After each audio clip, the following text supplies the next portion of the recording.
Technical difficulties, always day one. Always Zoe. Hello. Everyone can hear me now. Welcome back to the Oceanic Esports Dota League. We're here for Season 2, kicking it off. It's me and Gorg. We're excited. We're just about to get going with the first draft, actually. Looks like game is launching right on time, which is great. We've got ShadowNet versus Your Soul Is Mine as our opening series here for Season 2. Gorg, how you feeling about it? What's the thought? Look, man, it's season 2. It feels good to be back. That's the first thing I want to say. Yeah, nice. I'm sort of like, I think we're all sitting here and happy to see it all back and going underway. I think straight away with the first games we've got, in a sort of sense, the returning former champions in Captain Kuro. Yeah. Curious to see if we can sort of replicate what happened last season, where his team sort of just went on a roll and no one really was able to stop them. I don't think there was a single team that really showed that they had the answer for a lot of what Kuro's team was doing. So I've heard a little bit, Kippers, that he's been scrimming a little bit here. Yeah, he's got the glasses on, does he? Oh my god, he has the foggiest glasses you've ever seen. I'm expecting a really particular draft style from them, and I think they're gonna have a great time. I'm not counting Your Soul Is Mine out completely. It's week 1. We don't know who's good. We don't know who's gonna be the monsters.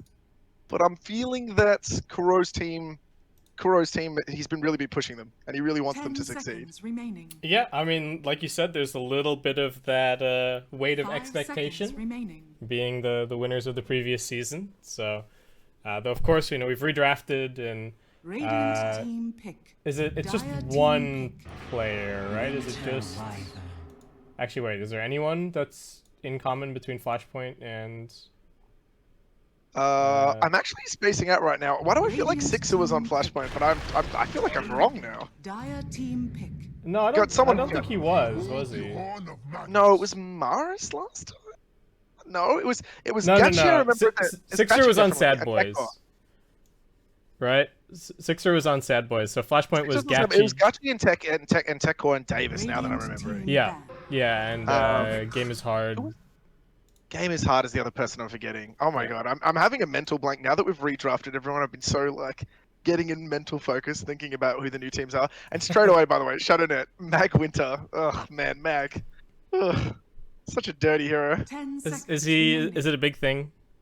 I keep, I see it a little bit, 5 but seconds remaining. and the one interesting thing for me, Radiant looking team over some of ban. the stats and whatnot coming into this, is that we're at a moment where the pub meta is very, very similar to like the competitive meta.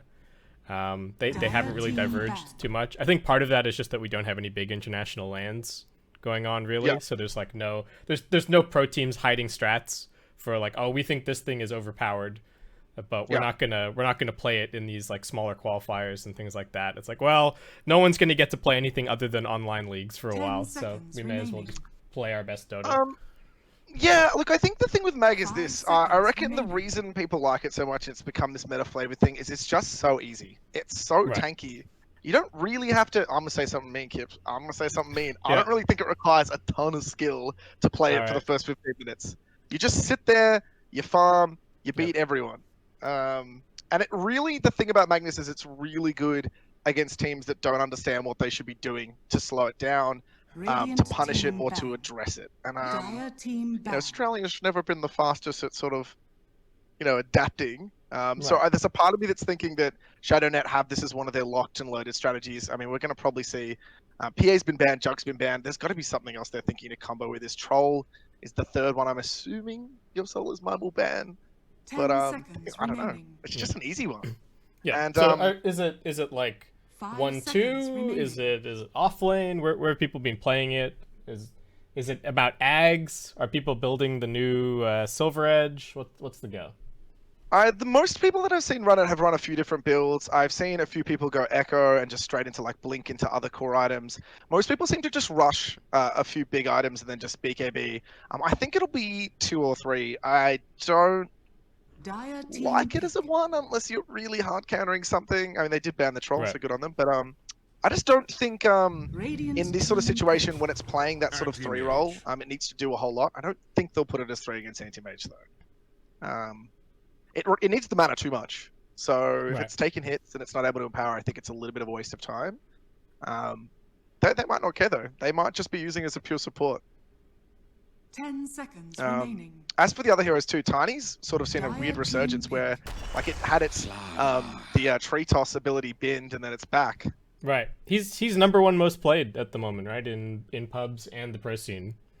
I'm pretty He's sure. just picked he's picked So. so much. It's now that he doesn't really need to go the tree grab. I don't know if you've been paying much attention. Almost every 10 Tiny I've seen seconds build remaining. literally just goes avalanche toss and just tries Right. to combo people out of You're nowhere. just back to 5 nukes. seconds remaining. You're just back to popping people. Right. I think with this Slardar too, I wouldn't put it past Kuro's team to be really creative with their draft. Radiant team pick. And I think that was the other thing I was going to say. Kuro doesn't necessarily always run the heroes where you're expecting them. Mhm. It was his strength last season, so the Slardar could sort of be anywhere. I'm Yeah. hoping he does something creative. I really want to see like a one Slardar, if we can, sometime. I like the starter with the Wyvern. It's a nice little cheeky 10 combo there seconds with the being able to use the amp on the cursed target. Always pretty 5 handy. Not seconds that remaining. your Soul is Mine have the biggest auto attack heroes in the world just yet. And so what's going on with the Tiny? Is this mid Tiny? Is he playable off lane? Definitely looking like just Oracle 5 or Big 4. That's nothing crazy. I feel like this Tiny. I'm feeling like this Tiny really should not be going mid against Magnus. I know what a lot of people don't mind it. I just don't like putting melee cores against Magnus in mid lane because I just think you're essentially saying, okay, Magnus, you're free farming. And Magnus has such a high health pool, I really don't think you're going to ever be able to burst him out of Radiant team anywhere. back. I just think it's a mistake. And there's Ricky. There's the other... Ricky with the Diffusal. He has every Dire kill target. He team had back. Tiny, Mhm. Rubik, Oracle, Anti-Mage, all killable by just a Ricky Diffusal with an Empower. So I'm expecting to see this, just a simple Magnus mid. Short of your Soul is My running a few of the heroes that I could think of. OD has already been banned as a counter pick into the Magnus mid. 10 So there's seconds not a whole remaining. lot of flexibility there. Little part of 5 me is seconds worrying that remaining. this game is going to be a lot on the anti-mage to pretty much do everything. So Yeah. Looks like it's a pretty nasty Ricky pick. Both because of the hero and then the fact that your Soul is Mine has spent all this time banning all of these carries, and then Shadownet still get a really good carry for the situation anyway. So it's like, what did you spend all that effort accomplishing? Right? It's not like they've been forced into a weird spot. Ricky looks great here. Maybe their building damage is a little weird this game. You know, they're going to have to be pretty far ahead to siege high ground, but that shouldn't be too much of an issue. I was going to say too, in the meta with this, and people have this real hard thing of getting past this, and a lot of the other regions have sort of given up on this, where it's like you don't necessarily team need a back. tower sieger if your draft is just dominant enough to crush the landing phase and then just be hitting buildings post-killing heroes anyway. Yeah. Dire So I team think ban. worrying so much about a sieger isn't super important. I am curious to see what your Soul is Mine could possibly come out here as their mid hero.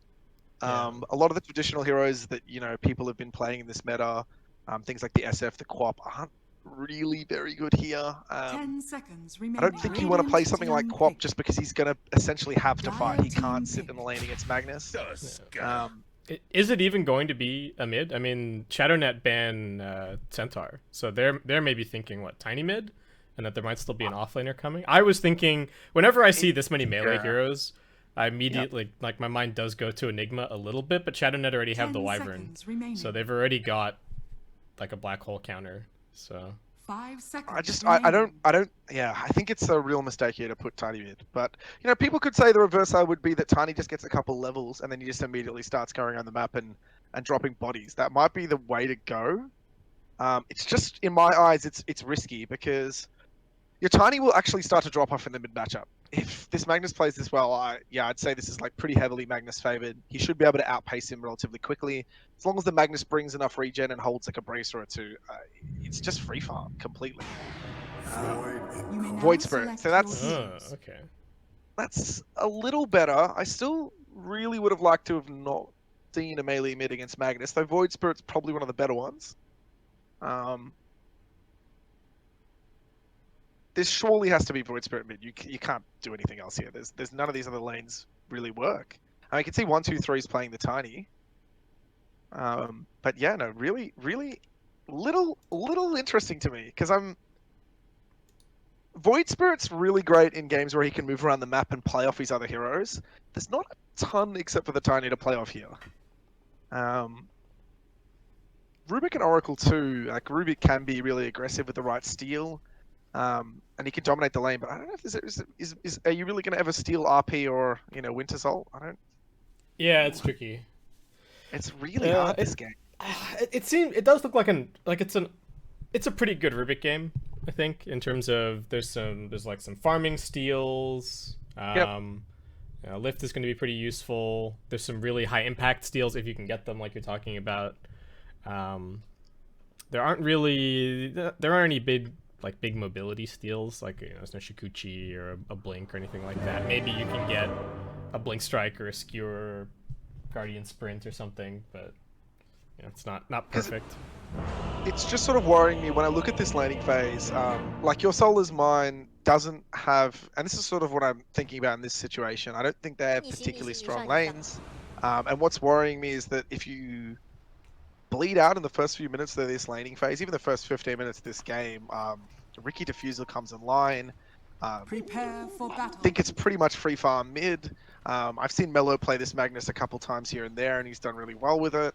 And you've got Tien, who's just, he's in his prime, Kippers. He's just been playing, he's been grinding the Dotes. He's on that hunger, on that drive. Yeah, he's been on the grind for a little while, right? I think he was even over in WA for a little bit with the Oracle guys, I want to say. I'm not sure about that, but I know that he has been quite high, and he's been playing really well when I've seen him recently, but it's just one of these things where I think this meta, and I was speaking to you just before we started the stream and a little bit about how this meta is all about controlling areas of the map, understanding where you need to move at which times, and really getting the most out of utilizing the space and the time created by your teammates. So for support suicides down behind a tier 2, or understanding when, as the safe laner, you need to fall back off your safe lane and re-enter either the off lane or move to the triangle or the enemy jungle. There's a lot of that sort of going on. And I'm really curious to see if these Australian teams have started to adapt a little bit better to the meta. I think last season we had a lot of funny little questionable deaths here and there from from very weird rotates around the map. Oh yeah. There's always a little bit of Oz Dota flavor, Oh man, a little bit of that spice, Yeah. So nothing interesting happening with the bounty runes at the start here. Just 2-2 split. Kuro's coming over towards mid. Spots out Wasabi. I don't know if he was hoping to maybe snipe a courier mid or something, but it does seem like at the moment, Kuro's still just lurking around. Is he actually gonna go back and try for it again? He knows it's against Magnus. He should know that there's a salve coming straight away, guaranteed. Is he gonna be able to? It's very value if he takes this out. He's mid without a courier for quite a while. Yeah, he hasn't seen it seen just yet. He's about to spot it, so I think it's gonna cost him his Arctic burn, but. It's worth it. All right. Korea now. Can he get one hit out of the Arctic burn at bottom? No. No. That would have been 2 value. That's still pretty amazing though. Now your melee mid is against a mag without a salve, and his health. Look at his health already. It's messy. Yeah, it hurts. I guess Void Spear can maybe sustain okay with the Resonant Pulse, but yeah, that's still gonna hurt under 40 seconds without the courier. Yeah, I don't know. When I look at that whole hero, I think Magnus, probably people in chat might disagree with me. I actually think the hero could definitely do with a slight little nerfy down just there. I think he's still a little too strong. I just still think he suffers in a lot of the ways that he used to. Oh, there's that. F18 a little bit of trouble though. Getting gone on. You still have a Blink Strike and a Trick, so this should be a kill. Jump forward, but with the stick, still living, and we'll be able to go for a little bit of a turnaround now. They've got level 2 on Hahagua, but it just goes for the Avalanche. No toss back or anything. Toss has been very gimped now at the start of the game. It's way shorter than people would expect it to be now with the changes. Pressuring here a little bit, but shouldn't really be a kill. I think also seeing that there's no salve between Kuro and Tien here, so if you can keep somebody low, not going to be easy for them to approach the wave necessarily. it's just one of these ones too with the Ricky where like, my god, look at the health regen Ricky has. 12 with the Tango. He's 5 base health regen now. It's just such a comfy laner. Like, you can trade a little bit onto that, but I'm not quite sure if Tiny committing an Avalanche just to cost a Tango is really that worth it. He's already got a 1, so he's got a lot of extra mana in the bag, but I'm like, sort of an interesting trade.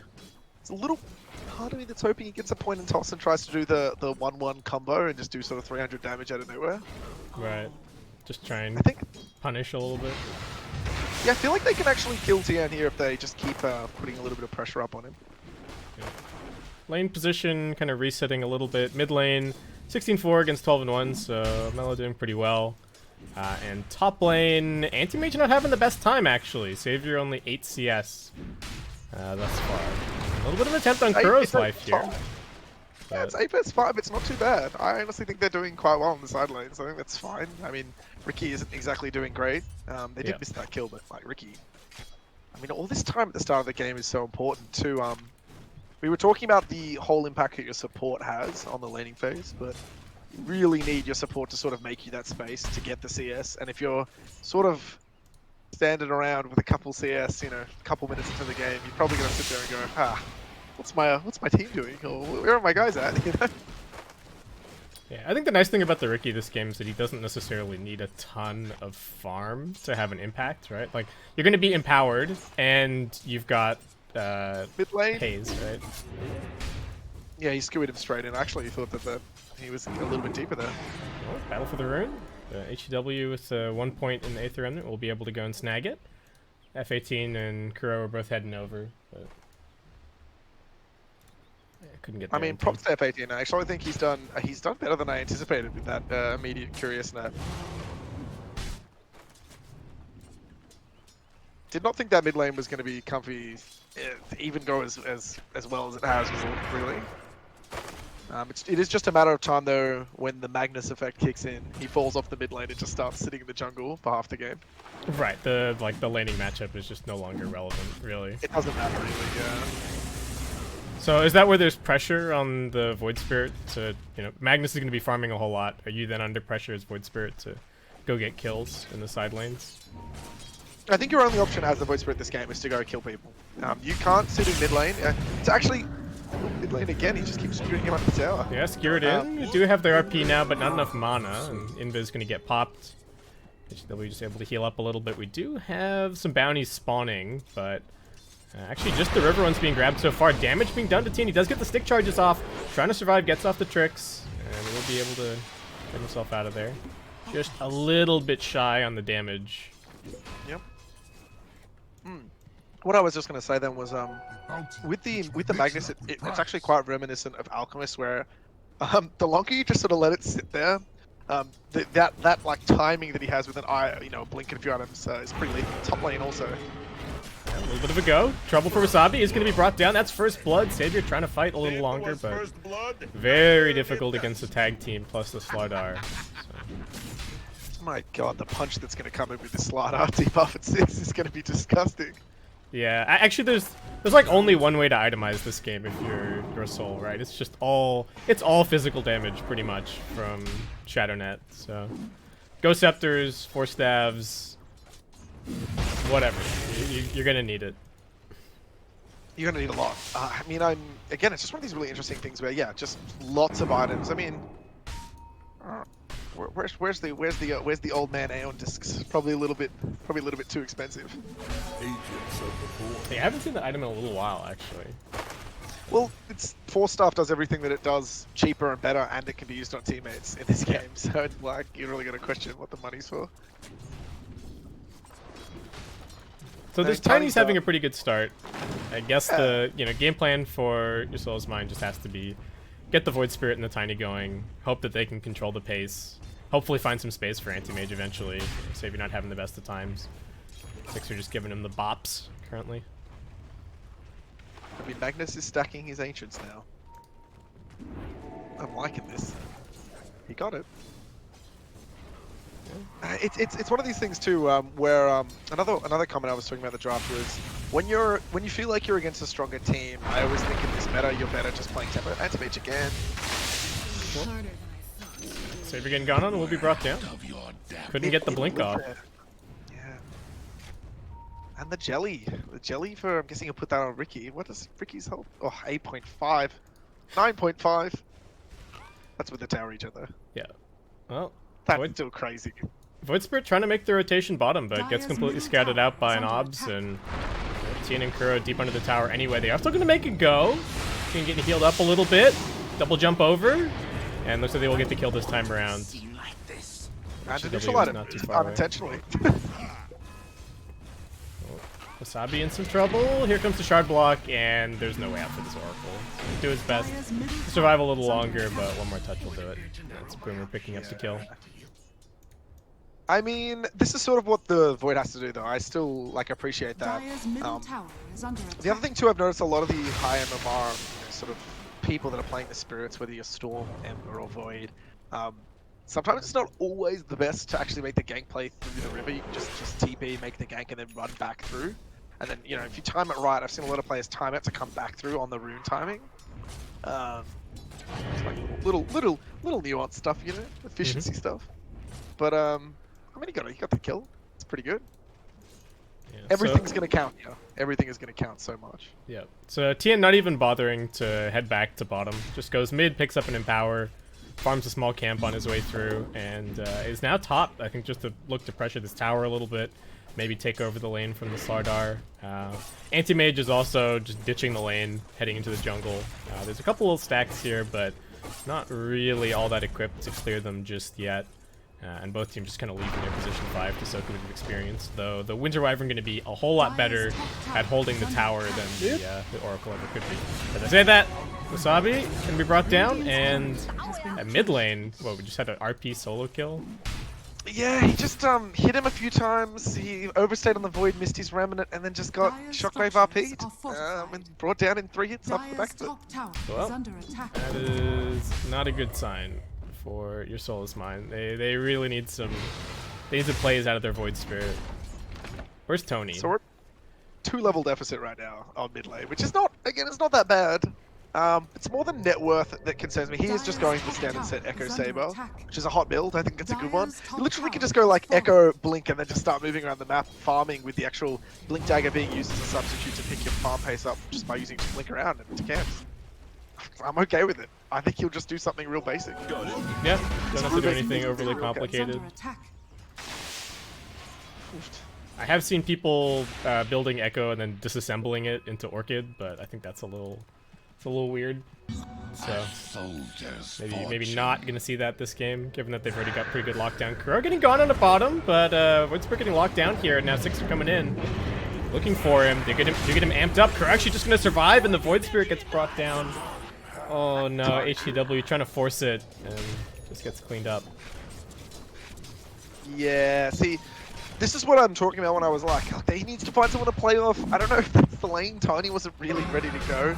I do like that Anti-Mage is sort of trying to move around the jungle camps a little bit, but whew, Kippers, it's going to be a long time until this AM's ready to do anything this game. Yeah, their options are just starting to get more and more narrow. Like, it feels like the Rubik can kind of make some plays, but Oracle as a hero is all about enabling your cores, right? And if you don't have cores that can fight, then Oracle's just a complete non-factor. Even the heroes that they have, like, I don't even know if Oracle ulti is that insanely useful this game. And maybe it's good that you can get some purges going, get rid of some of the haze and whatnot, but... Yeah, I mean, Oracle's a really weird one. It's actually not bad for a lot of the spells it can sort of get rid of here. It's just making me again sort of think, is that really going to do anything here? Like, if AM isn't online, yeah, Tiny's going to get Blink. He can maybe combo someone. Who does he combo? There's not a whole lot of choices really aside from Ricky or Winter, and I don't know if you're ever going to find them the way you want to. Do you like all the small items on Tiny this game? Because it feels like he could have Blink at this point, but... I think he needs to. I think he needed to go. I think he needs Blink now. Phase boots, is that a thing still? I mean, we were literally making comments before talking about what the build is on that hero. I said I don't even like learning the point in the tree grab now, but you know, for the laning it's a little different. Oh, Curse at bottom. They're gonna get some TPs coming in as well. Void Spirit does have 2 jumps. Tiny not going to be quite so lucky. He's going to be brought down. Does manage to get the combo off, and Wasabi trying to keep him alive a little longer. These bottle sips certainly going to help. The RP coming through, but they have an interrupt for this TP. Looks like he is actually going to end up surviving. All right, nice use of the ulti, and only lose the position 5 in the end. Yeah, no, look, that's good. That's about the best. F18, what are you walking into here, friend? Tries to get a ward down, and is just instantly dead. Steals the skewer, gets a little further away. Lift coming out as well, but bashed, crushed, dead. Bot lane. HDW has nothing left, but he should be able to just hit him. Oh, he's got remnants soon, but not soon enough. And Kuro continues to defend his tower for another day. And he's held on to this bottom tier 1 for such a long time. It's the space wasting effect. You just gotta sit there and waste time. I really like this. I rate it. It's 2 times that he's kept this tower alive for absolutely nothing. His other cores are all playing the other sides of the map. And Anti-Mage is having to play in a pretty risky area already. I don't think he really wants to move into here right now. Yeah, it's just, it's not. Alright, is Kuro finally dead this time? Alright, he is. And he's not going to get the deny either. Little greedy there. Dire's top tower is under Do you think it would have been worth if he'd got the deny? If Probably, he gets the deny, yeah, but now he's just killed. F18 just disappears. That's what we were expecting with the Tusk and the Riki and whatnot against these 2 squishy supports. There's just no surviving. And the Ricky's recovered fantastically, right? Tien had a really bad start, but he's just been running around, getting the empower, participating in some kills, and really seems to be doing just fine. Savior, doing all right, and they're close on net worth, but you're gonna be way happier as the Riki than the Anti-Mage currently. They look like they're sitting up for a smoke, but also, what does Battlefield even do here? You're not fighting still for another, 10 minutes off the back of the Battlefield. Yeah. I mean, I'm not even sure if Manta, like, if Did he had see Battlefield. Okay, they see Tien for a second. Gonna make the go. So they had protection, so they don't need it. Actually, they had a sentry just a little further along. So. Yeah, stepped on. Easy. A little kill. bit greedy hanging around, but it's okay. I mean, across the map too, it's the. Look at that juicy Magnus net worth right now. Yeah, it's getting. That's it. Getting pretty big. He's literally just gone Echo Blink, and he's just gonna get a BKB. It's simple, like you said. It's just like, it's not a whole lot of strat to it. I mean, even the Slider's gone Midas this game. Oh, AM still has the blink available, but this is pretty good chain stun and so much damage. That's just not. I mean, he walked straight up into it. Yeah. I mean, I don't think he was expecting them there at all, but yeah. They had some actually good vision there in the jungle, but they went around the side of it through the near where the tier 1 was, so just a nice little threading in to find a free kill. I think literally the only thing that saves him is like pre-casting counterspell up that hill. Oh, what do we got? Spell's already being used. Still difficult to find the kill on the Void Spirit. That's his last jump for 20 seconds, and actually they're just going in a little bit further. Maris in too deep against these nukes. Tien will be able to clean up the kill onto Wasabi. And now Tiny trying to make his escape. Looks like he should be okay. F18 getting dragged back in. HW doing his best to protect. The Ice Shard's actually blocking in the Tiny. He's going to be brought down, and now the Curse to save the Magnus. Actually going to look for a little bit of a turnaround. Another jump away. Very defensive spell usage from the Void Spirit. And Shadow Knight able to just keep up the pressure. I mean, it's like, that was a good fight. It looked like at the start, and then never mind, you're losing your Tiny. I mean, Slider going down. It's value. It's just, again, it's scaring me. It's a Midas Slider. It's like such a greedy build. Yeah, but I think with this, like, especially with what they're up against, I think they just win the late game, right? If this goes late enough, like, what are you gonna do? Nothing. Like, absolutely nothing. It's free roach right now. They're just gonna take free. Tien getting gone on a mid. Kuro trying to save, maybe hoping for a blink strike back. Still good nukes. There's dust. And Tien looks like not quite able to get out. Gets the tricks off. There's the blink. Do they have any chase? Well, Astral Step's still on cooldown. And I mean, they stopped them roaching. Yeah. Oh, jump in, going for the Tusk, but he's pretty tanky, and now Tiny in a very compromising position. They're going to skewer back onto Wasabi. He couldn't get the ultimate off onto the Tiny, so it looks like he should just be dead. They will clean up that Tusk kill. HW, a little bit of trouble. Kuro does not have the curse available. F18 just getting chased down. Maris with the bash cleans him up. Now they're looking for a little more. They're going to blink off cooldown in a second for the mag, but RP still on cooldown for 20 seconds. I mean, it's I guess. not really much being gained. Yeah. AM was kind of farming, I guess. But. I mean, hey, you know what? You do what you gotta do. This game's already looking pretty, it's looking pretty rough. So I think, yeah, I don't even know if a 3-for-1 trade is gonna change much really at this point. I'm truly expecting with this Aegis they're probably gonna go down lane after a fight and just take a tier 3 already. It's just one of those sort of weaknesses of playing anti-mage. Just, you know, you gotta sort of get its timing, its pace up. Yeah. He's got the battle fury, that means he can sort of farm now. You know, he's got treads. But again, it just makes me wonder if that was really what you should be doing to be comboing with an Oracle. It just doesn't, you know, don't know. Yeah, what was the AM pick even about this game to you? Like, I didn't think it was a comfort pick. I think someone clearly likes it. Free Curry is getting killed. Right, so it's not about the matchups necessarily, or because looking at it, this is not like matchup-wise, not an amazing anti-mage game. There's no huge monovoid targets. Yeah, there's not a whole lot going for you. It's the AM. Well, I mean, I think they were playing it. They were really hoping it to be the 1 vs 5 god, you know, where it would just sort of get some arm and somehow just carry him across the line. They're all teaming down to take a fight here. Yeah, they're running through. It's going to be the Ricky first. He does have the Aegis, so if he gets gone on, can still continue the fight. Here comes the Slardar. Wasabi going to be the obvious target. Blink Strike Bash and one more touch, and that's it. Jump away from Hahagao. He's going to be okay. Ooh, Void Spirit. Are you going to go for this? He wants that mid-wave, but... I mean, there's no blink on Slardar. He's got flats minus. Like, he's like not really going to be... Oh, I think they might still kill him. Oh, yeah, no. RP. Silence. Couldn't even get the Yules off. Oh, man. Come on. Oh. He was just like... I know what he was thinking there. He was just thinking he was a little thirsty for the fights. He just... In this sort of situation, you can't be sitting there. You know, he had to fall back. Was he microing his images there? Was that his maybe. Images? I don't know. Yeah. Just like seems like not a great way to die. This also sounds really funny, but I sort of hope that Anti-Mage, you know, I think he has to come to a fight or look for something in the back of one of these fights.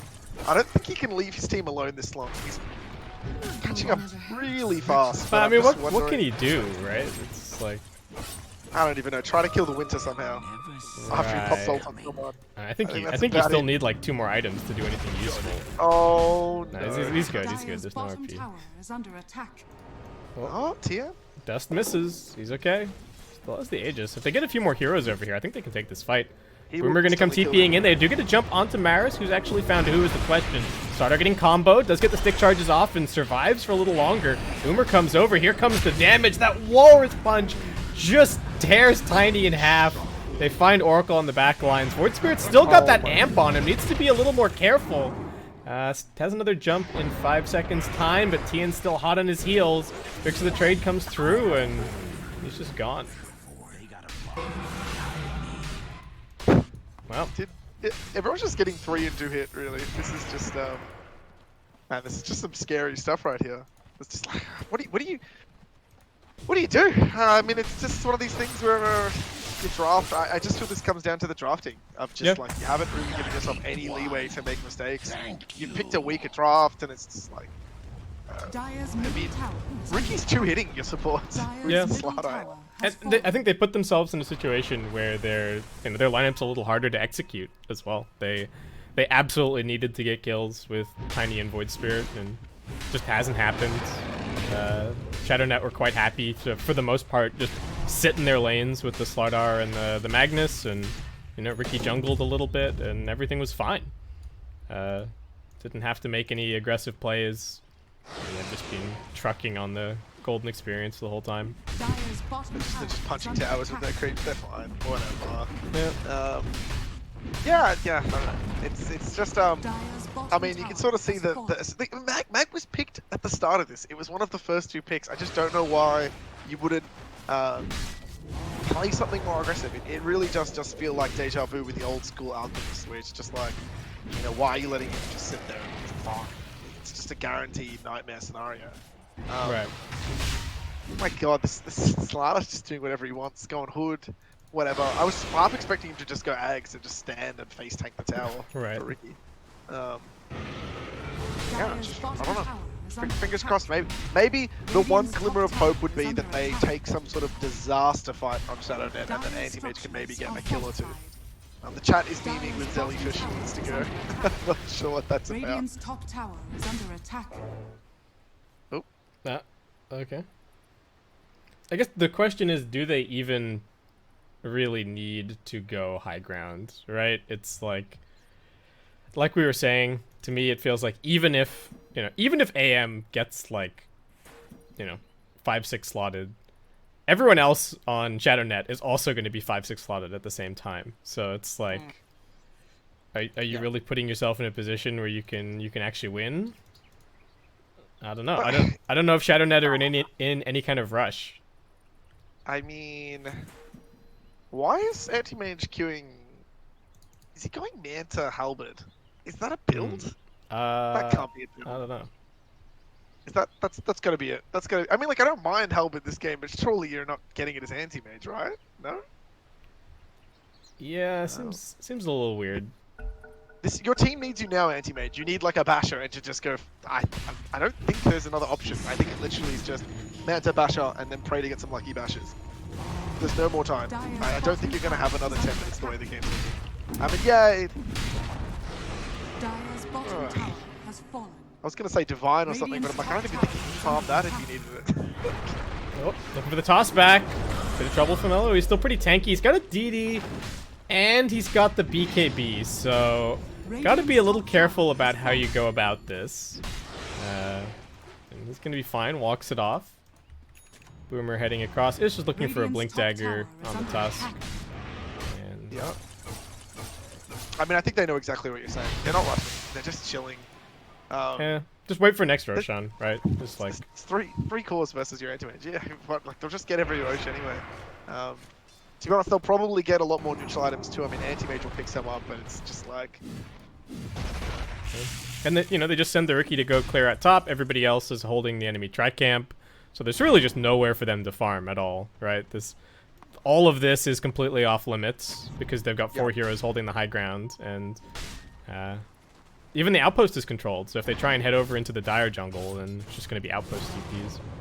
They're trying to make a bit of a push down at bottom here, but it does seem like ShadowNet just going to disengage for now. Ricky doesn't have a TP for 30 seconds. So they are going to give away this high ground area for a second.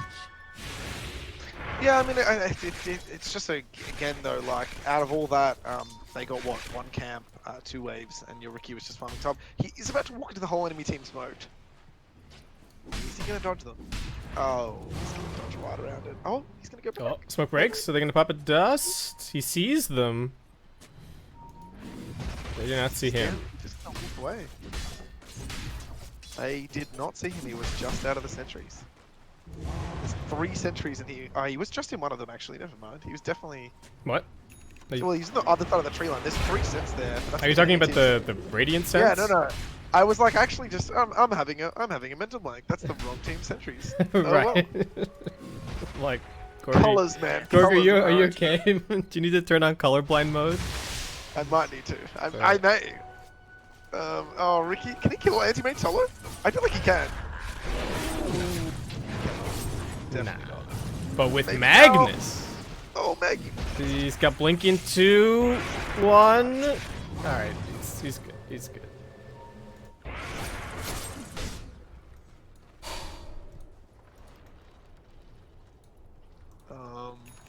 Yeah, no, I'm just looking around the map, sort of like, just taking stock of what's been happening here. It's just, just not a whole lot. We're in an Anti-Mage game, guys. Game one of the season back in AM Chiller game. He's got debuff. I like that he is going just straight to Abyssal. I don't think there's a better item here. Yeah, I don't think the halberd was the thing. Oh, Wasabi. Gotta be careful, my friend. They actually did. I think. Yeah, Tien didn't know that he was there, but yeah, they're running in that direction. He's just walking food at this point. He's just a walking he's a walking bounty room, really. Hmm. I hate saying that, but it's just like Radiant's not a top whole lot he tower can is do. under I'm attack. not even sure about this Tiny pick either. I've seen Tiny play it a lot of times. I've never quite seen it just sort of chill with face blink. The whole strength of the hero is the ability to like just pop something. Oh, Wasabi. Got the ward down. Radiant's top tower is under attack. He's doing support stuff. Oh, This is where Anti-Mage wants to be farming. They have actually pushed them back off of the dire side of the map pretty effectively. Bot lane's all the way out. Top lane's gonna be at the elbow. So. I mean, it's not easy to do. I mean, when you're behind and you're in your own hand kip, you're sitting there going, oh, what am I gonna do? I need to sit on the high ground. No, in this meta, man, you just gotta get out there and do something. Like, you can't afford not buying your team space and time. Someone has to bite the bullet. I actually like what Wasabi's doing. Not only is he putting vision deep, but he's actually pushing top lane too now. I mean, I'm amazed he didn't die walking through like around 3 enemy heroes. But it's another Roche too. Yeah, I mean this is what ShadowNet were waiting for this entire time. Just Roche on respawn. They're working on an AC on the Mag. They've got their blink on the Slardar. Cian just has a Manta and working towards a Basher. Yeah, I'm like, man, this is just what? I mean, the only good thing I was about to say was that the net worth hasn't really been going more in Radiant's direction, but sort of right as they got that Roche, it all sort of went out the window. Right. Yeah, the win probability's kind of with you. It's dropped back down a little bit, though we're still in the 90s for ShadowNet currently. I mean, if Rubik steals an RP, who knows? He does have blink. There there is some playmaking potential here for F18. I mean, man, if he steals some power, it's pretty amazing this game actually too. Yeah, that's true. I mean, it just gives. Radiant's bottom tower is under attack. I say that, but I'm thinking about it like, does it really go? Come on, bro. It's something. I'd like to see the AM try to force them to react back to this tier 1 right now, just because he knows they're in top 9 right now.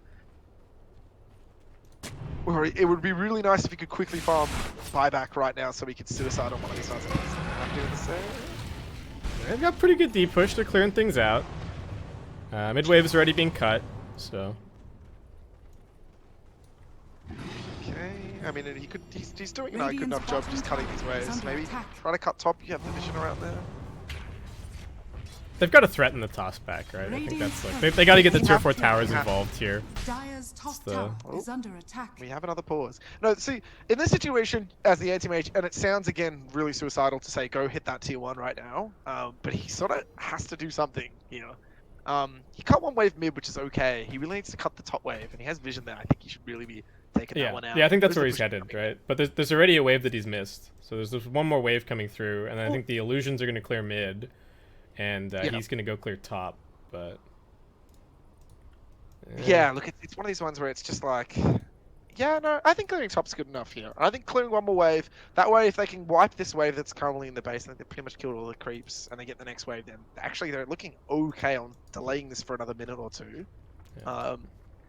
I don't even know, though, if they need creeps. Backdoor's down for a little bit now. They can just whack the tower with Magnus. They force forward out straight away. Yeah. Void is also trying to push out bottom and just apply a little bit of pressure on the map, but that also means that ShadowNet know that there's only 3 heroes in the base currently, so they don't really have to be too scared.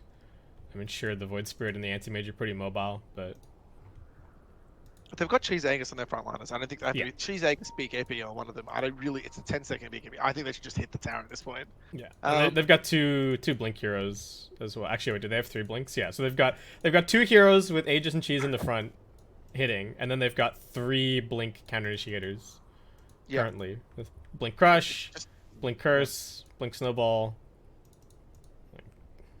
It's just like no matter what you're going to do here, it's not going to be comfortable to move in. It really isn't. Nah. I'm sort of just trying to think about any other delay waves they could really start doing some damage. Oracle Rubik's doing an okay job. Tiny sort of does something. It's an iffy high ground. It really is an iffy high ground. The more I think about this high ground, I don't like it. I just don't know what it does either. Ruby's not bad. Nor is Tiny. It's just like, there is so much potential here for one of them to just step slightly too far forward and instantly die. I mean, if I'm the rookie, I wouldn't even care if I just sort of. I mean, you sort of probably assuming how many buybacks do we have right now? So I'm sort of thinking if I'm the rookie, I'd probably just take a suicide kill just on someone right now. But I don't even know if you need to do that. Like, does it even matter?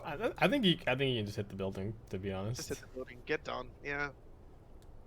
I don't see any reason to do anything too drastic, especially because well, you probably stick around. I don't know if there's anything really on the map that's under threat that you're worried about, right? If you've got Glyph, it's like only tier 2s.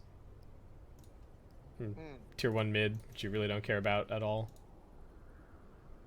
I mean, it doesn't matter now. It's just one of these things where I'm like, start to put the emphasis and the pressure on them because you know he knew where they were. He knew they were tough. Like, he has to do. It sounds a little frustrating to be like that. You don't have buyback and sort of like you're scared. They have a lot of blinks to catch you and a lot of. Did you move your microwave for your mouth to eat chips? Yes, I did. I'm a classy boy right now, guys. I'll shove my mic right back in my mouth. Is that better? Snacky Johnny, right? Oh man, it's an anti-mage game, guys. What do you want me to say? Welcome to Dota. Alright, tier 3 is melting. It's gone. Tiny's looking for some kind of a combo play here on the team. It's a bit of damage, but here comes the counter initiation brigade. They're going to the backlines. Oracle might get brought down by his own teammates. RP coming through. Stolen Curse trying for the turnaround, but it's not going to be enough to save. Are they going to bring down Maris? They will. Nicely done by FAT. They're now looking for the snowball back, and ShadowNet not in the best spot here. Savior thinks about blinking forward and does think better of it in the end. I think that is very much the right decision. Just still have to respect the damage potential here. And they are going to go in, looking for the Void Spirit. He does get the Yules off, but is there going to be a save after that? They need a Force Staff. Can they find it? They can't. Wasabi from the high ground, not there in time. Rubik gets the False Promise. Savior just going to have to run away from this one, I think. And TM with the Aegis wants to keep on going in. He's going to get cold embraced. And are they just going to go back to top? They're just too overzealous now. I feel like as soon as they're like, yes, we sold the Winter Curse, we could do something, and then they immediately stepped out and died. Yeah, I mean, the only reason that they got any kills there is because they got to use the Ricky's damage against ShadowNet. That's pretty much it. I mean, again, the good news is Anti-Mage is top of the net worth. I think he just got 2 bounty runes. That's something. It's cash money. Rest of them shuckles that up, dude. Jump in. Trouble for Wasabi. He's got the Force Staff. Not going to keep him alive, though. Tiny retreating back to the well. ShadowNet, they don't hit buildings that fast, but they kill heroes plenty fast. So. I think this is the time, Anti-Mage. I think you just buy the Abyssal and head back. There's no other. There's no other. Yeah, there's no reason not to. They're going in. They're in a little bit of trouble. The backline collapsing somewhat. Jump through. Tian looking for the Void Spirit. Not quite going to find him. F18 brought down first. Does have a buyback available. Anti-Mage, a little bit of trouble. Just getting bashed up here. Can't quite escape. Savior, can he get the blink off? He couldn't even use the Abyssal Blade in the end. All that farming, and for what? The fight continues. Ricky dropping a little low, but he's still got that Aegis. So he'll be back shortly. F18 looking for the TP out over the tree line, but does get interrupted. He gets brought down for the second time this fight. Tiny trying to limp his way back to the well. HCW also escapes. The melee barrack still stands, but your soul is mine. Not looking great. There's no buyback. Anti-Mage all into the Abyssal, which I think was the right play. Yeah. But it didn't matter. It doesn't matter. They're looking for. They're trying to get a toss under the tier 4s. It's working. A little bit of damage. They managed to bring down Mello. The backgrounds of Wasabi is going to be brought down. Buyback from the Tiny. Tian's still going. Do have to respect these tier 4s a little bit, guys. And ShadowNet will retreat in the end. Well, Tian's still hanging around. Don't. I think he literally will 2-hit him here. If he gets 1 bash, I think actually HCW dies here. Slider debuffs down now, though. Should be okay. Dire's middle tower is under attack. Alright. It's gonna keep the slow seek going. Gonna power for a little longer. Jump in, just clearing out the wave. It's gonna be okay. It does get amped up again. Another jump forward from the Tiny. Well, they got respawns. Everyone's respawning in 6 seconds, so time to get out of there if you're ShadowNet. I mean, Roche can be up in 3 minutes. Just wait for it and that's it. Yeah. You know what? I think your soul should just go for a Hail Mary right now. In this situation, just smoke and suicide down somewhere. It sounds ridiculous, but I'm like, you've got just as much chance of catching someone just aggressively smoking somewhere crazy than you have of now just sitting on the high ground waiting for the fight. I like it. Go. They're smoking. Yeah, Good. yeah. I don't think a well executed fight is going to do anything for you here. So you just have to hope that ShadowNet have kind of, if they've backed up, they've split up to farm, and then you can kind of chain pick them off until Roshan respawns, right? That's the... Chaos. That's it. Chaos. That's what we want now. Yeah. There's no other way to play this game. Yeah. Kill one, force a buyback, kill him again, force a buyback, and just keep playing like that now. Oh, well, Kuro, I think, realizing that something might be up, just blinking back into the base, playing it very safe. Dire's And middle looks tower like is Smoke under might attack. be unsuccessful. They're about to catch a glimpse of Maris at mid, but he's under a tower. So they want it, but their base is also kind of getting threatened, and this gets more and more obvious the longer it's just the Oracle defending inside of the base. And actually, Tien with the Abyssal Blade can clean up the Oracle very easily. Wasabi going to be brought down. Mass TP's coming back. HW trying to find some kind of a catch, perhaps. But... There was a scent there, but it's just like that blink range. yeah. It's that talent makes it just real juicy. Yeah, it's not a whole lot you can do there. That's it. That's what I don't know, actually. I really think your soul should have just smoked like literally into the tier 1, behind the tier 1, and just seen what was there. Just done it, yeah. I don't think there's a better play there. Actually, if they caught them right then, there were 2 heroes top lane, that actually would have been a nice moment to catch too. Maybe. Radiant's bottom tower It's is just under like what attack. has waiting achieved now? Again, it's these sort of plays that you know, they've got like a 5% chance of working here. But I think in these sort of situations, you take the 5% and just roll the dice. There's nothing better to be done here. Yeah. I mean, because I mean, look, you look at the Dota Plus, you got 2% at this point. So if there's a 5% to move that, then I think you take it, because yeah, right now they're just not. They're not getting anywhere. They're just waiting for the Roshan to respawn. Boomer's got his courier in there. Yep. Savior is slowly getting encroached on. I don't think they've seen him just yet. Oh, but he's actually... Okay, here comes Tien.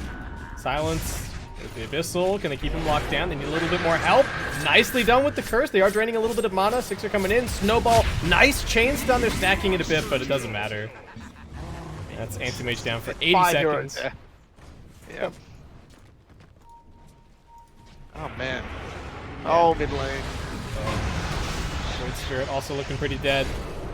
And they're even looking for a little more. F18 getting caught out. Let's get the blink off.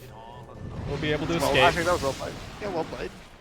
But it's tough. I mean, is Dota Plus saying 2%? I wouldn't even give this game that right now. Yeah. Short of them suiciding into the fountain, I don't think there's any win condition at all for your soul.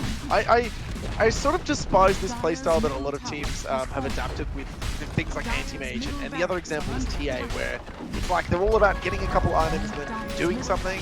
But if they have issues or they can't actually fight into the enemy team, it's like, what was the point of having the battle in the first place? So I just think a little more thought needed to go into this draft, this game, and there it is. It's the timeout. It's just a free fire fest. It's just anti-mates running around while 4 heroes AFK from your help. Not ideal. Guys, I'm trying to be positive. The positives are Wasabi managed to move through the map pretty well when he was a support.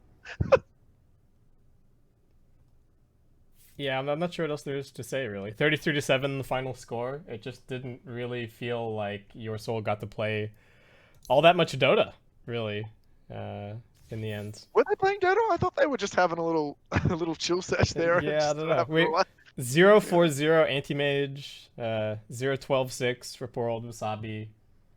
Not having a very fun time. I mean, did the anti-mage do much hero damage? Oh, 2,900. Is that the lowest we've I'm not trying to point at him. Is that the lowest we've had ever? I don't like what else was he supposed to do, right?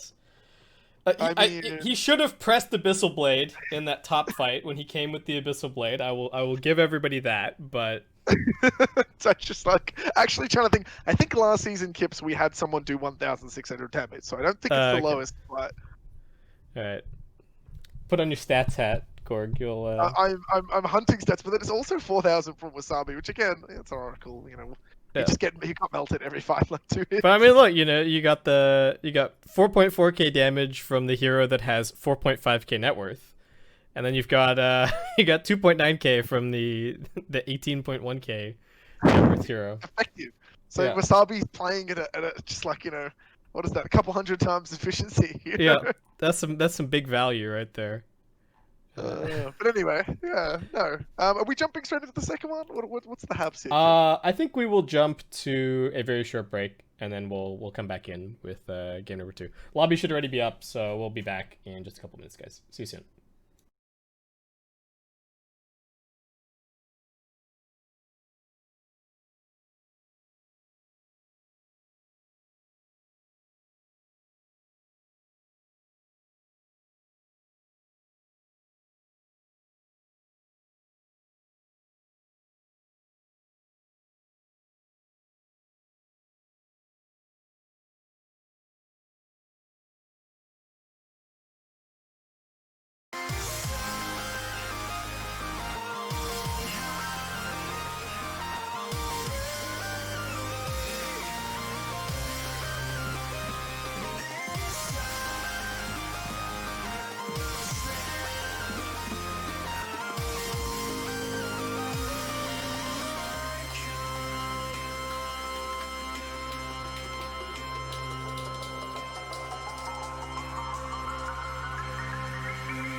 All right, everybody, welcome back to the Oceanic Esports Dota League Season 2. We've got Game 2 of Your Soul's Mine versus ShadowNet.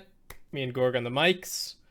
Game 1 was not great, necessarily, but, you know, maybe Game 2 has something else in store for us. We'll find out. Yeah, you know what? I really just think it's down to sort of working out what everyone does. I think Kuro's, like I mentioned it before, I just think Kuro drafts to just lane stomp. And not even lane stomp in that game, it was, his laning phase was just, his team was so much more comfortable. Ricky had a little bit of struggles, but it didn't even matter. Like, who cares? Exactly what you said. He has in power. He just farms anyway. He only needs one item to fight and push, and then they just get free Aegises for him over and over again. And there's just no cohesive strategy to answer any of their lanes, nor to answer what their draft was. Anti-Mage, to be perfectly honest, Anti-Mage makes absolutely no sense. You see the Magnus draft coming as clear as day. It was picked in the first phase. I just think you need to be a little bit more, you know... Kuro plays that 4D chess, Kips. He's got the glasses on. He knows what you're going to do. He's thinking about it. You got to be more creative. I really... Yeah.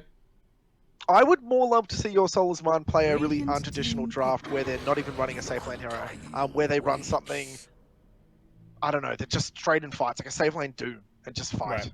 Right. And look, ShadowNet's already opened here so strong. Undying, the most notorious lane stomper of all time, really, I think. Yeah, and like the other thing for me with Your Soul's Mine's draft is like, feels like the Void Spirit really didn't get to do anything. You know, it didn't even... The lane wasn't that great. Maybe part of it is that he doesn't have teammates to play with come the mid game, but you know, it didn't really feel like he had a ton of solo kill pick-off potential, and he was susceptible to all of the lockdown in exactly the same way that the Anti-Mage was. So to me, it just kind of felt like, oh yeah, they're picking heroes that they're comfortable with, but they weren't necessarily amazing for the particular game. And now they're already digging into some reserve time here. In these opening I'm picks. hoping. So I have a feeling they're going to do something really particularly different here. I'm hoping they don't just default into some AFK farm style. I really feel like ShadowNet know that. I mean, if we're being straight up, guys, I think ShadowNet are feeling really confident out of their last game. I mean, why wouldn't you? I'm expecting them to just play so fast. I'm hoping this is Grim Slark straight away if they're doing Grim.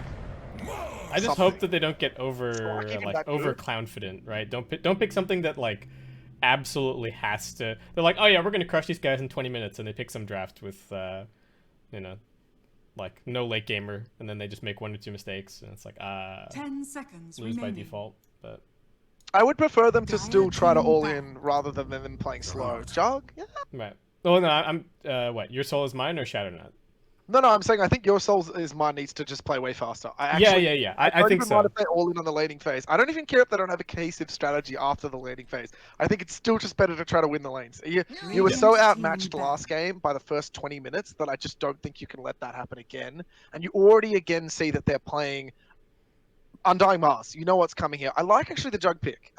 Yeah. I wasn't thinking about Jug. I was sort of sitting there going, I know the traditional combo with Grim is Slark, but I think Slark gets sort of beat by Undying Mars. But they haven't gone for it. Good.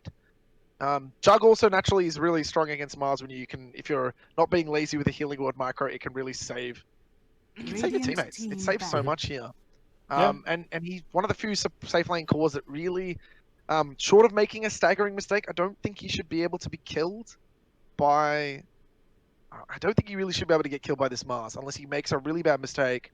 Relatively early wand here, and he should be completely fine. Yeah, you just got to be careful not to let yourself get kind of plinked down, right? I could see maybe a situation where, you know, you're getting, depending on whether or not it's the Undying safe lane or if they're picking some other position 4, but you got to just be careful of like getting dropped down a little low, then getting speared and then nuked by the position 4, and like it's like the only way you should die. The only good thing I'm thinking about already, though, the Your Soul's draft, Your Soul is Mine's draft, is if Undying doesn't do anything, and this is sort of Undying's great, you know, Achilles heel. The hero sort of completely sucks if he doesn't really do anything in the first few minutes of the game. Like, yeah, he has that late game comeback with the res and the Tombstone on death, but that's way late in the day. Like, he's not rocking that for ages. Also, I don't know why I have this weird feeling with Kuro's lineup that he wouldn't be past putting Undying as some sort of silly meme core. I don't think this will be the game he'll do it, 10 but I seconds do expect remaining. later in the season, similar to last season, where he'll pick some really unconventional things in 5 unconventional seconds places. remaining. Yeah, maybe we wait until we get a little Radiant deeper in team the ban. round robin, right? And you're Oh my feeling a bit God, more yeah. secure with your spot. And then I mean, that's what they did last time. They were guaranteed one, and then Radiant they just started team pick. experimenting with a bunch of stuff that no one else was touching, yeah, which I like. That's a good way to play. I think it really sort of, as long as it doesn't destroy your team morale by losing so much, you know what I mean? right. Okay. What are we thinking here? What am I thinking? Chaos Knight? I love Chaos Knight. No one Dire wants to play team it. pick. All right, not Chaos Knight. What, CK for Your Soul Is Mine, really? No, ShadowNet is what I was Oh, actually okay. thinking. I'm like, don't do it now, guys. Radiant Yeah, team yeah, that pick. seems a little questionable. All right, so Rubik coming in, some decent stuff to steal here. Pretty classic position for. Yeah, not really anything too shocking. The one thing that's a 10 little seconds tricky with the jug against the Mars and stuff is that you 5 kind of have to, seconds if you're remaining. going for a kill with the like the Inkswell, you kind of have to spin a little early, right? You can't afford Yep. to let yourself get speared, so it can be survivable as a result for the Mars, but still not very fun. And Your Soul Is Mine. But I guess just go for their offlaner in this spot. They've still got the last overall pick of the draft, so. Yeah, I'm sort of sitting here wondering if you actually try to. Well, in this lane, I think you'd be more looking to kill the Undying anyway when he steps forward to hit you with Decay. Well, is Undying laning with Mars? I think isn't it Mars Rubik and then Undying's +5? Well, I mean, I actually don't know, but I feel like in this lane, the Undying can go anywhere. I sort of like the Undying more actually in this top lane. Dire Just team because I pick. feel like if they overcommit and let's say they chase and don't finish the Mars off and there's like a tombstone down and some other things down, you know, I actually don't reckon it's that bad. Right. I can see the. I like the idea of like the Soul Rip in the lane with the Mars. Like you 10 can just kind of seconds if he's remaining. getting gone on, maybe you can bomb a heal on him and he'll be okay. 5 seconds remaining. And I think the decay gives you more of that potential that I was talking about, where you know Yeah. maybe the jug gets a little low, maybe he takes a decay or two, maybe he's just getting chipped down by the Mars spam, and then all of a sudden a 2-point soul rip and 2-point spear, and you just die. Well, when I think about this lane too, I'm just sort of more thinking to where can do a lot of damage, and I'm like, I don't know, Rubik is always just real safe down the bot lane anyway this game. You've got like a lot of frustrating heroes to verse. I like this draft a lot more from Your Soul Is Mine. The only thing I'm sitting here seriously wondering is where are they putting this Veno? Is this going to be really like, is this going to be a 3 Veno with an Earthshaker support? I think so. Is this- I think that's the plan. Yeah? Yeah. Okay. So they're just going to do like what, they'll do the old classico block under the enemy's tower and then mass wave the other direction. Yeah. Block, give the Veno like close to level 3 under his own tower, and then Right, he should wards, kind fast. of be set from that point. It depends on what the hero ends up being for ShadowNet, right? I guess what immediately comes to mind against the Venomancer. I feel like the anti-mage is always kind of in the discussion a little bit. Carry players really like playing it against Veno. Not Yeah, sure what I mean, else. Slark is fine. Yeah, Anti-Mage is fine. Dire team Lifestealer, I back. still actually think does a fine. PL, there you go. PL is Okay. great. Yeah. Yeah, there's an ES, but I don't think you can. I don't think the ES is a threatening hero for PL when, the PL is going to be like 3 slotted in this game if it goes the way they want it to go. And really, Veno doesn't ever really kill a PL unless the PL does something real 10 bad. seconds remaining. Actually, I think the Veno could be killed here if he missteps. 5 The wards have seconds been remaining. rejigged a little. Doesn't really look that good of a game, but I guess he sort of has to high rank wards and farm. So not sure about that one. There's a little part of me that almost wants to see the Earthshaker actually play the 3. I know that sounds crazy. But what's I it don't then? know, Veno 4? Seems a little. Look, I don't think they're going to do that. I'm pretty sure it's a Veno 3, but I don't. Radiant I'm not a team fan of it ban. in this situation because I just feel like what's going to happen here is similar to the reversal of the anti-mage. It's going to be Veno sort of farming, and he just really doesn't do much against any of these cores. Like, yeah, he can Dire spit some team venom, ban. venom. I don't know. Like, it's Mm. just doesn't Yeah. really feel like it's gonna have a great time. And I just feel like PL's gonna have like a diffusal, plus Manta plus hard or something, and you're just gonna be irrelevant. Like Right. really irrelevant. I think if you're the Venom here, you need to probably look at denying large sections of the Radiant map with your team wards and ban. really pushing tier 2s quickly. Yeah, it's just not a hero that I'm a big fan of right now. Yeah, I His like ulti's the on a I do huge like the cliff. push angle that you're talking about for Your Soul Is Mine, but it's not like ShadowNet are any slouches when it comes to the Dire early team game, really, pick. right? Like Yeah, the Mars is a yeah, good early fighting hero, Undying's amazing. Phantom Lancer doesn't need a ton of time to come online and be able to come and participate, right? You really just need your defusal. Maybe some people want a hood or something like that as well, but yeah, um, well, like kind of just your 10 defusal and like seconds your health remaining. talent, right? Those are yeah. the most important things. 5 So seconds remaining. just the Quap getting banned out, Batrider being banned by ShadowNet.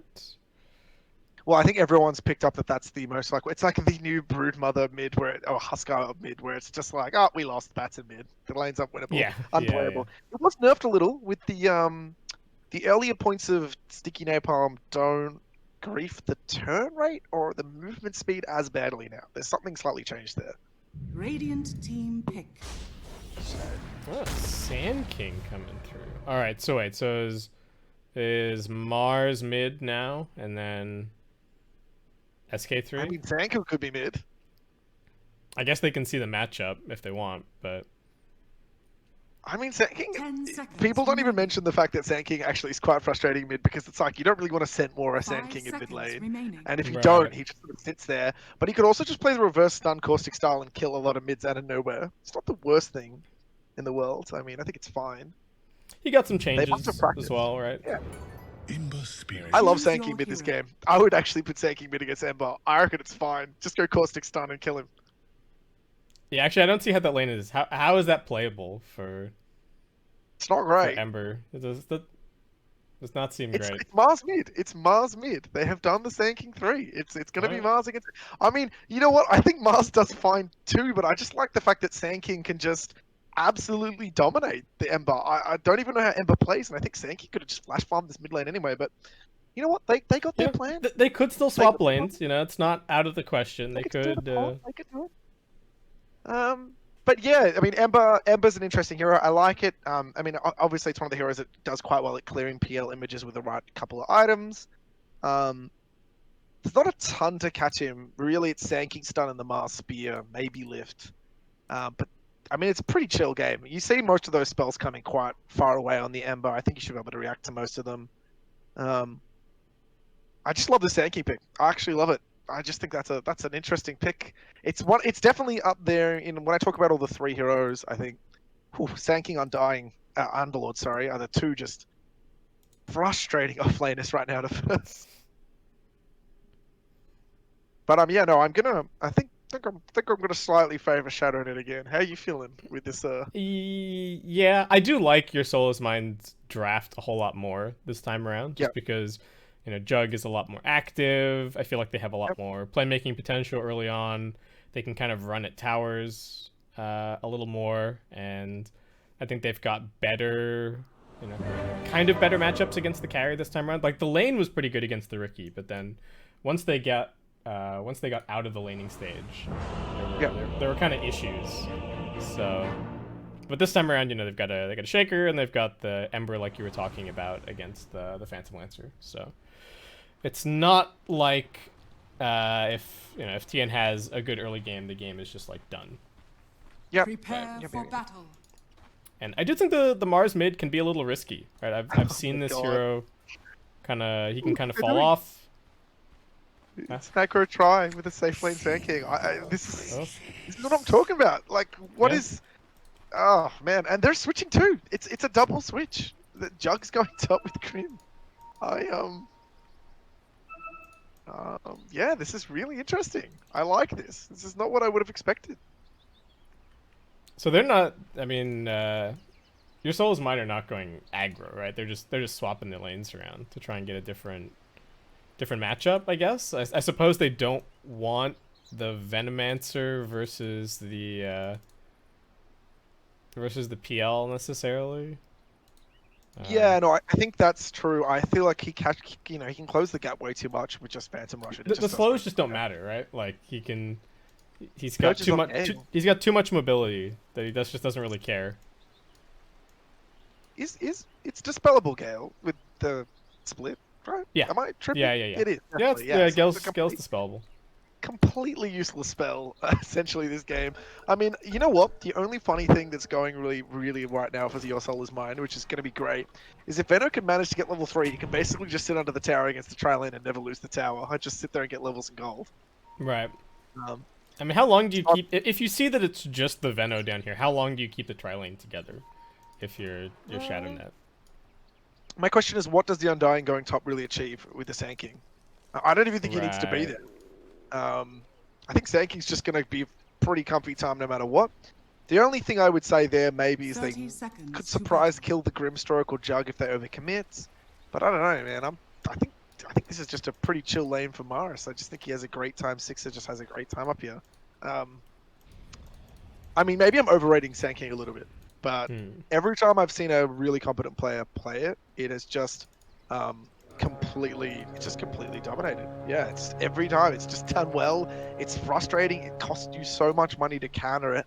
The And even if battle you buy the begins. sense to counter it, it doesn't necessarily stop it just playing caustic stun style and just, gimping you if you make any misplays. I do worry a little about him getting zoned out of his lane here. Yep. Because there's gonna be the block, and so the wave is gonna bounce off of his tower, and then straight into the enemy tower, and it's probably just gonna stay there. And then I could see him getting zoned out on this line, kind of a thing. Yep. Just have to see what happens. So it's straight under the tower. I mean, let's see how he goes here. Yeah. Bot lane played with Poison Sting. It's really funny to see two tri lanes essentially dodging each other. I miss the old days where you just see like a try-on-try just bash it. They're already switching. They're already... Yeah, Rubik's coming straight up here. So okay. Let's that's see. probably better. This lane did not end up in the most amazing position. I really thought that they were going to get it right outside there. Oh, Rubik. Yeah, Boomer in some trouble, and he just TP'd up here, but actually getting juked a little bit. Savior just Savior completely off the money there with the spin. I mean, I think if he just spins it and just click follows... Yeah, he's just got move him, click him, right? It's... Yeah, I just feel like he moved the wrong way. He must have clicked past the fissure and it ran the opposite direction. Pathing around Fisher and cogs Yeah. are really janky, but it's no excuse. I mean, you know what? We're guys. We're in season 2. We're expecting the no mistakes, flawless play from everyone.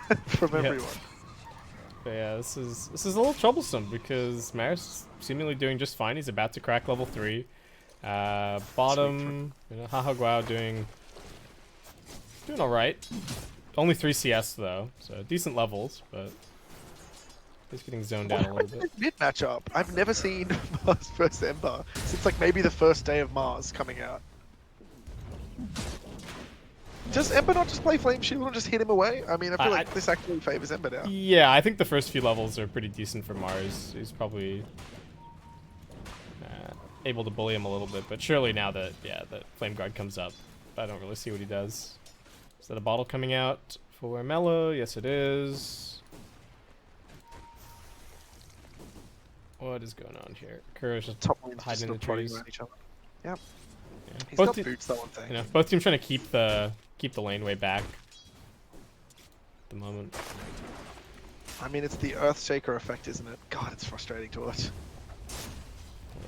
But are they, I mean, I don't know if they want to tank this here. They're actually going to let it go into the tower, so should reset into an okay position for Maris. And Boomer actually gets the small camp pull off here.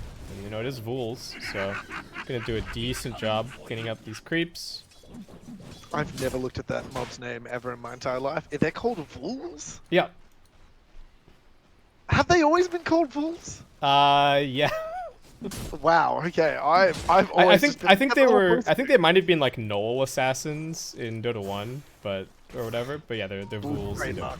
They've been Vools in Dota 2 the whole time. Gross. Gross. I don't like that name at all. By the way, too, Kuro's just chasing 1, 2, 3 around the tree line on the Venno and just doing undying things, just spam decaying over and over and over. Yeah, he's just securing TN's farm. It's working just fine. He just galed for the CS. Did you see that? I mean, it worked. The impact damage was Yeah. I mean, what is initial damage 25. I mean, it's a way to CS. If you get the last hit, you got the last hit. It's like just CSing with Wave of Terror. But this is sort of what I meant about the Venno, like. Trying to make it go to Maris, look back. It does have the burst strike, but it doesn't get him away from anything here. So it looks like just survivability is going to be enough. Are they going to interrupt his salve? No. They're just going to let him have it. He was too far, yeah, now to do that. Oof.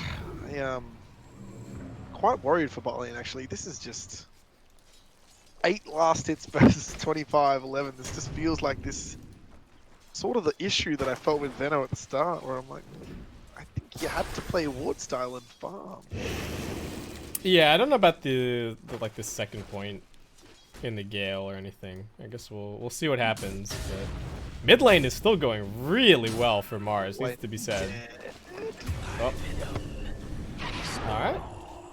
I thought he was fine under the tower the whole time, but never mind. Just gets He's just, he just got decayed. He had 400 health. Decayed, So much more. and just, PL charge lands, a couple hits and another decay and soul rip. He's dead. Like, it's just, yeah, that's the lane that's going to be a bit of a problem. And I think giving this PL free farm is going to be really frightening. I mean, I'm expecting some ultra fast diffusal. And once he has that diffusal, I really don't think anyone can walk down there against him in the lane. Yeah, he's just going to be completely in control of this bottom side of the map, right? Yep. Take it over. It's juicy. I mean, this is going to be up to Savior, really. I feel like he has to go Battle Fury here. What else? What other item is there to go? It's a PL game. Yeah. Is Maelstrom just a dead item these days? Yeah, it's pretty dead.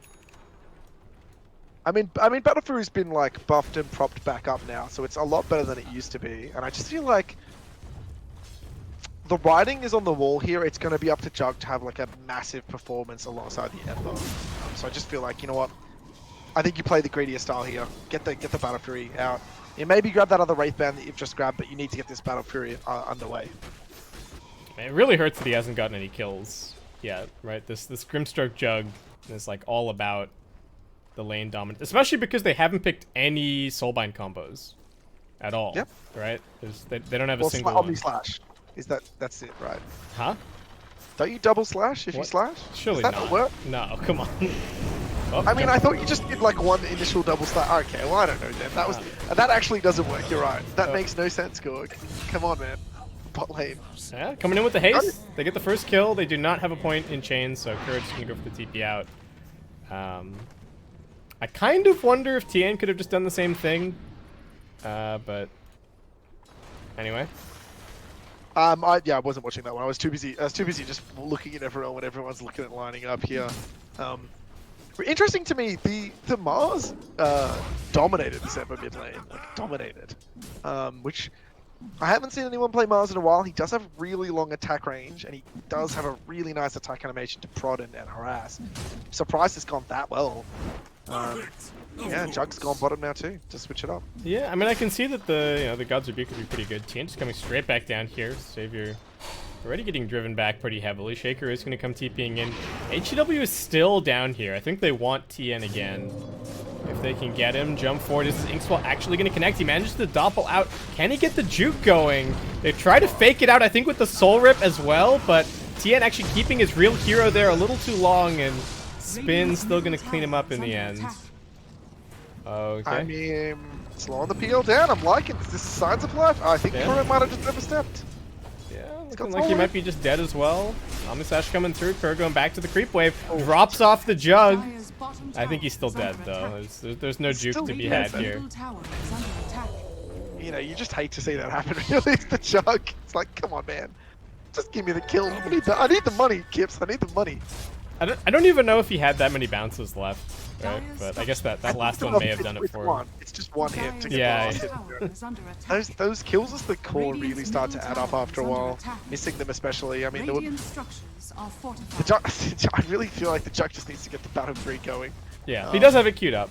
But yeah, that really hurts not getting that kill. And what also really hurts is that how much damage they're taking on this mid tier 1 tower with the DDs. This is just like a free tier 1, it looks like. Maybe they can keep it alive a little longer with the Ember coming back. But we'll get that sweet Tombstone gold. Oh, yes. I think you could have given that to the Shaker. Oh, lift! Looking for the combo. They lifted him out of the range of the spear! No, the combination from ShadowNet. I don't think you kill him there, actually, even with that spear. But, you know, still. That's not what you were looking for sure. Cracks in Kuro's big brain plan are showing. I mean, it's a much more lively game, definitely, from your soul. I mean, it's a low kill. It's a very low kill count, actually. Last season, we were averaging like 2.5 kills a game. And this is sort of like, this is just looking like another, you know, they're all just playing for their items. You know, they'll have Battle Furies, Diffusals, Blinks coming out. All the juicy stuff, all the hits, all the goodness. Maris has just gotten his hood, so he's pretty much unkillable with his Veno. I don't know how that Veno could ever drop that. And Veno's gone back for points and wards now, which I like, because how else do you flash fire with this hero without the wards? Yeah, he's gonna need to max him out. I don't want to see any more points in Gale. Ooh, Maris wants this bounty, but there's a lot of heroes up here. He's gonna be able to get the bar strike off as the silence comes through, and actually looking to still grab the bounty and try and escape. Looks like he might just get focused down. Needs to deal with the Phantom. Can't quite do it. And F18 will be the one to grab that kill. Great shakes. Yeah, no, look, that was just, I mean, he got the bounty, so, you know, woo. Yes, at least he got that. Otherwise, it would have been... Minor victories. I mean, hey, your soul's playing much better this game. They're actually, the signs of life. I'm really enjoying it. Like, they're prodding around. They actually have plays to make, right? Compared to the... to the previous game. Well, I think they had plays to make in the previous game as well, but they just never, like, they never stuck their cores together and made anything happen. And the support's able to be way more active this game, especially with the Grimstroke compared to having the Oracle. Yeah, I mean, like, this Earthshaker, he can have a pretty good blink timing. He's got blink here, 400. Wasabi TP'd in to try and defend this tier 1. There's a Tombstone right in his face. Kuro trying to keep it alive. Nobody else is actually here pushing with him. Looking like he might just be dead. Gonna try for the TP out. Is it gonna be in time? Yes, it will. Alright, bit of space created. He prompted a TP from the Ember as well. I feel like Wasabi should have just immediately expelled there. I'm not sure why he was holding it. Was he maybe thinking that... Did he not have it straight away then? Okay, maybe I think he had it off cooldown. I think you have to use it. You know, you just use it straight away then, not let him TP. Your Jug's around the corner. There's not many creeps. They're all about to die. I think Slash comes straight in and I think he's the freebie. A TM with the OP talent to farm the Ancients. Why does that item work on the Ancients? Yeah, it's a little... I've never understood that. It's like, it's 40% of the Ancient's health. In some situations, that's like 7 or 8 hits that you've just saved, essentially, with it. Yeah, especially on heroes that can tank early, but you know don't necessarily have insane damage output. It's really good. Your Phantom Lancers and your Terrorblades and stuff. It just seems a little too valued now, that item. Like, I mean, they've tried to sort of nerf out. Gone on the bottom. He does have the hood to try and keep him alive a little longer, and Kuro also coming in with the heal. Actually gonna look for a little bit of a turnaround. Now trouble for the Jug. Nice Fisher is gonna keep him alive a little longer. Tombstone coming through, but also the healing ward. So it looks like Savior should survive. Kuro still keeping the pressure up. He's fighting with the Zambies, and here comes the Burrow Strike. F18 does not want to die here. He's very, very close to his blink. Looks like they should be able to hold on to this a little longer. There is the Rubik rotating down to bottom as well, as Kuro in front of everybody just trying to TP top. That immediately gets interrupted. Phantom Lancer dead. He's trying to head up and help out Tien, but he's brought down. Savior very low. Alright, gets nuked down. Fisher's being stolen. F18, can he find a spot to TP out? He's actually just going to keep on fighting. He's calling for backup. Here comes the Venomancer. Looks like he might be the target. There is another Burrow Strike. Kurosa coming through with the damage amplification. Striker getting chunked. Burrow Strike through. It's going to be a double kill for your Undying. And now with no more interrupts, Maris can just go for the TP out. Kuro actually just going to keep on fighting here as Mello also rotating into position. Oh, wow, in trouble. Don't even need to use the Mars Arena. It's just going to be a triple kill for your Undying. Well, turns out that it was a good thing that they interrupted his TP. Stop going bot, guys. Stop going one by bot. one. Well, it was looking good till that moment. They did kill the Phantom Lancer top, so... Yeah, but I mean, but what is that? 3 heroes and a yeah, tower. well, only like one person needed to die bottom, right? There was no need at all for like 3 people to die at bot. You know, it's what do you call it? It's the saving your teammate syndrome, where you're just like, oh, I can save you, and I'm dead. Yeah, it's some real lemming Dota for sure. Lemming, I like them. But yeah, I think you just gotta look at that and be like, look, the Undying's. I mean, who even cares if the Undying dies? His mission is to just suicide in and spam buttons. Like, it's sort of tracing back to... Okay, even if you kill the Undying there, like, what are you actually doing? Like, they're taking your tower. You're trying to save the tower? Like, if you want to save that, you really need to commit way more at the same time. But, just sort of meandering on in one by one. It's just not the way to go. Yeah. Good news, Jug's taking a stack. He's like... Yep. What, 4 minutes, 5 minutes off the Battle Fury, probably, maybe a little less. Depends how he goes. Yule's on the Mars, which I actually like. He just Yule straight into an ulti combo. Is there a neutral item for this Jug? Oh no, not yet. There's still 2 that they're missing, so maybe he'll get one out of this stack. Surely. Yeah, hopefully. I mean, I don't know. I sort of despise that RNG can even come into the game with the neutral items still. I know that the someone was saying that it has escalating odds, so the longer that it doesn't drop, the actually higher and higher it starts to creep up. But I don't know, it just seems real like... Oh, well, you mean just the RNG of whether it drops or not? Or the... Yeah, I heard that there was some people, what was it, 10% on a regular neutral, 30% on Aegis? They might have changed that, I forgot. It's been changed so many times. Well, isn't it that, like, your first neutral item is really likely, and then each subsequent one in the tier is slightly less? I don't know if there's a time dependence. Let's have a look. Maybe something was changed, but I don't know off the top of me. Now that I'm looking through the heroes too, there's a couple of interesting builds going on too. Like Oshek's playing standard set higher points in Aftershock 113. Grip's playing a build I've actually not seen ever really. I mean, like we said, there's like 0 synergy for his Soulbind this game, right? So why skill it? I don't know. I've seen a lot of people do like, you know, you get a couple points in there. You know, you even do like 3-1-1 or. I've seen some people do 1-1-3. I've never seen it high points on the Phantom's Embrace. Surely you take the ulti to at least combo with your own Phantom's Embrace, right? Maybe. I think it's worth it to because the third level is kind of a break point, right? Because that's where you get the extra attack on the Phantom. I've never seen it be built that way too. It's interesting to me. Yeah, I could be completely wrong. I have no idea what the build is. I think there's a reason. All right, they've got their blink on F18 now, so they can go make a play with their shaker. It's got a blink and a smoke. I don't know if they're just gonna try and dump TN again. It seems to be the target for Your Soul Is Mine this game, just constantly kind of. Yeah. He's taking like literally the safest farm on the map currently, just behind his towers. Doesn't want to get run at again, it seems. Sand King is going bots, and I love that Rubik is just planting bot with his own ward army and just farming as the counter pushes the wave.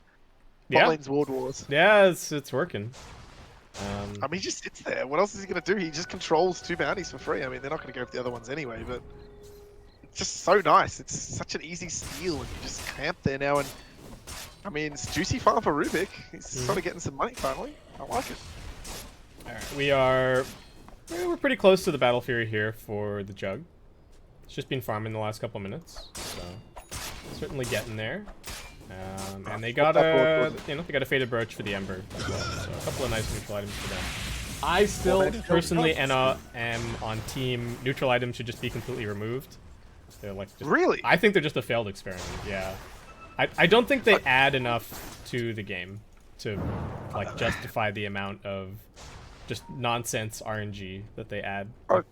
Okay, there's problems with them in the fact that there's the two issues that I have with it are the first one being, so let's say you're playing an ultra late game.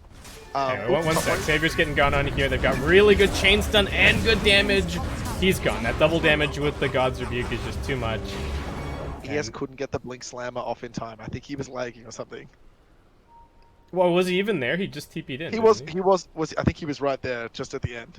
I mean, it wouldn't have mattered. I'm pretty sure he's dead as soon as that spear connected. But, yeah, what I was going to say was actually more to do with the fact that you can be in a game and something out of your control can essentially decide it. So when you're playing like a 60+ minute game, and one team, is playing all right-click, core-oriented heroes, and you get something like Deso 3 Pirate Hat, which is just amazingly valuable. Yeah.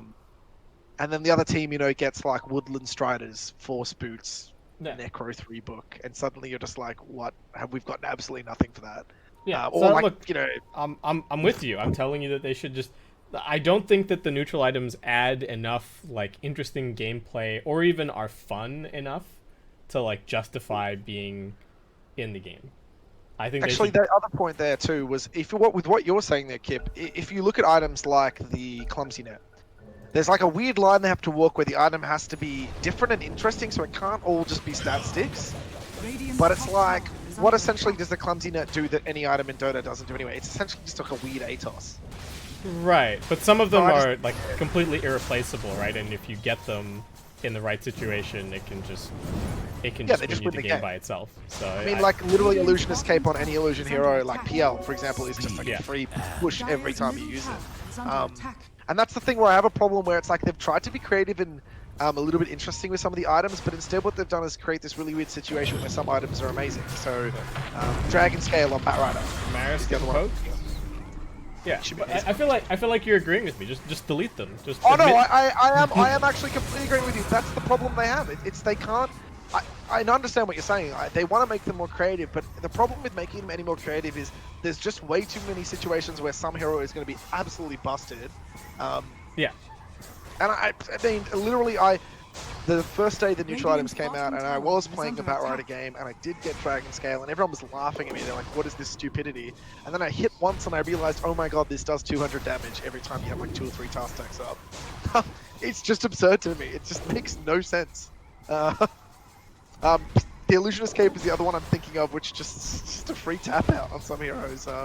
But even something simple, a PA with like a nice timing on the Orb of Destruction.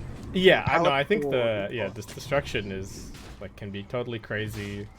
I even think like kind of niche ones like I've seen games where getting Craggy Coat or not on Death Prophet decides the game.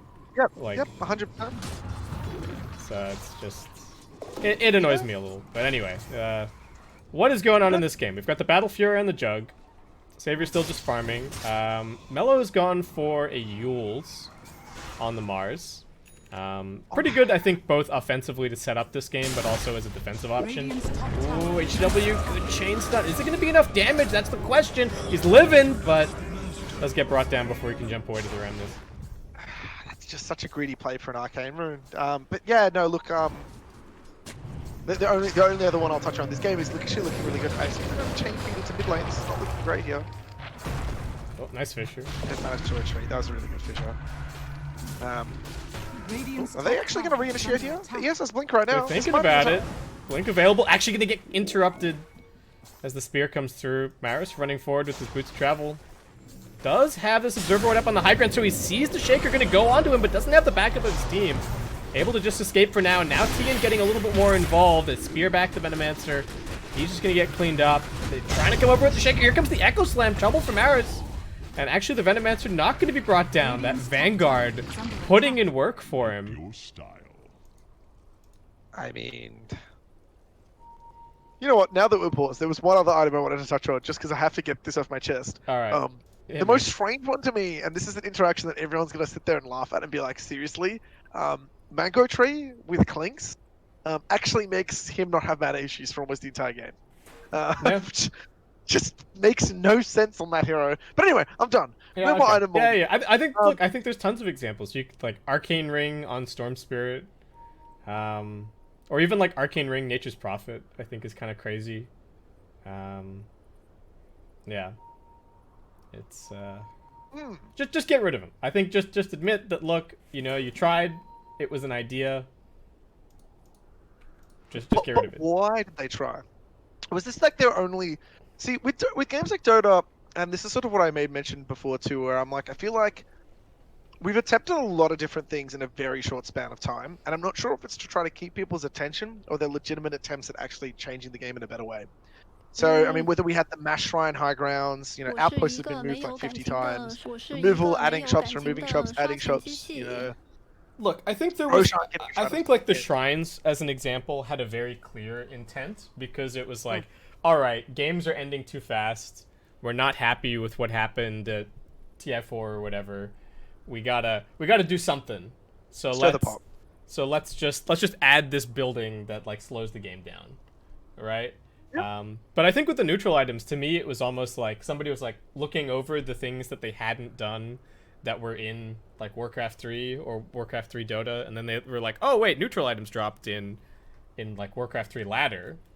What if we had neutral items? And then people were like, well, I have some cool ideas for like random items that I wanted added to Dota. And I think it was kind of like a way to test a few item ideas without actually adding them to the game. Yep. But yeah, I don't know. Would you be okay with them taking all the neutral items and adding them as conventional items with costs? Not all of them, but I think some of them could be. Some of them?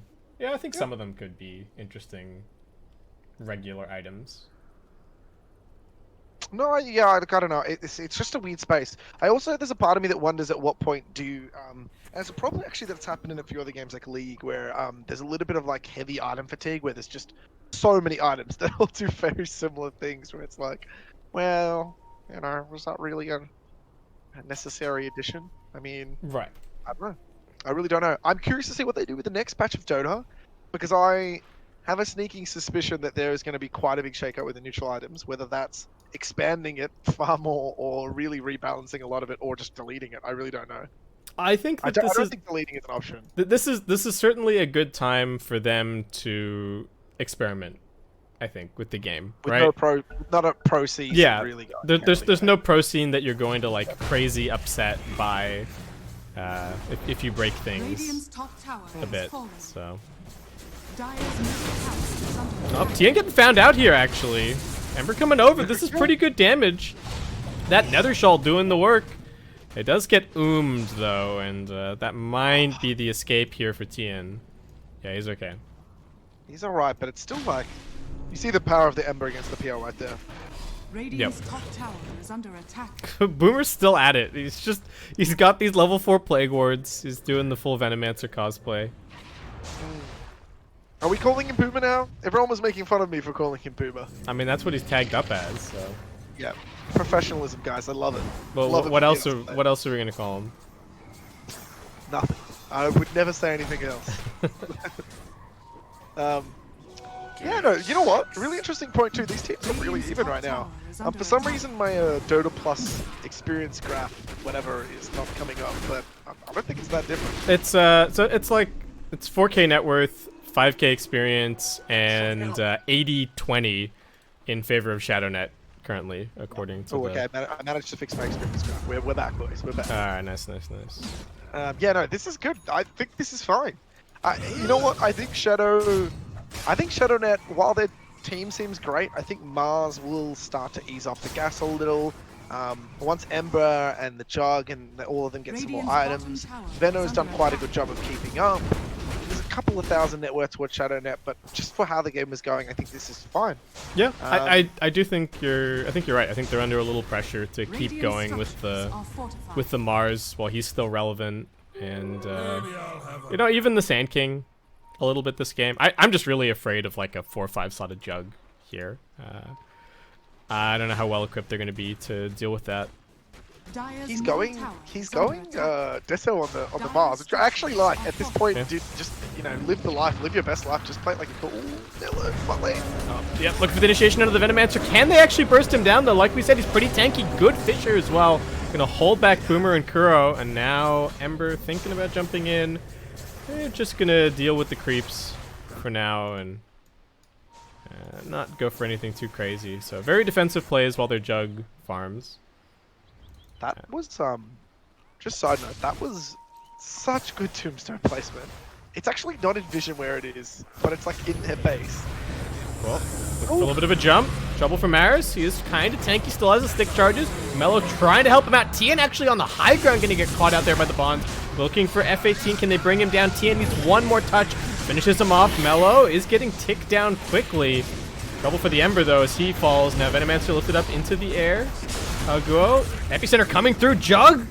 He got the Omni Slash off, but just not killing off anyone. And now the chase continues. Stolen Fisher into the Fade Bolt from Boomer, and that is a 4-for-0 in favor of ShadowNet.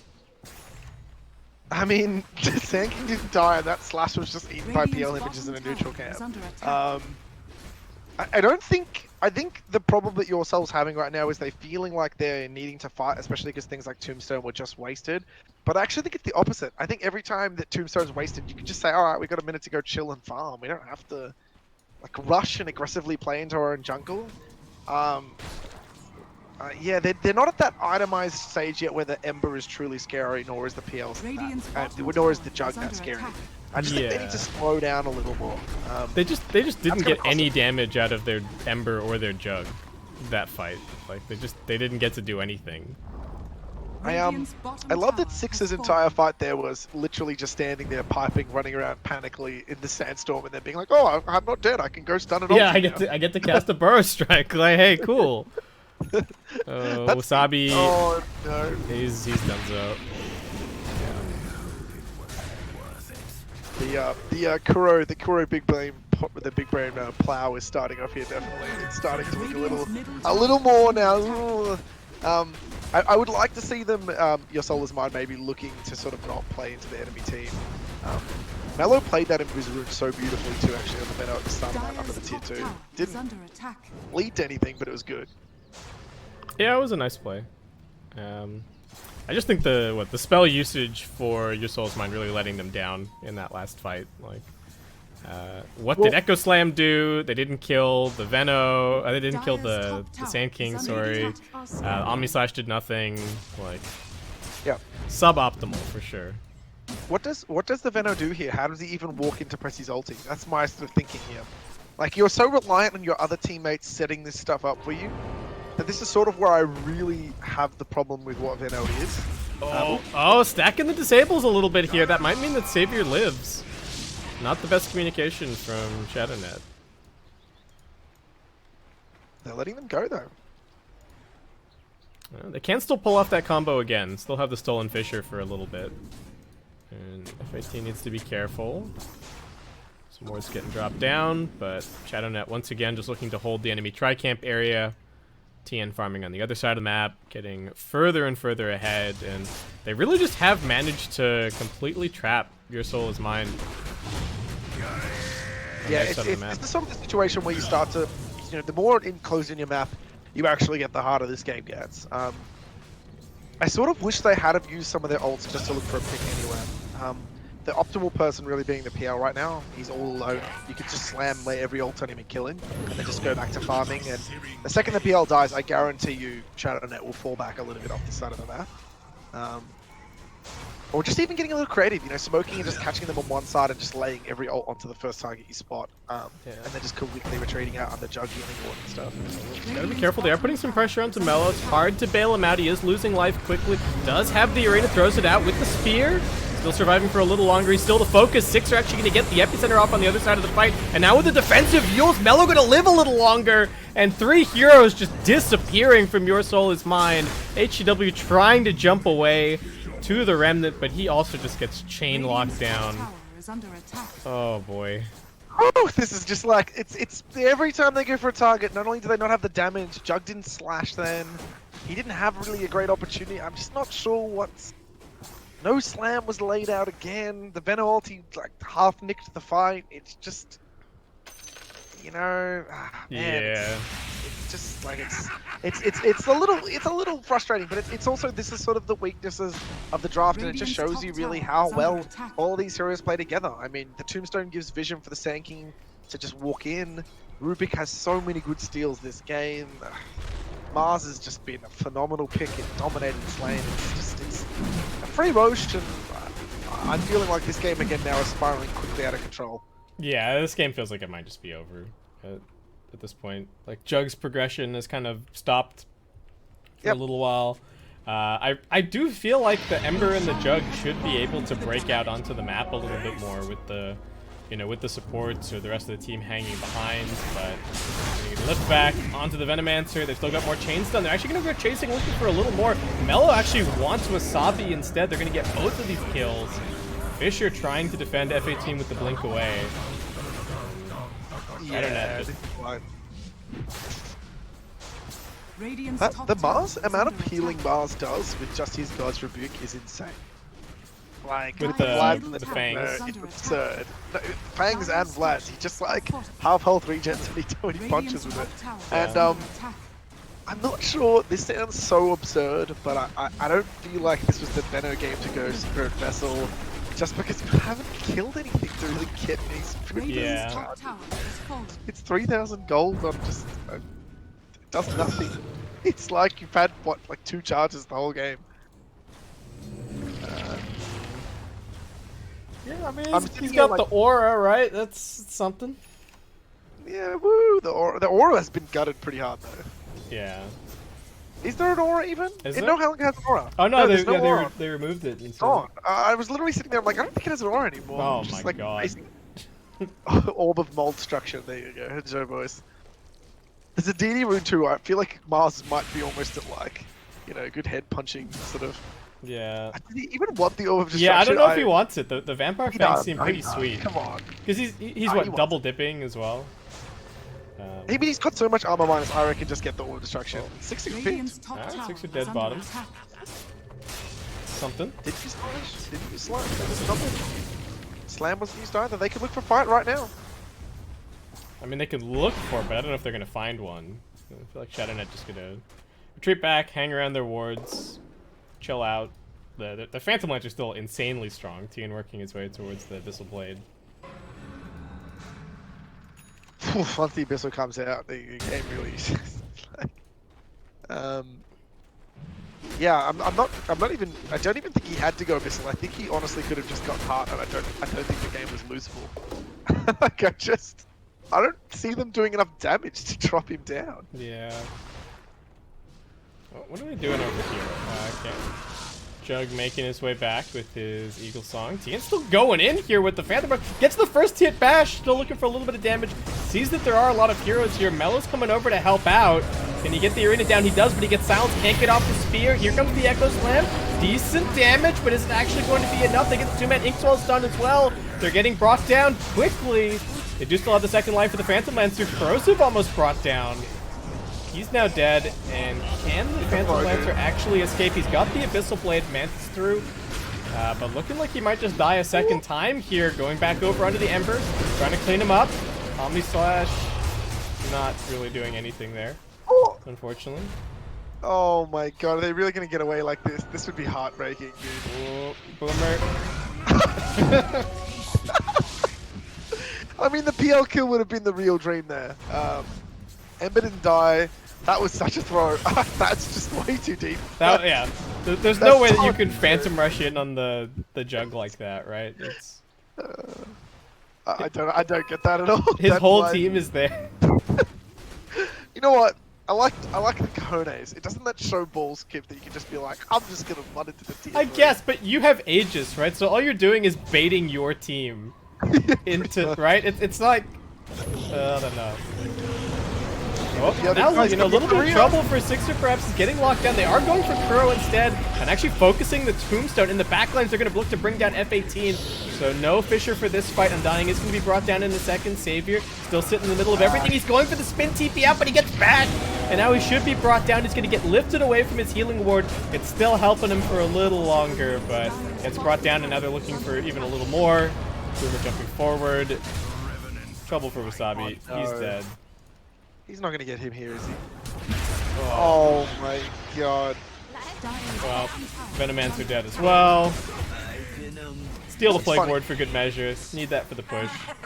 Boomer is just playing this one great. He's like, I love that his style as the support is he just ignores everything behind him and just keeps the chase, assuming his team is going to wipe every target. Yeah, I mean that's kind of what Melo's been doing as well, right? It's just like, oh yeah, they've got this kill. I'm just gonna go try and catch something else, right? Always assuming that they, whatever heroes they've caught are already dead. It does kind of feel like the case. I mean, next Roche in a couple minutes. I just think they're just gonna wait for it. It's like the parallel between this and the last game are sort of a little depressingly scary there, to be honest. Yeah. I'm just sort of sitting here like I'm like thinking about the best course of action, I guess, is what I'm thinking. And the more I think about answers here again, it just feels like in practice again, where a couple of mistakes. Oh, correct. It's good. Yeah, he was just kind of coming in here, I think, trying to do a little bit of dewarding and just paid for it with his life. Yeah. But again, this is sort of the advantage of what I was saying too. Like, I don't mind him suiciding there. I mean, he sort of was deep. They sort of went straight back to farming. But it's about what you do as the support. Did you buy your team some time? Did you make your Rubik comfortable ward fight? He's just been sitting up here. TDPO. Oh no! No, F18, what are you doing? Jumps in, Echo Slams, not nearly enough illusions to justify it, and then just dies instantly. Was that 300 damage? Or the Yeah, I don't know what that was. Well, I mean, his total damage was 485. So there you go. Radiant's middle tower. I mean, that's a really big cooldown they had to rely on too. So yeah, I mean, even once he respawns, he's not going to be useful. Side chains, whiffs. Maris does have this Aghanim Scepter, so he can dive in pretty deep if he wants to. I'm not sure that it's even really necessary. They can just see just a little bit burst back coming through. Gonna get a bash. They don't even need it. They've got the lift. Clean up the Venomancer. Head onto the towers. And Savior does have an Omni Slash available. Trying with the healing ward. Now coming in with the Omni Slash. Just getting split among everybody and the illusions. I guess he felt like he absolutely had to do that. BKB is available for the Mars, so he's looking for the turnaround here. The Fissure does interrupt things a little bit, but both cores just getting instantly brought down. Tian's going into the back lines once again, and looking like that should just be game. Should be ShadowNet taking this out. 2-0. It's this game's really interesting to me because their first 15-20 minutes was just so much better, Kip, and it's not over yet. But it's like just these mid-game fights just seem so random and bizarre. And it seems like almost like no one's talking to each other. Oh, whoop! Jumping in. Just suicide to tier 4s. I'm not quite sure what that was about. I mean, if anyone wants to talk about the cracks of weakness from ShadowNet, it would be that they still seem to be a little overzealous sometimes. Radiant's middle towers. It's not the most disciplined Dota in the entire world, but it's doing work. You know what? I really think that everyone's played so well here. Boomer, I think, has had a phenomenal game. I think Melo on the Mars too. Both of them have just been so good. Kuro also. God, can you name a support player that plays the same suicidal, sacrificial style that he plays? He understands that his role as this Undying is to literally just walk at people and just keep them out of the lane.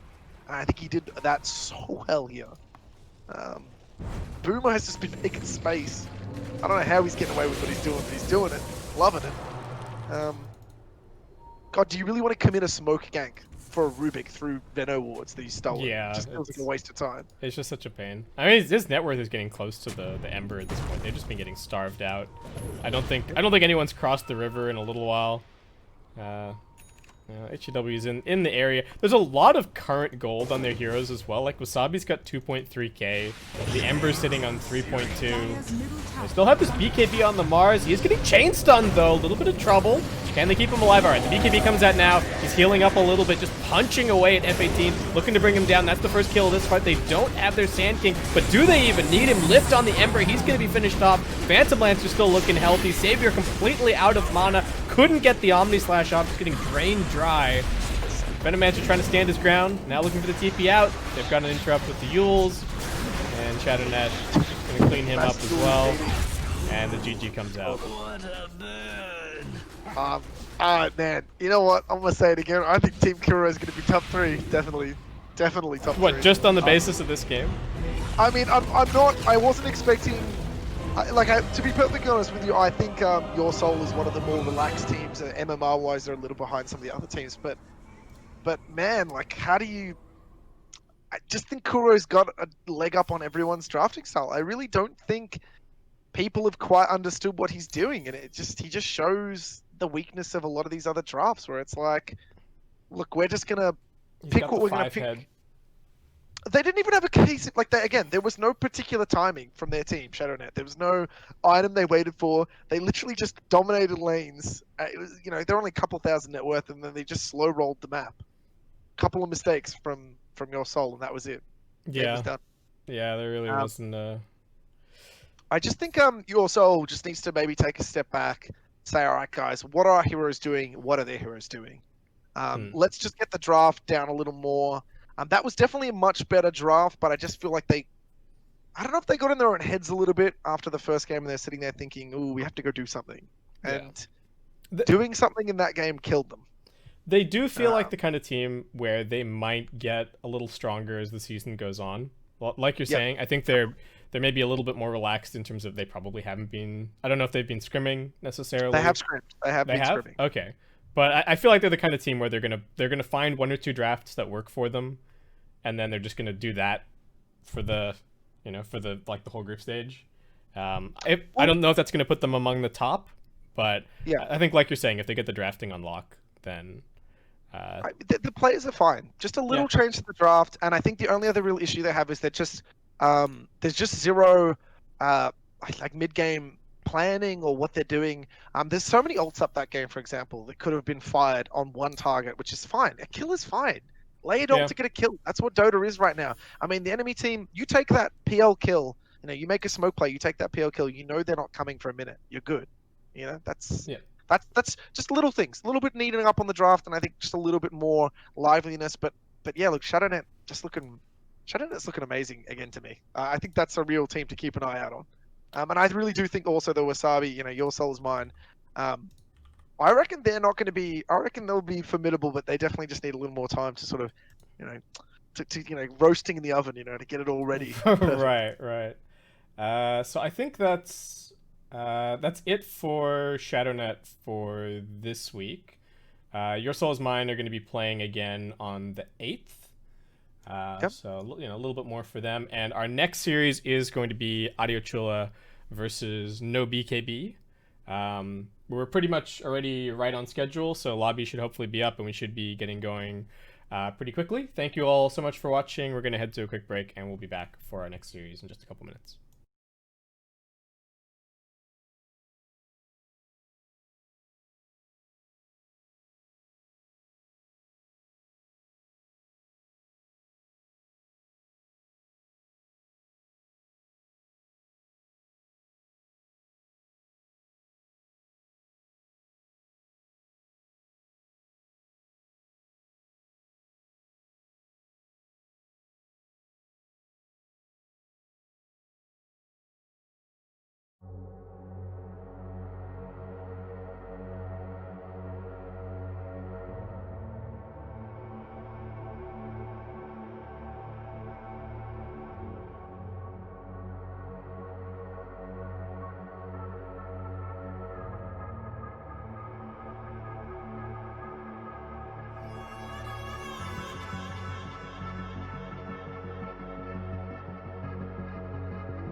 shake.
Make the ground shake.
Break it down.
Break it down.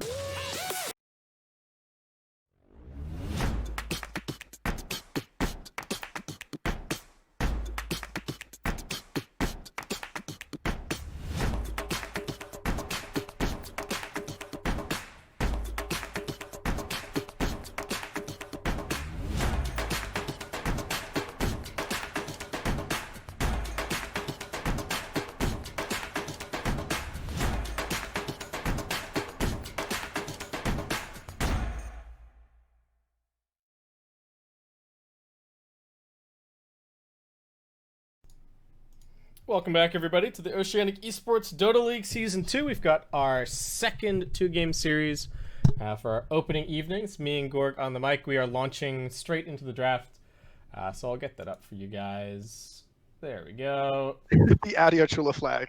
Gibbs. Uh, perfect. It's adorable. It's good stuff. I like that touch. I mean, I like that these guys are getting you know, they're getting a little more creative with everything there. I'm liking the production value here a little bit more. Yeah, well, you say that, but so what? Our Adio Chula are the one team that have kept their. Oh no, wait, Spag and Sons and Sincerely Fury as well have also kept their names and their logos between the seasons. Yeah, I was gonna call them out for being uncreative, but you know they've changed their banner. Nah, they've done a good job. I mean, that's props to them. Dire Yeah. team pick. They had one of the banners that like didn't work last time, where it, Yeah. you know, they just put in the same image and you only got half of it. So someone's clearly figured out how the banners are supposed to work. But The interesting thing is no BKB's team little logo thing is a really stretched, blurred 10 picture of seconds no remaining. BKB behind there. It's dragged across. yeah, 5 seconds I remaining. don't know why Dota does that and puts a really low quality picture of the team logo behind the team names. Never understood that. Makes no sense to me. oh, But anyway, I've just got two little boxes. Radiant Is yours like team all? back. Oh, I see what you mean. Right. yeah, behind the actual team Oh, names, yeah, it's like yeah, a yeah. picture of themselves, but it's like a low quality blur. Yeah, well, version. I don't, what is up with that? Actually, that's so I've strange. never, now that I'm staring at it, it's really irking me. actually. What has been seen? I think fortunately it's not showing up on the stream. So Okay. there you go. People can't. People won't be Okay. triggered. Can I just say, I think Adio Chula with Lord Boon's last season, 10 seconds remaining. they had like an actual go-to style of just really high tempo 5 heroes seconds like remain. Spirits, Radiant team back. Nature's Prophet, and they were just all teleporting everywhere and just liquid Dire lanes, team back. which I love. It's fun to watch. This season I reckon they're gonna have something similar Radiant planned. I team love back. their hero picks already. God, Nyx gives Snapfire a hard time. Snapfire makes one mistake with an ult, it's just gone. Forget it. I mean, it's not even about making a mistake, right? Because you can just walk into the globs. It's like Yep. there really isn't any counterplay for Snap, unfortunately. BKB. 10 seconds I guess so, yeah. No BKB is gonna buy BKB. 5 No, you seconds gotta get the remaining. Ags, and then you just launch somebody at the Nyx, and then that guy kills the Nyx, and then you get to Then you get to ult. and then you get to ult. Yeah. I mean, just Phoenix is the something strat. that's sort of seen a resurgence as a safe lane support. I've seen it as a safe Yeah. lane support. I've seen it a bit of everywhere, but it's the egg. You're an R button. You're a laser and an R button. That's essentially what you come down to. I think the Sunray is really, I don't want to say like underrated necessarily, but I think it can sometimes be difficult to notice how much impact it's having. Oh, have I also got the team names? I've got the teams the wrong way around on the overlay. Sorry guys, lack of production value for me. Here, I'll fix it. No, you know what? Do you want to hear? Last season, when I casted almost every game we streamed, Gibbs, I did not have the Radiant team actually showing for any of after the first game. So as in they were just invisible Dire heroes. On team the back. Oh yeah, screen. yeah. You had the but that's just like a bug, right? That's not a. Well, I thought it was a bug, but I've reinstalled my entire Windows just to fix it, and it does appear to be fixed now. So I Nice. don't even know. Who I knows? don't even know. Who knows? It could be 10 worse. You could be one of these seconds people that have the verifying cache problem every time they I open do the have game. that too. seconds remaining. You do? I do have that. Oh. Yeah, it takes like 9 years for it to stop validating or verifying or whatever Oh, every time no. I use it. My But let's not condolences. talk about that. Dire Slark team ban, I pick. like that. That's a good ban. Snap Slark, Crim Slark is just like the most easy, freebie lanes. Yeah. I like what they're thinking about that. I'm really curious to see what no BKB's style is. It's really sort of Snap and Grim fill very similar roles in the 10 lane as supports. seconds remaining. I don't know what they're thinking here. Is there a 5 particular seconds strat? remaining. Why do I have a Radiant feeling that team Xavier is pick. going to do a weird core Snapfire like they did last season? Oh, maybe. So God, I my hope they- yeah, my thing with I guess the other thing. Do you know if is Cozy playing? Is he playing 2 for? He's got to be 2. No, Surely. BKB? Yeah. I just Yeah, me put the thing Bowser. about Cozy is that his mid hero pool is a little weird, 10 seconds right? remaining. Like he plays his mid pool is like Pugna 5 and seconds Tinker and Quap. He likes and... to think he's a Pugna player. He's not a Pugna player. Ah. He's like Puck Quap. It's not Gorg approved. It's look, you know what? It's very hard to get that Gorg Pugno seal of approval, guys. I'm Okay. gonna real talk here. You know, Right. it's easier now. I like this LS pick. I think this is It's a good consistent lifestealer pick for sure. 10 seconds. It does well remaining. against the It does. I think it does fine too against the Centaur. 5 seconds remaining. Yeah. Centaur that he's retaliate reverse back to the old. You know, you hit him, you take some damage. Yeah. So it's changed quite a bit Yeah. than it would with the sudden 200 plus damage that it used to get. Yeah. He's not going to shred the Centaur in the way that he used to, right? Where he used to be this like big he was really the anti beefy strength hero carry, but Yeah. certainly going to be really good against the Phoenix. The Nyx is not going to pose too much of a problem to you. Can be a little annoying, or at least it used to be a little annoying when people were playing Radiance on Lifestealer, but that build seems mega dead, so not really too much of an play issue. Radiance. Please don't play Radiance. You know what? It's not that I just. It's just in this meta right now. The reason it's dropped off is it's just too slow, and I don't think LS really can warrant doing something like that, where he's just like, here's I've got 4,000 gold in the Radiant bank, that's team effectively pick. doing nothing. Yeah. Stands ready. God, I love this draft from Adio Chula. It's just like lots of stuns, lots of damage, lots of things that have to be paid attention to. Nyx can jump someone. You have to pay attention to the Phoenix egg, where the Sven's coming from. Yeah. I like the 10 Stampede seconds mobility for the remaining. Sven. I think that's pretty sweet. Just in terms of 5 kind of seconds getting him around the remaining. fight. Yep. Yeah.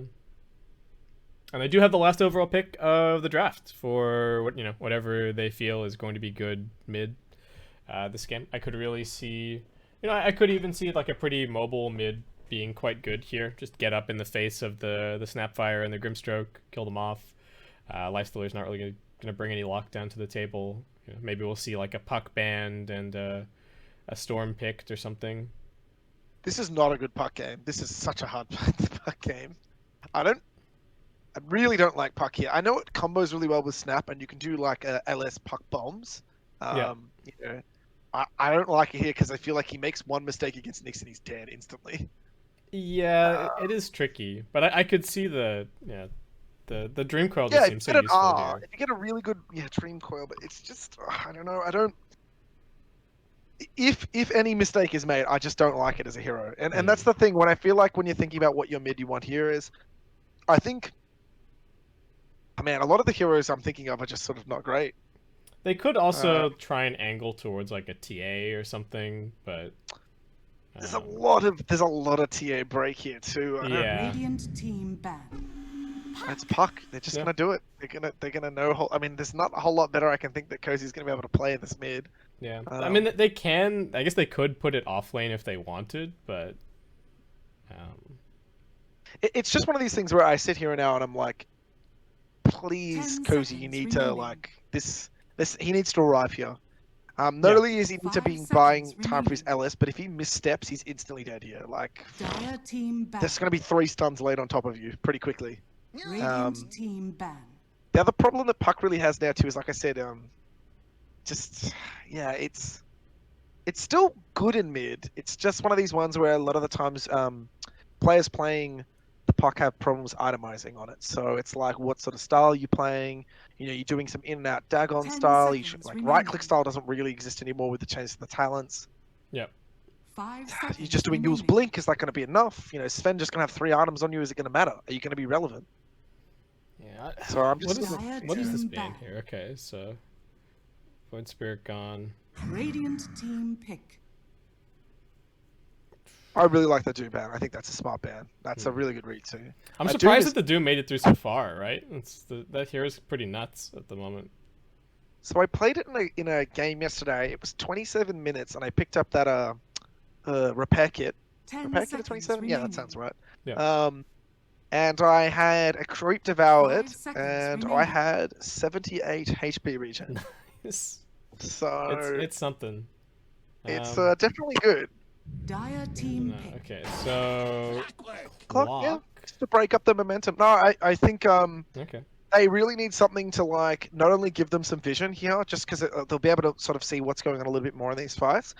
But I think whatever 3 they play here, And this might even be the Snapfire still being like a weird 10 core. I don't know seconds why I remaining. feel like Xavier likes that. I don't know. It's what he did last What, time. like Snap 3 and Clock 4 or Yeah, something? like a Snap 3 and a Clock 4. Or like a but Snap 2, Puck 3, Clock 4. I really don't want Snap to go mid. Yeah, Last I time don't they did it, it was atrociously bad. It was just so awful. I was almost wondering if Adio Chula had the opportunity to just like Razor or something here, because if you're looking at no BKB, it's a solo core, right? It's just Lifestealer. So No, I mean, I was more thinking even along the lines of like something just to waste a bunch of time. Is OD still a thing in mid? Is it not agreed against Buck? I really don't know. That hero what's has your not hero been to do with buffed Buck? enough, right? Even in games where I'm like, this is a good Okay. OD game, like he has good matchups, the hero just Fine. seems garbage. Choose your hero. I like Tiny. Yeah, And it's a comfy pick. it kills Puck. Another hero for Puck to make a mistake and he'll die. Yep. Puck can phase shift the Avalanche though, no, if he's mashing it hard enough. Pretty Okay, comfortably. so it's just the most boring version of the lanes for no BKB here. Well, I'm actually like, the draft isn't too bad. It's really going to be up to no BKB though to be the ones doing things. Alchemist, Sven falls into the Alchemist category again for me, similar to Magnus, where it's like, hey guys, you know, he's getting 3 items. Yeah, he drops off sort of in the ultra late game, but I mean, he gets a couple items. God, he's just strong. Yeah. And your Alice is not going to stand up and fight against like a 3-4 slotted Sven while he's got like an armlet. And, Yeah, something Lifestealer's just never gonna man fight. he's not Right. going to man fight him very well. Yeah. So. He probably is going to need to consider something along the lines of Halberd here. And I'm just expecting Tiny to just literally go blink and make space for Sven to AFK farm. Yeah, and then you can transition into other items later if you need, right? It's the. Yeah, well, I mean, Tiny gets a lot of his gold actually from killing people. Yeah. So I think he's fine to just run around with Blink Dagger and get 200 gold every so often. Just hold TPs, move around the map. I think Tiny does fine against Puck. I mean, if Puck really needs to hit him quite a bit. So we'll see. I mean, if anyone's going to do it, it's going to be the Cozy Puck, right? Yeah, I can definitely see the Tiny just going like mostly utility stuff this game, right? Like he can get a blink and a force staff. I think force is super useful against no BKB's lineup, right? You got to have at least one somewhere. Yeah, you know what I'm sort of sitting here thinking is what's the build for LS like anymore now? I really haven't seen too much LS. I know that people have still gone. Is it not still just like Maelstrom Halberd? Is that not? Is that even a thing? Like it doesn't. Or are we back to Armlet? I don't know. I don't know. I Armlet sort of Deso? feel like this is the game to go like. Not. I don't think Armlet. What is this? You see, he needs A one game sort of some like sort? item to deal with the spend later on. So there's going to be a Halberd at some point for him, or like Right. Abyssal's way down the line. Oh, Also worth noting too, the new Sven Ags. Can you actually stun out of the Puck ult? You can, right? Because that's the new item that everyone's building. Everyone's been going Ags on Sven, by the way. Like I third guess item. so. Ags on Sven to me still seems like a big meme. Throwing your lot in. No, it's really good now because you use it as a substitute blink and as a substitute sort of for BKB sometimes just to move around really quickly. It's not a substitute for BKB. Come on. It's in this game against the Puck it might be. I actually think that does that actually work? Can you actually stun out of it? Does it not just say you're rooted? Oh, can you actually use it? I don't Yeah, know to if you- just leave I the don't know dream if you can quest. use it. Just go test it in demo right now. Come on, we got. Tabbing out. Alright. Fire it up. Okay, so what do we got going on? Nothing too crazy. We haven't had a whole lot of bounty rune battles in these games so We have far. not. It's been slow tonight, Kips. It's been a real slow Yeah. night. Yeah, just the early game's been chill. We've just been complaining about neutral items. It's That's it. We've been old manning on Dota. We've been Yeah. like, Yeah. damn bloody neutral items. Get off our lawn. these damn newfangled Dota back in my day. Yeah, back in my day, we didn't have talent. So Back in my day, we spent 135 gold for a TP scroll and we liked it. Damn it. Oh my god, that's going way back. Back in my day, we used TP scroll to glyph the tower. It's, I mean, that's some Dota 1 stuff right there, isn't it? Anyway. They're gonna fight. Cozy's not blocking me. He's coming down here to take a fight. Tross runes. It's a good start. Alright. Lots of damage on Riz at the beginning here. That's a good start. Oh, the Hobo D is not letting Cozy get back to mid lane easily, though. He's gonna lose half of his HP running back to mid. Oh, that really hurts. Alright, well, you gotta use some of that bounty money to buy a salve for yourself. Oh my god, this is like... Splitgo's just manning up on him. Oh, I missed the range creep. Oh no, Splitgo, too much aggro. I mean, he just salves it back, right? It's not the worst thing in the world. Yeah, I don't think that ended up hurting him too badly. Some damage being traded at bottom. Everybody poking and prodding. Xavier already skilling out the battery assault at level 1 up top. Can Andros get a little side pull going here? Oh, Boone's actually coming over at the last second and blocking it off with the sentry, but Andros can immediately deal with it. Yep. Yeah, no, look, I think top lane actually has a lot of kill potential. If Phoenix steps away from Sven, I feel like they should just be able to man up on this Sven, right? Yeah. So wait, did I mean, Boone none of their damage comes from attacking, so Fire Spirits is not relevant. Yes, he did dive to try to pull. It does not work like that, Boots. That is what you sound like. I think he was trying to dive, catch an attack, and then come back. So that the attack had no pull. I think he was trying to be really Gosu, but It just looked. did not work. Oh, it's already going right now. Yeah, damage on Gachi. Fire Spirit's coming out. Xavier still holding on to the cogs. I don't know if this is quite a kill, but is there a salve here? There is a salve on Boons, so we'll be able to top him back up at bottom. A little bit of trouble for Grimstroke. Pops the Fairy Fire, but just gets popped. Yeah, he just What can't was be he that doing? far out. So you're trying to I think block he was the trying side to pull or stop the something? block. Yeah, he Yeah. was trying to stop the block. The pull, sorry, not the. Oh, top again. Yeah, Gachi wasn't healed back up, so still a little low. Going back through the creep wave, dive through, trying to slow them down. Can they finish off this kill? Doesn't seem like they can. But Sven not having a very fun time up here at top. I think Xavier definitely should have used cogs immediately then. I don't think there's any reason to hold it. I think it's definitely a free kill on Sven if you just cogs. It shows you the strength of the Phoenix though, just was just a little Icarus dive slow just to stop it. Oh, a little bit of spell. Off the money with the cookie. They don't have the dive, so Boone's just trying to stay in amongst the creep wave here. And looks like there's going to be enough to keep him alive.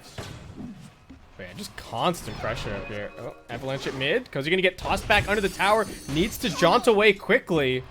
Alright, he's okay. Salve's up. I mean, oof, that is some scary stuff right That is what you sound like. there. I mean, net worth wise, he's that's South City in mid. I mean, they're both trading so much health regen just to stay alive in these lanes. Yeah, the 4-minute rune going to be especially relevant, right? Splitgo's got his bottle. Cozy might not have his by then. I guess we'll have to see how these next couple of creep waves go. And, Boone's Got the block at top. yeah, gets the pull. And he's got it stacked as well, so it's going to be pretty nice. Is Andros just going to nuke this? I mean, it's definitely worth it to kill it, right?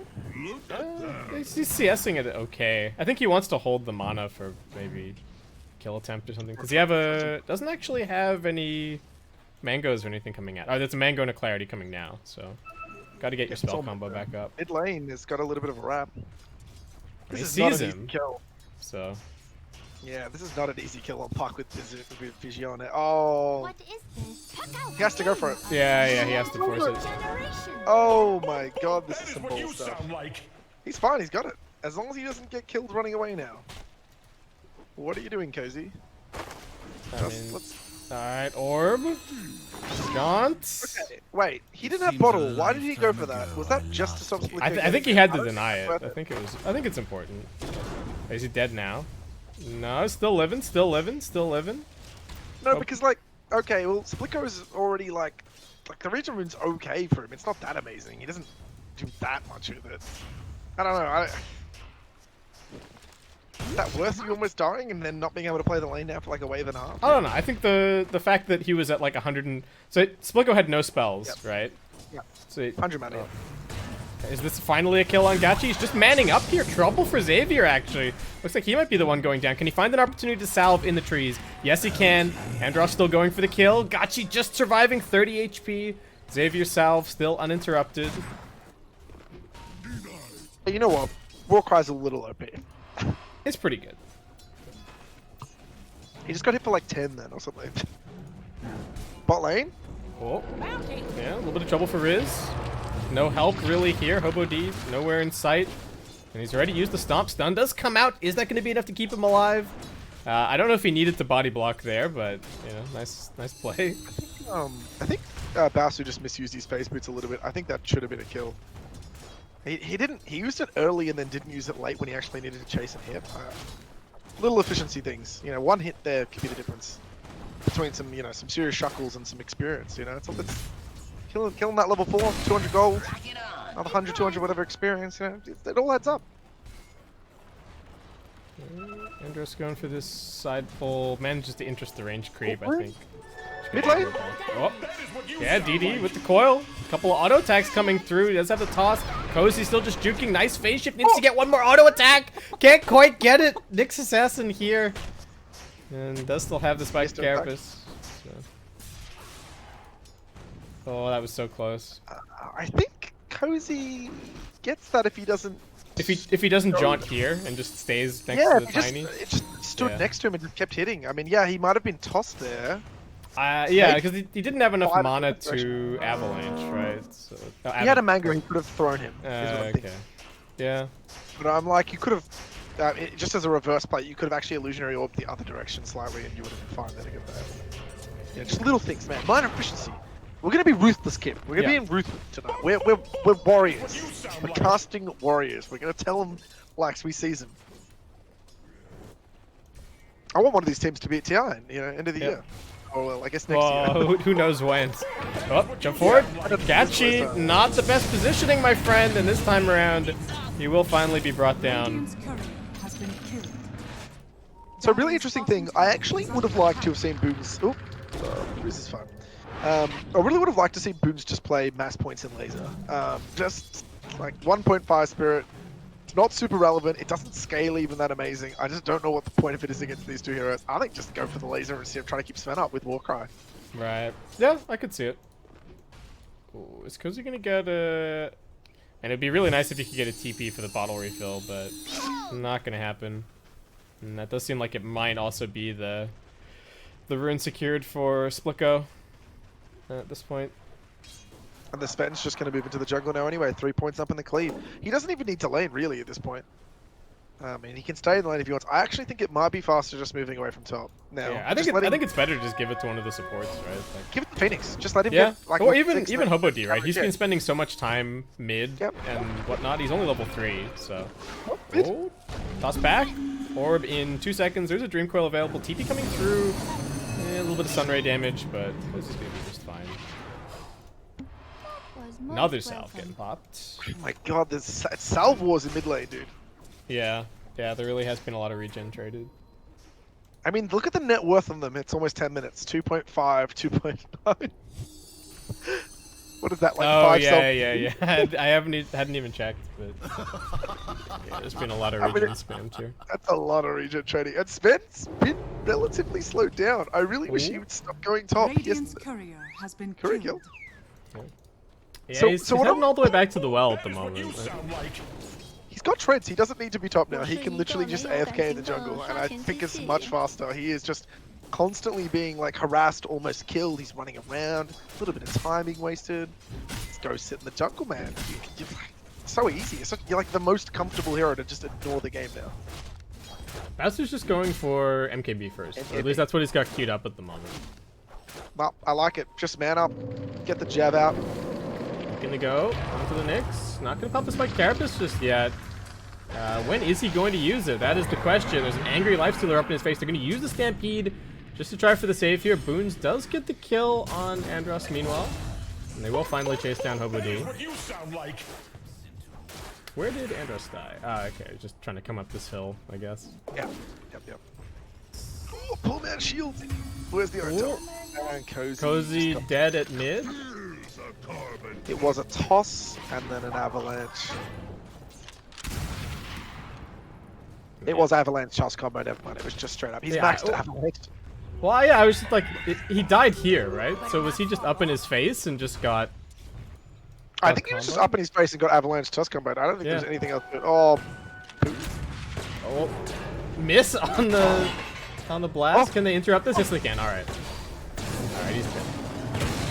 Oh, he's dead. No, he's wait. dead. Wait. Are we really? I mean, This'll sap some of their starch. that's the first Mortimer Kisses. there's no way that you should have needed to use the Mortimer Kisses there, but I guess when you miss the scatter blast, you gotta do what you gotta do. I mean, all things considered, I think this is looking pretty good. I would have put Adio Chula as the same sweat stack. Look, I don't know how true this is, Kips, but I'm gonna say it on stream. I've heard that there is a bit of in-house scrimming between the Adio Chula guys and the what's the other team? ShadowNet. Yeah. There's a little bit of a scrim pact that I've heard that they've mutually exclusively scrimming each other. I don't know how true that is. They're going steady on the scrims. Yeah, you know. Structures are fortified. Is Riz dead? They don't want to. I think Riz might be dead here. Wait, who is? Why is Andros ink swelled? I don't know about that, but anyway. Smoker coming in. Who's his target going to be? Looks like it's Xavier. Quick combo, bring him down. Basu, nice Dream Coil onto 2. Can they actually find these kills? They've also got the Phoenix locked down. He doesn't have enough mana for the egg. Boone's just going to go for the dive away. Looks like he will end up surviving. They're waiting for another combo to bring down Andros, so it will be a double kill for Splicko. Don't know if he's getting out of this one. He's still pretty tanky. The egg comes out. I think that should just be dealt with. All right. Gonna go for it. Nice 3-man stun from Hobo D. Boone's stampede away. All right, still fighting here. Actually wanting the kill on the Grimstroke. There is a Fairy Fire available. It's gonna get popped. Boone's dive away. Does still have the Sunray. He does actually get himself the kill. The support coordination from Adio Chula here. And Boone's just gonna go for the TP out. Man, I really was like, are they really all just gonna run at this in a straight line and get stunned? I don't know. I'm wondering maybe if one of the other people, like, you know, Cozy or someone else, should have stepped left or right, because I think the LS could almost solo that with just a little bit of help. But, you know what? It's an egg still committed essentially to get 1 kill, and that's the kill on the grid. So, yeah, and it was still 2 cores for, like, 2 supports and a core. Well, so. yeah, like, the clock's sort of a call it, Yeah. Oh, Mortimer's just coming out. Got you slowed down. Can he juke? He's not even trying to. He's just running a straight line and gets cleaned up. You know what? I'm gonna say something, Kips. I've learned something in my time in Dota, guys. A little tip for you guys going against any of the Snapfire gamers out there. You got to run in a serpentine fashion, Kips. Serpentine. Yeah. You know, left, right, guys. Make him work for that kill. Yeah, you might be dead. Yeah, the odds are you're gonna die. But, you know, give it a shot. You never know. People are really bad sometimes. I'm thinking about the Serpentine moment last season where Vade's Pango missed like 4 Pango rolls in a row, point blank. Right. Ooh, you know, hook shot off the mark. Dire's middle tower is under attack. They were trying for it mid. Structures And now, Adio Chula trying to mount the defense. Basu doesn't have his item just yet. Sitting on a lot of gold. Boons does just manage to get away with a little bit of that dive. So actually still surviving, doesn't have the mana for the Supernova once again. A little bit of lockdown here on the puck, still surviving, will be brought down. Basu still fighting, bring down 1 for 1 so far. Avatar's combination out of the Lifestealer brings him down. Xavier trying to help keep him alive. Riz is pretty tanky, can they actually finish him off? King's Ball gonna pop, they're trying with the heals, but it's only 2 points in the fun ray. So. Now Splicko coming in once again. Another Avatos, another kill. And the 2 supports not really going to threaten him at this point, so he's just going to keep on fighting. I mean, Tiny Effect's kicking in, he's just taking a kill. Yeah. Every 14 seconds the combo's up. And suddenly #1 net worth as well. Yep, that's it. I mean, that's what I was saying. Tiny's one of these heroes that really doesn't need to actually do conventional farming. He seeks to farm up. Well, snaps it. This is a pretty long TP for the Lifestealer, so it's going to take him a little while to get up here. And just going to try for a TP out. It's fine. Yep. There's the weakness right there. Tower is under attack. But get a mid tower out of this though. Not the worst thing. Dire's middle tower Pretty nice. has The fallen. Snap's got pretty good farm actually. Almost has a full max. So Andros doing his thing. And Sven, you know, not really having the best of time net worth-wise either. He is a Sven and can just AFK for 10 minutes. Yes.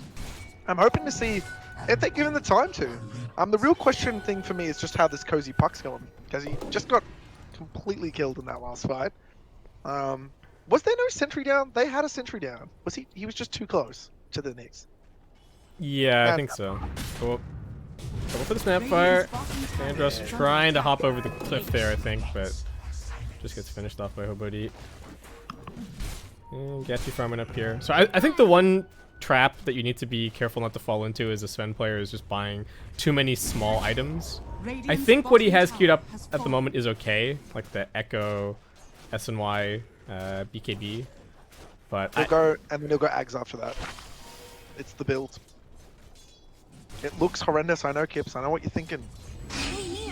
Oh, he's kind of making go on him. He's pretty tanky, though. I don't know how easy this is. Baosu really needs his item to actually make any kind of plays. TP's coming in.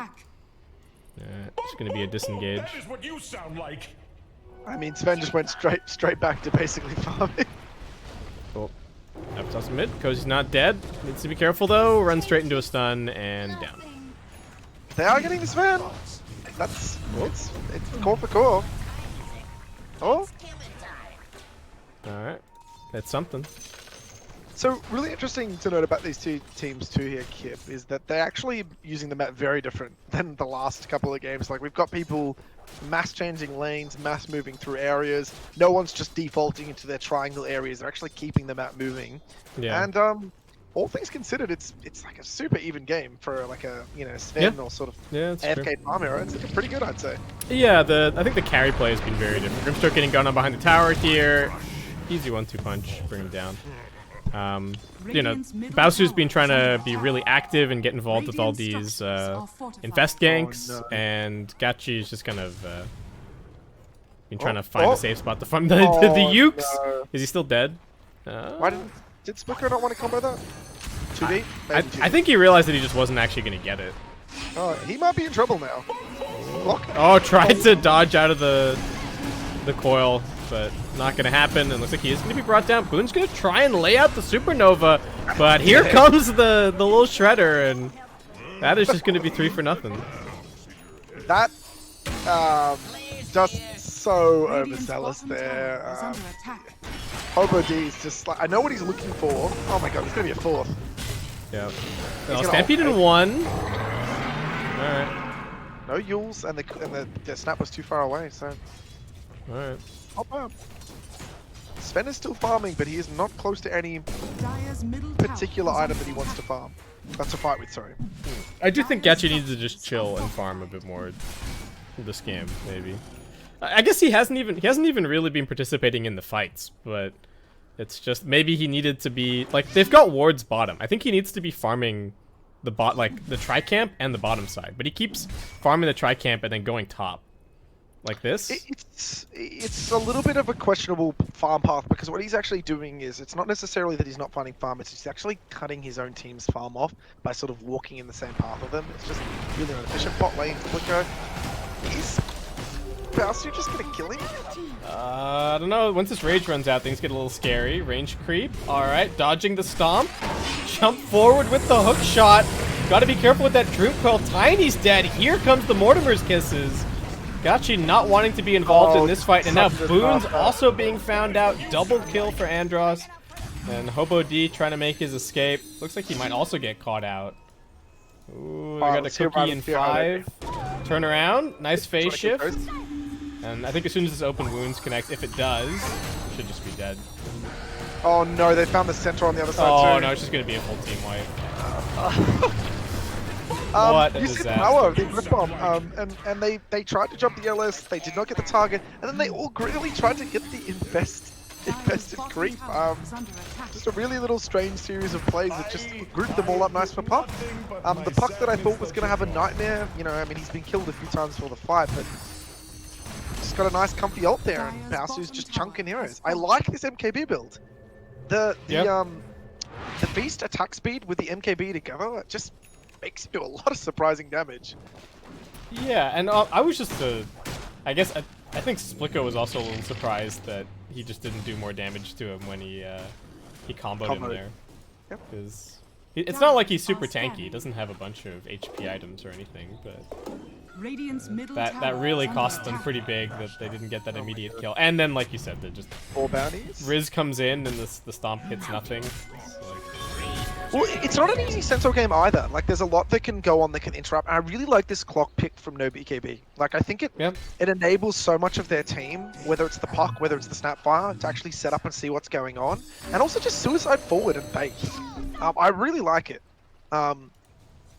I wouldn't, to be perfectly honest with you guys, I was not expecting this no BKB lineup to be looking this formidable. Had you asked me before this game, I would have said a complete washout. Adio Chula completely dominating. So it's gone. It's exciting to me, Kips. I love when these games are way more competitive. When it's all looking, there's a bit of spice going on in this game. It really could go anywhere. yeah, I still think that this is the, Adio, they just need to, they gotta get their Sven farming, gotta try and stick the late game a little bit. Hookshot coming in over at mid, Tiny in trouble, there's just so much damage getting rained into these cogs, and they don't have the force def yet. Gachi gonna pop the ultimate, looking to fight, they're trying to protect the things, Cozy getting chopped, but they get the silence onto Boons, he can't get the ultimate off, finally manages it at the last moment. They're gonna kite away for a moment. Xavier with the cogs, Gachi still chasing, Bowsuit now arriving, wants to man fight the Sven a little bit. It's working pretty well for him so far. 2 for 1, as they will just reset with the infest for a moment. Cookie forward, looking for Riz now instead of the target. Nice silence from Cozy, preventing a couple more spells, and they actually get the net onto Gachi, looking like he will be brought down. One more touch does it, dive away from Boons.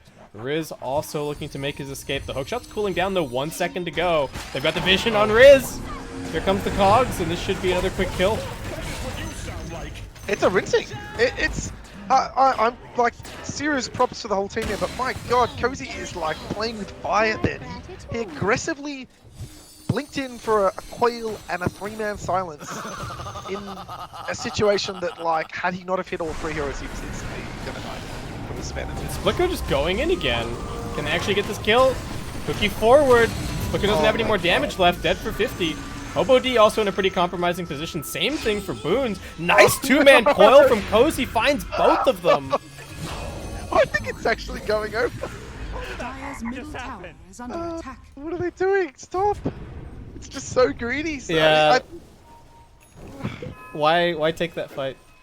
Like Splicko is just like, he's frothing and foaming for kill skips. He sees kills, he wants them. Just keeps overstepping and dying. Oh my god, they've got a DD. He's got up and down. Side note, I actually think Ellis is in a position where he can perfectly, comfortably fight the absolutely broke Sven right now. Yeah. I don't even think Sven BKB changes him. I think he just hits his wings now. Yeah, I mean, if the Sven was even on net worth, which, Yeah. come on, the Sven should at least be even. Then it's a different story, but Lifestealer 3k ahead is a bit tough. You are definitely right. It's not just that he's like a couple K ahead. It's that the Sven keeps coming to the fights and just sort of running around quite aimlessly. Splicko seems to be dead both times when he wants to be doing things, and Nyx keeps getting caught up, and Centaur keep getting caught up in puck spells and snapfire spells and clockwork spells. It's beautiful synergy. I love it to watch it. No BKB. Yeah, Guys, they really need to get some use out of this force staff on the Nyx, right? They need to. Why aren't there 2 force staffs already? Actually, I really think there's just a mandatory requirement of mass force staffs in this game. Look, I think Splicko should have gone force staff instead of Echo Saber. I think this. I agree. I think this, like, he was snowballing pretty hard, and then it came to a very abrupt stop. So, maybe that's kind of messed up his game plan a little bit. Maybe he was thinking, oh yeah, I'm gonna have time to get to a BKB or something if I need it, but it's I mean, part of the problem was when you're snowballing is you sort of lose a sense of just how strong or weak you are. And just in two situations, both times, Splicko, oof, he got that just. I really thought he was going to get grabbed there. When you're playing a snowballing hero like Tiny and you make that mistake once or twice, your momentum just halts. And I've seen many games, and me personally myself, where I'm like, oh man, I'm like 10-0 on a Tiny and everything's going my way, and then suddenly I misstep one time. Yeah, and then suddenly the Smoke. enemy team starts tanking up, right? And you just don't one-shot Radiant anyone. are scanning. And you don't one shot and then you're irrelevant. That's Yeah. oh, this is so close. Oh, this is a nice play going up onto the high ground. They're going to go for the double initiation. Dream Coil on one. They bring down the Phoenix instantly. Here comes the Mortimer's Kisses. Flicko just getting melted down. And they're even looking for a little more. Xavier trying for the chase. Hobo D can't decide which way he wants to go. I mean, Hook is on cooldown, so can just walk it out. He found Sam. Yeah. He can't TP. He's got Yules. He just has to stop him blinking. Yeah, I mean, he's gonna No keep one's chasing. coming. He is taking more damage from auto-attacking him than he is actually doing, so... That is what you I mean, sound he like. can stop him, but... alright. Just gonna blink TP away. Dire's middle tower is under attack. It's cute. It's cute. And Gachi's got BKB. I don't could wait any longer. The game's Dire's looking middle a tower little, has fallen. little questionable. Yeah, and he's got this like random Sanj. Just... He's got it for the status 16% status resist, right? Well, I think he wanted the full S and Y, and then he realized, oh no, I need my... It's looking pretty dead. This is the ball is just completely in the other team's hand, and I'm not even sure Sven can itemize very well now because the other team is just so comfortable. It's another one of these situations too where it's become a 4-core versus 3-core where the really good supports in Australia, and I really want to single out Xavier in this situation too, just how much fun he's found. Cozy. Alright, forced to use the Force Staff to get out of there. Xavier's still chasing. Got the Battery Assault. Boons does manage to get the dive away. Nicely played. They're going to lose the puck, but Splicko looking like he's going to lose his life. Bowser just cleans him up. Hobo D escapes up to the right hand When I was side. saying who was fighting fire, I'm talking about Andros, I mean. God, I'm just so Right. so used to seeing Xavier on the Snapfire, guys. Yeah, Andros' farm is actually up there with the other cores. Yeah. He's going to farm the puck in a second. Dire's middle tower is under So yeah, that attack. just like put that down, guys. Are fortified. Yeah, like, but just everyone. So Radiant structures are fortified. just don't throw a high ground siege. So we've had a lot of teams throw a lot of high ground sieges. Yeah, they just have to be a little careful. We do have the Veil on the Phoenix. So, Boons by himself can do a ton of damage. I have to show some respect there. But yeah, if we get this... I mean, is the pipe coming out for Andros? Yeah, it is. So, that's really going to help matters. I'm really really curious just to see how this game goes, because now we've got the tier 3 items. We've already talked old man style about this. I think they're going to look for a fight. They are going to walk. There's a lot of vision for both teams here. There is no scent down. There's no vision down. Smoke They should know immediately what's broken. Do they have any detection? There comes the dust, and that should be the end of the Nyx Assassin. Trying to keep him alive. Splicko coming in with the Abaddon's combination. Snapfire taking damage, but still tanky. Nice Supernova. Trying to deal with it down the cliff is Andros, but Boons just barely managing to get it off. Here comes the Sunray. It's not enough to win them the fight, though. Gachi's already dead. Splicko's trapped against a very angry Baosu, who's just living through everything. Triple kill for Baosu, God. and they have GG. had enough. GG called. To die. That was the best fight that Adio Chula could have had. An egg got off that shouldn't have, and then he had a 3-man straight line laser, and it was not a fight win. It wasn't enough.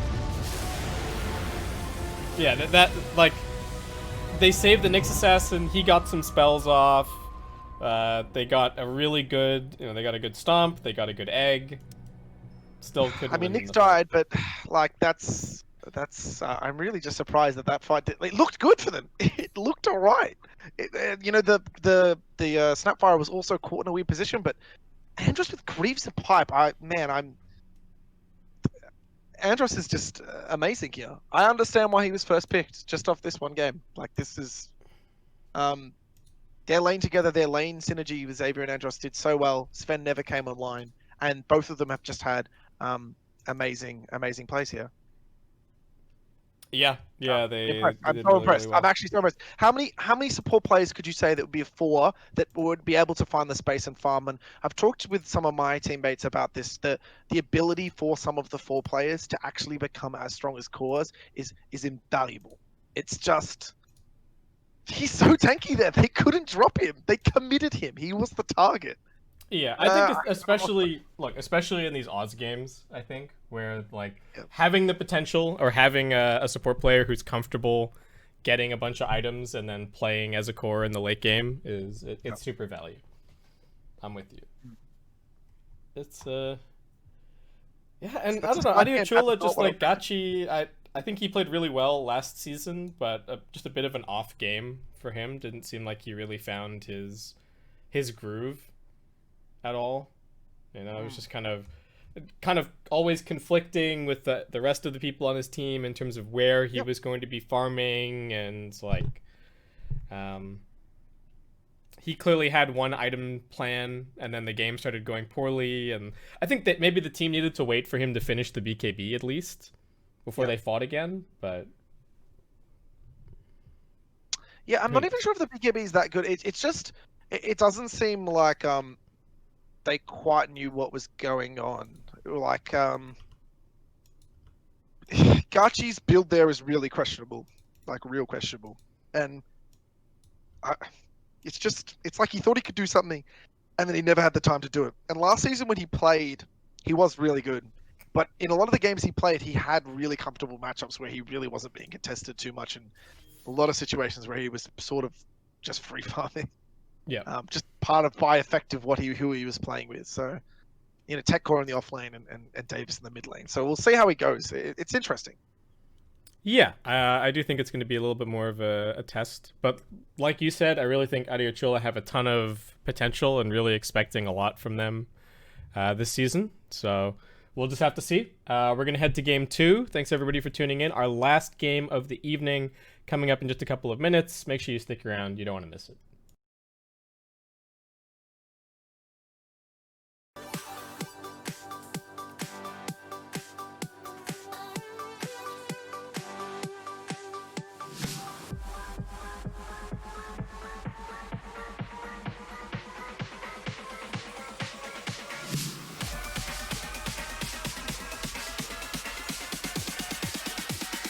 Ready, set, go.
nerves gonna get them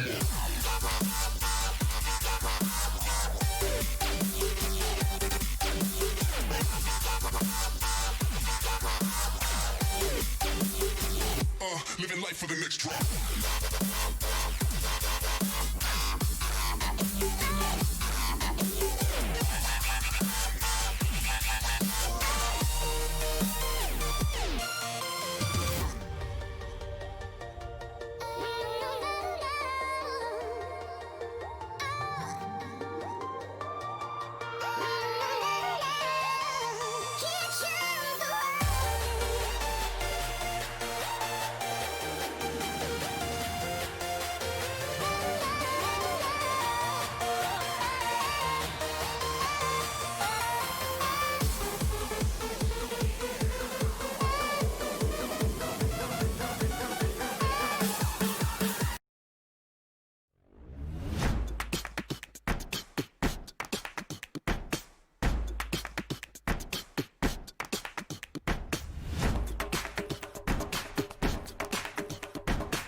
Alright, we back. Last game of the evening, Oceanic Esports Dota League Season 2. It is our first day of league play, and we've got Adio Chula versus no BKB.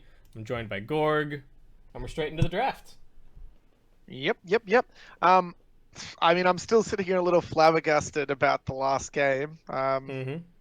It's not that I didn't put any value on the. Everyone's just gonna be like, "Gorg, you're such a favoritist. You're like everyone else. You just picked booms because booms." No. Right. I look at all the elements, I look at all the angles. I punched it into my computer, their kippers, and I came up with an answer. You got all the floating numbers in front of you. I've got the full charts and the graphs. Zach Galifianakis going. Oh man, Yeah. look, you name it, I've done it. Yeah. But it's just, I like watching that game. Really, to me, highlights just how important it is to play as a team. Because you're tiny zoning, but if he goes off somewhere and tries to kill someone by himself and then doesn't land the kill and forces your whole team in, you die. The same thing as Nick's going deep behind a tier 2 position in between two tier 2s. You make that misstep there, there's 3 locations the enemy can just TP almost immediately into you. And they just got overwhelmed and lost 3 for nothing. Just little bits, Gachi walking around the map, not, walking in the way of farming. I don't want to take anything away from no BKB. That was a spectacular performance. That was prima donna DeLonghi. We loving it. Loving it. But just, Adio Chula just need to sort of, it's week 1. They can get their drive together. They can learn how to tango together a little bit better. But I'm hoping that they can sort of work out some of these kinks a little bit more there. Yeah, well, we'll have to see. A little bit of a different approach in the draft here. They're going to go for the Chen as the opening. No BKB. Going for the Winter Wyvern. 5 seconds remaining. Wyvern is surprisingly popular in Oz. Has to be. Wyvern is hot too. You know why Wyvern's easy? You know why Wyvern's popular? It's like not exactly another difficult one in my opinion. The ulti timing is a little hard sometimes in the late game, but the rest of your buttons are essentially: I have a Q button, does a bunch of damage. I have a shard button, I just mash into the middle of the fight and then heal. That's just a physical block. I mean, you've described all of the abilities. I do think that Cold Embrace is like a little tricky to use properly, but yeah, it can grief quite as easily as it can help. But I don't know. I think Witch is just a solid pick. It's easy to put in lane. It doesn't really have any natural hero that it's like, I can't help you out with it against this. Right. It's like it's just all around good. It scales so well. There's very few supports that scale with nothing. What the heck? TA? That's a very early TA grab. Now, with the TA, do you really want to pick it when you think it's against Void Spirit mid before you even think the Void's mid? Because Void can just be 3 or even 1. It's fine in any lane. Yeah. I don't know about this TA pick. Are they that confident with the TA? Do they think it has? They're just like, we don't care. Do whatever. We're gonna win with TA. Is that what they're thinking? Is that what's happening? I don't know if they have some kind of team like. ban. Is there some kind of strat coming where they're going to pick a hero that can easily go and stack the ancients for TA, and then their plan is just this hyper accelerated Templar assassin? kind of a thing. Like, I don't know, because I think TA you can, 10 seconds you know, if you have a remaining. good enough early game, you can overcome your counters just like through sheer 5 itemization seconds remaining. a lot of the time. Like, if you get your Blink, Deso, BKB timing fast enough, you're still going to be the strongest hero on the map, pretty much no Dire matter team no back. matter what. So maybe they got something up their sleeve, but yeah, this is a little unorthodox for sure. Radiant I team mean, back. Tia, how many absolute dominated like how many complete like rock paper scissors counters does Tia really have in mid? I mean, it's like, Like off the top of my head. I mean, Viper's been banned. Is Razor still unplayable? Is that? You Because know, the thing with TA is that even if your lane is terrible, you 10 can kind of seconds always just go remaining. jungle and like ancient, right? I don't think you want to put Razor So- in mid lane 5 anymore. seconds I don't really think remaining. that's great. So I mean, I it's know like some teams still like it. you got to have like the lane counter and the game counters, right? And but That's they, the other counter on. So I'm not like sure what you're doing here with this. Is there actually a counter that TA can't play against? Because now I'm thinking, who cares? Just like, who cares if you pick Dire TA this team early back. if you just ban all its counters? It's right? fine. Yeah, And it, you know, it sort of frees you up to do whatever you want, I guess. It's just I'm liking that it seems like no BKB clearly had an idea because they picked that ultra quick, didn't they? They just smashed that button into that TA, right? yeah. I think 10 they knew what seconds they wanted remaining. in this spot. 5 seconds remaining. They are taking a second here. Slark getting banned out by Adio Chula.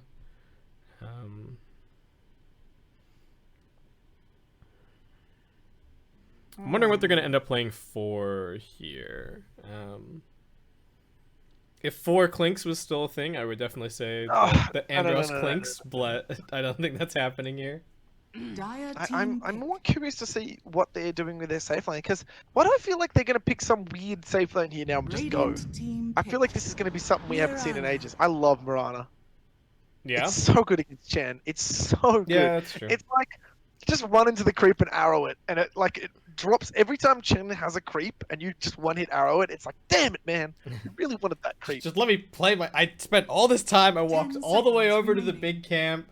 I got the centaur. I walked back. 5 seconds. You don't even do that remaining. anymore. It's Yeah. it's all about like, did I get the lightning creep? So, Yeah, which I yeah, think you get the lightning small is creep. nerfed a little, but even that, just being able to one hit arrow that is just like invaluable. Hmm. And also some of the Australian players have gotten really competent at the Mirana as a 4, and what they're all about doing is just causing havoc, setting up kills for the 3 to frag or mid lane to get kills.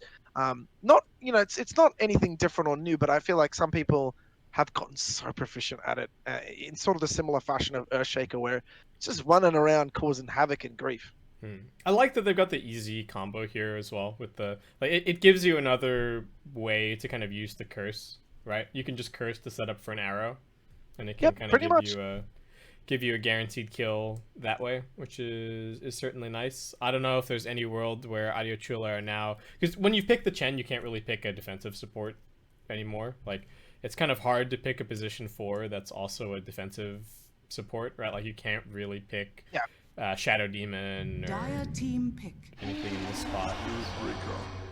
Spirit Breaker, man, that's the complete. Yeah, there it Yeah. is. That's the aggressive support. I mean, it had to be something. Hmm.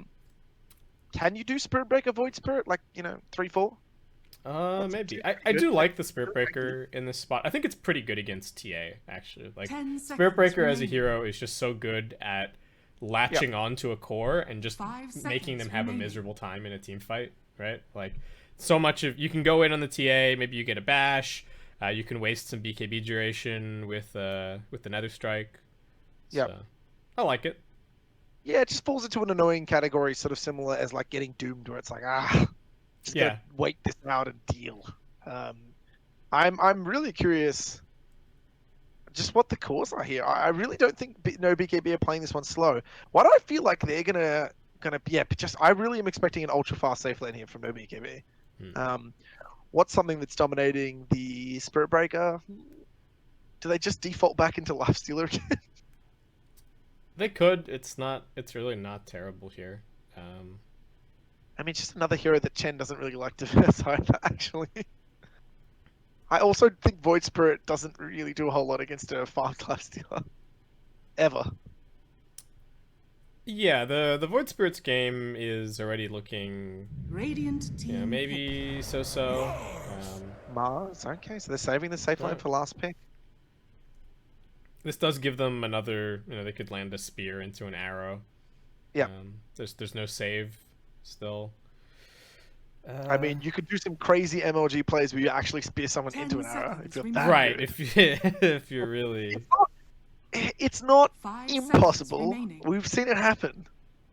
it's very improbable, I think. But I'll look forward to it. We'll keep our eyes peeled. Well, this is the game. It'll happen, guys. Everyone's tuned in tonight. You know, Yeah. we're back week 1. Yeah. It's gonna happen this game. Radiant I feel it. team ban. All right. Yeah. Okay, it seems good here, right? It's decent matchup against the TA. Very good matchup against the Mars. Dire team ban. So- Would they? Would they? Is PL gonna do that well? Does Mars really care that much? I think it's more that the Phantom Legends Oh, doesn't. you know what? It's better. It's better than a lot of other choices. I'm still sort of on the fence here, just because I feel like, if PL's sitting there with like a 10 diffusal seconds and like I remaining. don't know half a Manta, does the TA not just have like Deso blink 5 something and they're just seconds going remaining. down lanes? Maybe. I think it depends on how much I do think that the Chen SB Void Spirit can put a lot of pressure on this TA this game. I think they can get like smoke ganks from the Chen and charges in from the Spirit Breaker. I don't think they're gonna let the TA just sit there and farm. And as much as, you know, the Radiant Phantom Lancer maybe team ban. can't kill Mars the easiest, you can just him and then just pretend he doesn't exist, right? The illusions Yeah, well, constantly catch spears. You can Yep. always jump out of the arena. It's like you just don't care that the hero exists. I'm more thinking about it just in the first like 5 minutes. Does Mars not just sort of shrug off PL and just sort of hurt 10 him a little more than seconds he hurts remaining. him? I mean, the charge is amazing. It's hard to trade that charge, agility, whatever. Well, I don't think seconds I don't think the lane remaining. is about stopping the Mars. Right? They've got a Chen, so it's just like Phantom Lancer is just gonna sit there and farm. I don't think. And just farm with HP regen and Yeah, and all I that. don't think he cares about killing Mars. So I think you're right that Mars is gonna get, like Mars is gonna have a good start for sure, but we'll see how relevant that is, right? Because Void Spirit's got an escape, Phantom Lancer's got an escape. Because like when I think about this draft, I'm more thinking, okay, TA's coming in at like 20 minutes, and you've got a Mars now that's gonna have farm. For the Dire first 10. team ban. Yeah, it is scary. That's- Their mid game timing is really good for sure. That's why I'm thinking more. I'm like, maybe we need something here really to hold the high ground. I really don't know what the mid to be chosen. I really feel like I don't. Do you want Void 10 Spirit seconds against TA? remaining. I don't feel like that's a matchup you want at all. Radiant Do team you? pick. I that don't not know just- anything about that matchup, to be honest. I think it's atrocious for. It for it Void certainly Spirit. seems bad for Void. It sounds 'Cause, like, unpleasant. You can't really break the TA refract very well, and he's just wailing on you, isn't he? Mm. And you're just getting side bladed over and over. seconds You know, like you're remaining. good against. You don't take a ton of physical damage with your, the shield. 5 seconds You know, remaining. was it Resonant Pulse? I hate his spell Dire names. team pick. Quap, yeah, good. I don't want Void Spirit mid. And you know what? I'm actually okay with Void Spirit going mid if Quap roams and plays really aggressive somewhere even too. I don't care about that either. Yeah, I think this could go either way. Aggro dual lane with a safe lane Quap, yeah, the 10 boy. seconds remaining. Mix it up. I don't think they're that crazy. I don't think they're that 5 crazy. seconds remaining. I kind of want the Void Spirit to just play 3 and then maybe go. I really want someone to buy a Halberd this game. Halberd actually just ruins Templar Assassin's life, no matter what. Like that item is actually the counter to TA. I don't know how easily Void Spirit's gonna buy one, but it's No, I mean you could sort of hope he could get it at a reasonable time. I think It's you not- can. I think you can like Yule's Halberd or something. I think that's playable. Can you really afford not to? I mean, to get that? Oh my god, You may now spam! This is just select gonna be. your heroes. Oh, I like no BKB's draft more. I actually think it's just easier to play. There's so much pressure here. There's just so much pressure on here for Quap to do something and Void Spirit to do something. If this game falls into a default mode, you're gonna have a farm TA. I don't think your lane is particularly strong at zoning or dominating a Sven like the last draft had Snapfire Clock. I don't think you're anywhere near that strong in lane. And yeah, like I think Andros is probably the best Marauder in Oz. Someone could challenge me on that. I would probably say he's the best for Marauder in Australia. Yeah, I just think when it comes down to these drafts and these games, Kips, it's just easy draft. You know, what are you doing? You're getting a BKB on your TA, like a Deso BKB. You're taking a Roshan. You're just going down lanes when the Yeah. PL's at that weird stage where he's not quite strong, but he has his diffuser on a little bit. It's yeah. What are you feeling? What are you feeling there, Kips? I'm with you on the. I always favor the team that's a little easier. It's a little easier to execute. I want to say that I believe in Splicko and his ability to have an impact on Quap, but last game was not super convincing, and Quap is a lot of the same thing as the roaming Tiny, right? You gotta pick your spots, you gotta be in the right places, you have to know when you're safe to like all in, because otherwise you're just gonna all in, get stunned once, and just die, like you're saying. So I don't like Quap. I also to be perfectly honest with you, look, I know Splicko plays some Quap. I don't even like this matchup either that much. It's better than the Void, I think. But again, there's just so much overline similar to that Magna situation, and a lot of these lanes are like this in this Dota meta where it's like if the other mid's just farming and going to farm at a significantly faster pace than you, your option is, well, I need to gank or kill something or disaster, ruin the other lanes. So his lane that he needs to really ruin this game is the Sven. And he really needs to kill it. I would honestly say for this game to go well, he needs to kill it like 2 times before around the 15-minute mark. And really slow that Sven's timing down a good couple of minutes each time he kills him.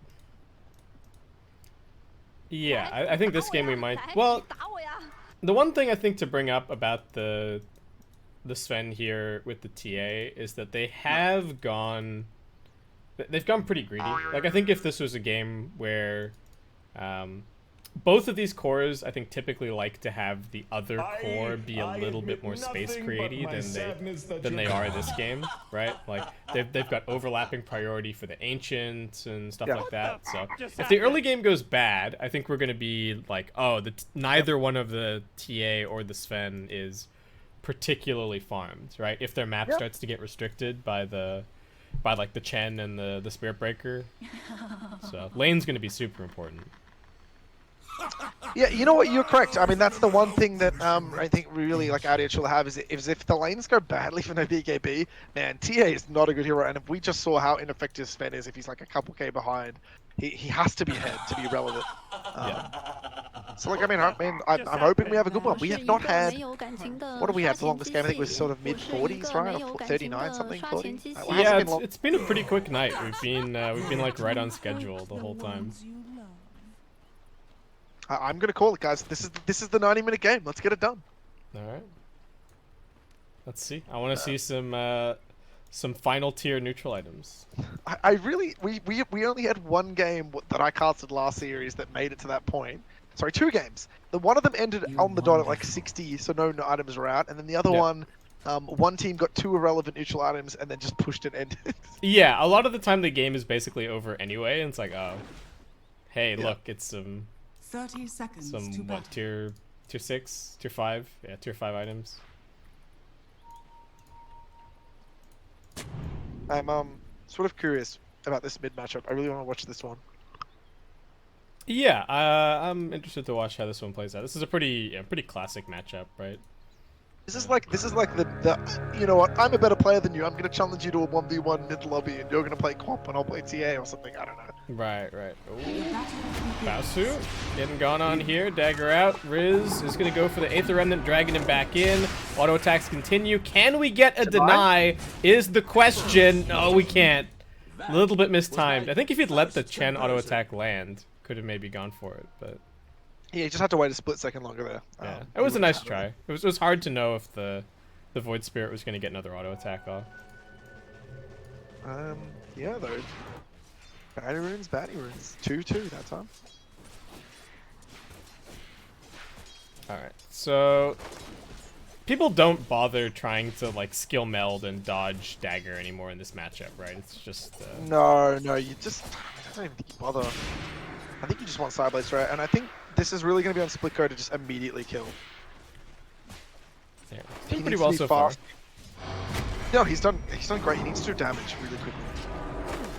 And I'd really like to see him do the typical cop play, which is, you know, force a fight, step out, do yourself, step in, blink in, and go for a kill. Like, that's what I want to really see here. Because he's doing pretty well with the side blades so far. Though missing a couple of CS here, importantly. Ooh, gets the range though. Well, bottom The boom's cash pretty low. Lots of pressure from Xavier and Andros down here. God, the Chen is such a weird hero now at the start of the game. It's like, it's been changed so many times. This one Did they get him with an arrow there to bring him that low? What was that about? Yeah, must have been an arrow connecting. And just a bunch of auto attacks after that.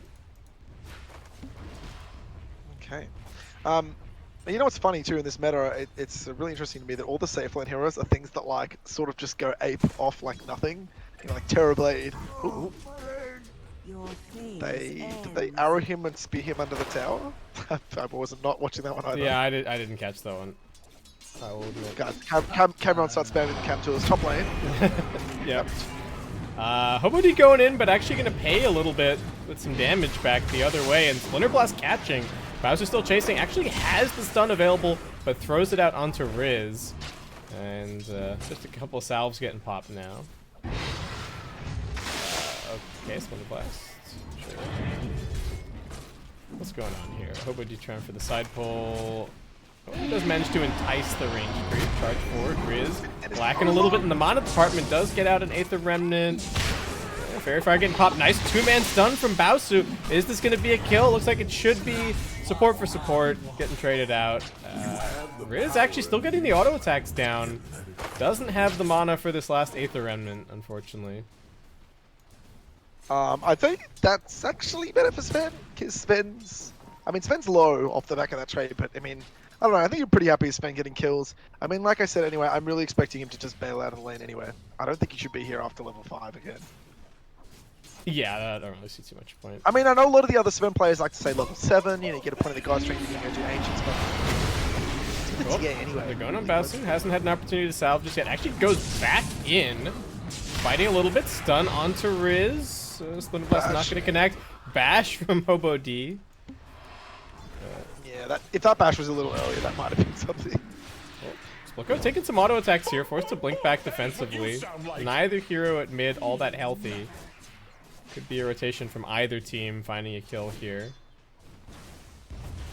Yeah, props to Cozy's played this one pretty well. I like this mid. This mid is like frightening. It's what it is. I want both of them to be on the edge, you know, playing to the limit. Max limit. Radiant's courier Buying a has million been killed. salves. Yeah, buying a million salves, keeping each other at like 2k net worth at 10 minutes. That's what I'd like to see. Alright, battle for the rune. Nobody is here, and it's a haste at bottom. He beats him though. He should be able to uplink this. No, he doesn't. Okay, never mind. What am I saying? There's a Mirage camping it. Definitely does not want to blink on that. Ooh. Oh, he's Coming forward to say hi with the haste. And Riz, I mean, there's no help for him with the position 4, so Baosu just gonna make it go. Hobo D does make the rotation back now. Pops a Splinter Blast for his double. Radiant's middle tower is under attack. I mean, yeah. It's just another one of these good lanes. Like, these guys are like pretty evenly matched across the board. There's kills going here and there. Net worth is like, you know, reasonably steady. Everything's steady. It's a steady game. Another slower kill game though, but it is early minutes, so it could start. Random arrow catches Gachi. It's going to be a bit of damage, I suppose. It was just, I think that was just a whatever. Like, maybe it'll hit something, maybe it won't. Bit of a Hail Mary play, and I like that. He's got arcane boots already, so The prize is mine. pretty nice. What the f just happened? What do we got going on? Ooh, a little bit more damage at bottom. I'm literally just watching the trade in mid. It's just like both heroes at the limit. Splitco is very close to getting 6. He can make a kill with 6. Oh my god, he's taking so much damage though. Yeah, He's needs so to keep close to dodging the 6. side blades. Still needs to kill a couple more creeps. And Cozy Alright, what neutral item is he gonna get here? Get a shovel, dig up a salve. It's a little too early. A little too Oh early. yeah, alright, we're at 7, not Radiant's 5. top Alright. tower It's is under 7. attack. It's, you know what? We're old man. We you know, you're joining the old man club with me and Dan. We never know anything. I don't know why anyone listens to me.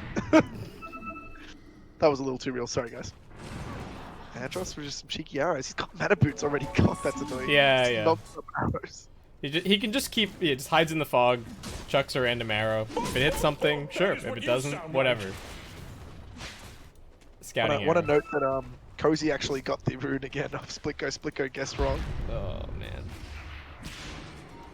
Cozy gotta be careful. He doesn't have any more regen, so. Gotta respect the Sonic Wave here. Whoop. Oh no. Got you dead at bottom. He just got speared, arrowed and speared. What, so the arrow landed first, did it? I think the arrowed him first there, I'm pretty sure. Splitco making mean, the I'm just rotation looking at- top. This is getting scouted by the observer wards, so. I'm guessing that, by the way, based off the cooldown of both the heroes upon. Right. I guess we'll see if this succeeds. I don't think it is, though. Basu hiding deep in the trees currently. I mean, also worth noting too that Andros could probably just come up there at any moment. He does have a Actually, Basu runs forward here. I'm gonna try with the Winter Wyvern to push him back, but looks like this might just be a little bit too much damage. Sun flies out. Riz gonna keep the chase going. Does have another jump. And they knew that everybody was up here, but just gonna give away the kills. Fairy Fire getting popped. a little too greedy. I don't know if you're living. But also using a Right GG up. branch. He's trying, but Nobody finishes it off. Boone's getting caught in the river somewhat, but Splitco is here to help out, so Andros just gonna hop away.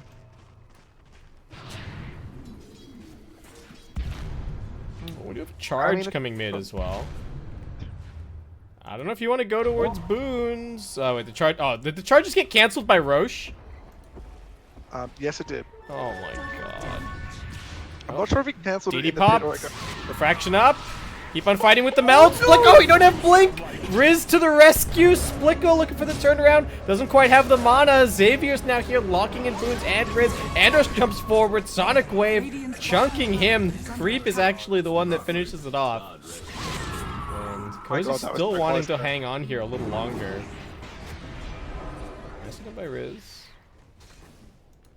Hobo D's just charging creeps over here. I think maybe if they charged the TA with the remnant hitting, that could have been a kill, but never mind. Well, I wasn't saying that. I think if Xavier just holds his Spear of Mars there and doesn't try to throw it at the Quap, I think that's probably them actually winning that fight. Ooh, arrow again. Top lane. Uh-oh. Yeah, gotcha, gotta be careful. Doesn't quite land the spear. Charge is coming over to help out. Gachi still losing life. Splinter Blast connects, but looking like he should survive. A lot of heroes are coming. Yep. More rotations. Riz is here along with the creeps. Splitco also moving into position. Jump forward onto Xavier. They get the drag back. Try and keep him alive a little longer, but looking like he should just be brought down. Does have a fairly big magic wand. Makes his way into the trees. Maybe he can get a salve off. Ooh, salving. Needs a Quelling Blade juke. Xavier trying for it. Quelling Blade. Living. No, they found him. That's the whole team. Yeah. I mean, there's something that needs to be said about what the TA is doing, what the Sven's doing. He's just farming. I don't know how good that actually is. I mean, they're getting a tier 1, which is like something.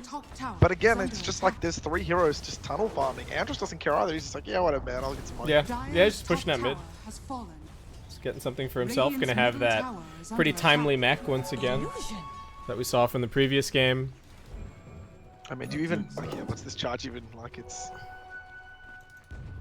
Whew, I mean, this Andros playstyle. It's so greedy, but it works. Yeah, it's working.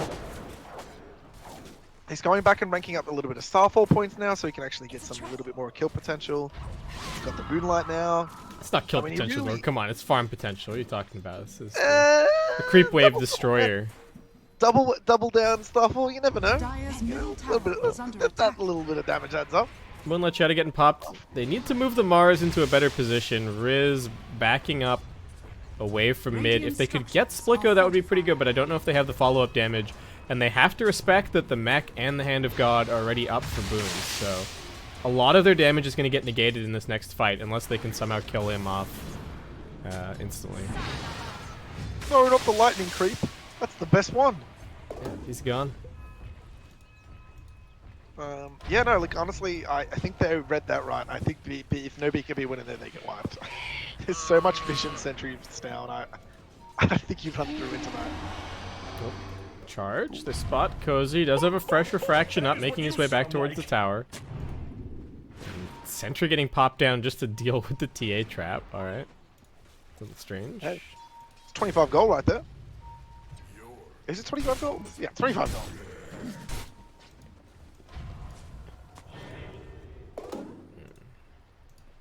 What's Basu going for? Is he just going SNY first? That is what you sound like. You know what? I think it's actually a fine build because that's what I've seen a lot of other people doing. I mean, it's Echo SMY or SMY, but you just need to farm it. It's the fluffing around, not getting stuff farmed and done is what's hurting. What hurt the spend last time, and I think he's being a lot more disciplined. He's just ignoring his team. Yeah. I like that a lot more. Just ignore the team. They're I irrelevant. think the Echo and SNY is a bit of a bait, to be honest. Oh, Cozy? He's got refraction up again in a second. It's gonna be okay. Wait, what? Why didn't you just Sonic Wave him there? That's definitely value. Oh, there he's Dire's dead. courier has been killed. Huh. Not sure. Going for Basu top, he's in a really sort of precarious position. Dire's courier. Courier has also been going to be killed. brought down. Well, Alright. he cancelled. Dire's middle Quad tower cancel the is team. under Uh, attack. they just want this mid tower. Dire's structures Xavier are coming in, nothing really to get the spear to. And again, difficult against these really mobile heroes. And we get a follow-up arrow. They are trying, but Andros was a little bit too far away, unfortunately. Could have maybe leapt forward and then arrowed, but even then, like, is it going to be a kill? Probably not. I think that's too much running. I think that's way too much running. I think it's just greedy. But I was also going to say, like, I'm not quite sure too that this is sort of like a critical mistake that some players make is trying to really hold these cooldowns, these valuable cooldowns, and then not firing them off at the right moment. I really think in that situation, dropping that TA there is worth so much. I'm not quite sure what it's being held for. A team fight that isn't going to come now for another minute or two anyway. Like, it would be up. It just makes no sense. You even saw the refract drop that he just used. Yeah, it's I just gotta see it happen, and like it's the same thing that's happening. It feels like it's gonna be 4 cores, sort of verse 3 if Andros keeps pace. I mean, Boons is gonna drop off because as Chen, you actually start hurting your team's farm. Yeah, they're doing a good job of just spamming and holding this mid tower, right? So much of the value of the Wyvern, just the guaranteed clearing out these creep waves. If Adio really wanted to go for this, I'd almost like to see them like try and mech the wave just to force it onto the tower. They are going to go for the jump over onto Cozy here. Sonic Wave's available. Cozy not dead just yet, trying to keep him alive. Does get dropped down. Nice Winter's Curse. Bowser going to look for the follow-up stun. He's actually already used it. They do get a nice spear onto Riz. Resonant Pulse keeps him alive a little longer. 2 for 1 thus far. Gachi trying to juke it out, but I think they've realized which one's the real one. Gonna go for the stun. Hobo D trying with the charge to keep him alive. Splicko in the backlines giving the Winter Wyvern a hard time, but they can't catch the spear, and that will be the end of the Phantom Lancer. And Wyvern's not dead yet. Splicko waiting for cooldowns. Needs to be careful of the arrow. Almost blinked forward into it. And looks like he might be okay. Baosu, can he close the gap to get off the Stormhammer? Doesn't really look like it. He's got SMY now too. This is like the complete opposite of his performance last time. It's like he hasn't stepped on his team's toes. He's been always in crazy places. Andros mid. Getting helped out a little bit. He is going to get popped. Now Riz going back for the other target. No leaps available. So just a double kill for your Void Spirit. Going to be very happy to get those Urn of Shadow charges going. Yeah, they're just too greedy. That was the end of a fight. They were both quite low with nothing up. Without the Mars standing in front there, you really shouldn't be running towards that one. I mean, again, the TA's farming. He died last fight, but it's just like that. This Sven is sort of getting to that territory now where he's going to start really veering ahead. He's just not really scared of anything, I feel like. Once he gets another item or two, PL's still nowhere near the defusal. He's still like a good 2-3 minutes of the defusal. It's gonna start getting real fun. Yeah. Is this a game where you think the Sven can get away without buying a BKB? Like, yeah, I don't think he even needs it. Like I really would like to just see him go just a bunch of right click items and then just get the maybe like a satanic later. Yeah. Just I don't think he needs to do anything with what does BKB really do? I guess it stops you getting used and yeah, it's like only really useful against the Void Spirit control, yeah, right? Remnant. But even that's like, oh, is he gonna get cool? Nope, too slow. Yeah, because other than that, like, you know, Quap's still gonna do some damage to you. It's not really gonna help against PL. Spirit Breaker is still. Oh, didn't manage to get the bulldoze off. Creep's gonna tank the arrow, but doesn't matter. Andros still grabs the kill. He's just going Axe, by the way, which I'm actually okay with. I actually think this new Sven Axe is like, it's not new, but it's better than it used to be, definitely. Well, when someone explained to me that the attack on impact, I didn't know it even did that. Well, that's recent, isn't it? Yeah, Boon's that's dead. that's the reason. Riz trying to go in onto Andros, but he's still living. Does have the mech available. The Spirit Vessel making life a little bit more annoying. They're actually going to go in for the kill. Splitco bombing out the Sonic Wave. Spear through. Trouble for Riz. Actually still surviving. Looks like Spear not quite connecting. Hobo D coming for the charge through now. Net down onto Cozy. He's in big trouble. Refraction not there to protect him. And Buyback coming in from the Winter Wyvern as a TP out gets interrupted on the Mars. He's also going to get cleaned up. Riz putting in a ton of work that fight. Just not quite what they need to be doing. It's one of these things where like you need to be patient enough to wait for your Sven to be ready to do stuff, and it's just like that's not the time there. Yeah, Can't get anywhere. There's a huge difference between fighting under the tower as well versus. He's dead. He's dead on the Winter. That's buyback. This is nasty.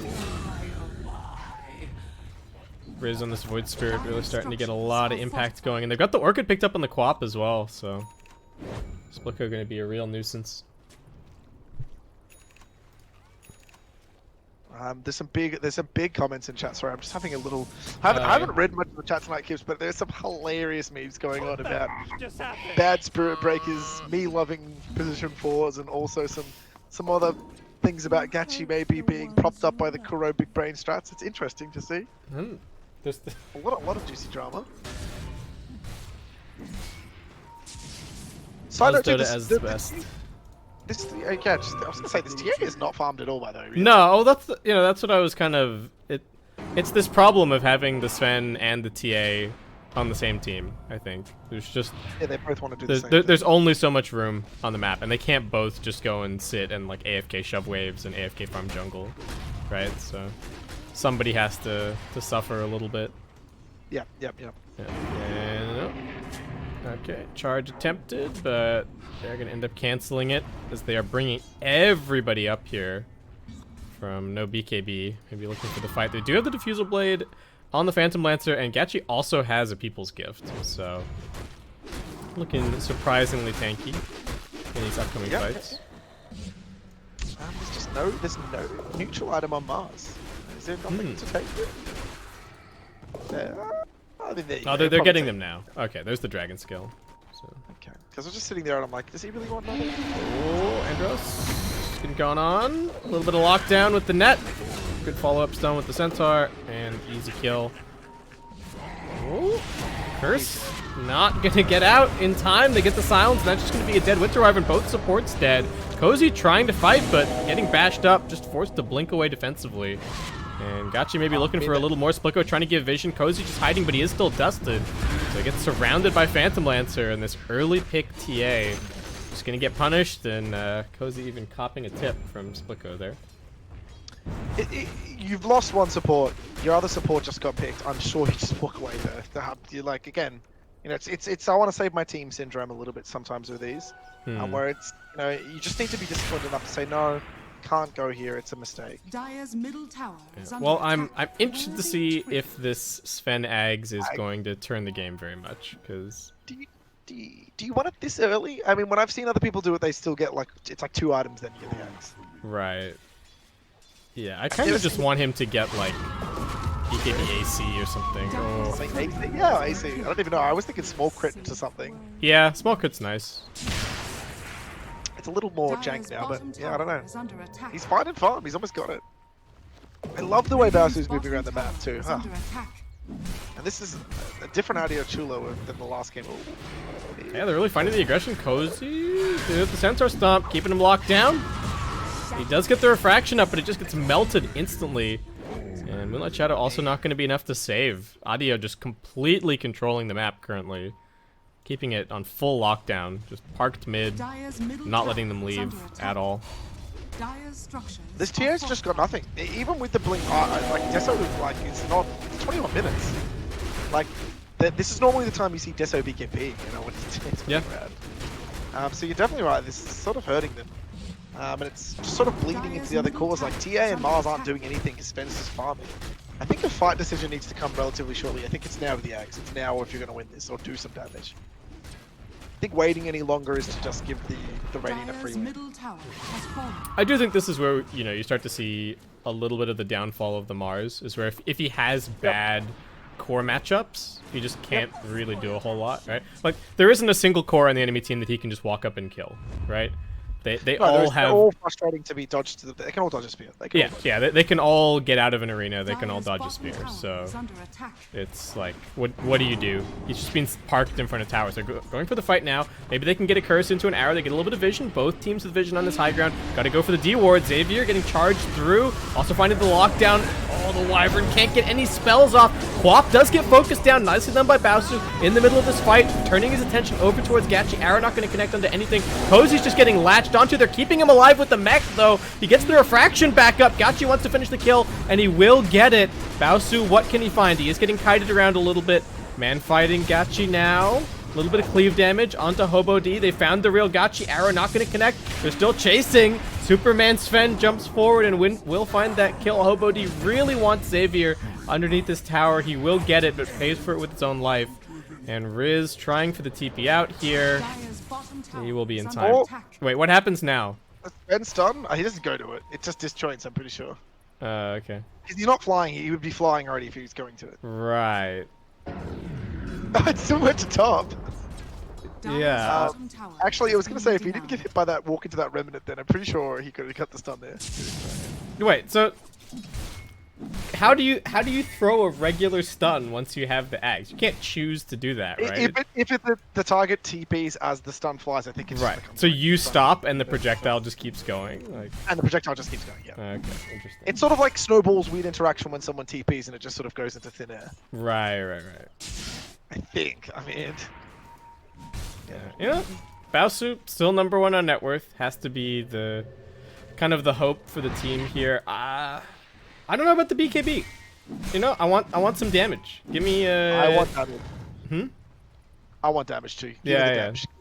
Give me the crit. Give me an MKB. Give me a moon shard. even. I like the AC idea. Yeah. And you know what? Does he need the damage? He was literally half healthing the entire enemy team. All he really needed to do was not get netted, stun, netted, net stun, net stun. I you know what guess. Maybe. This might be the play, dude. This might be the play. We'll see. I mean, I miss the days of Mask of Madness, man. Where's that going? Dire are scanning. Yeah, that wanna item's get in a kind of a weird place. Eh? Yeah, it's just not. It just feels like there's always one best like cheap farming item, right? It's like Maelstrom or Mask of Madness, and whatever item it is that kind of determines like the carry pool. He's done it, by the way.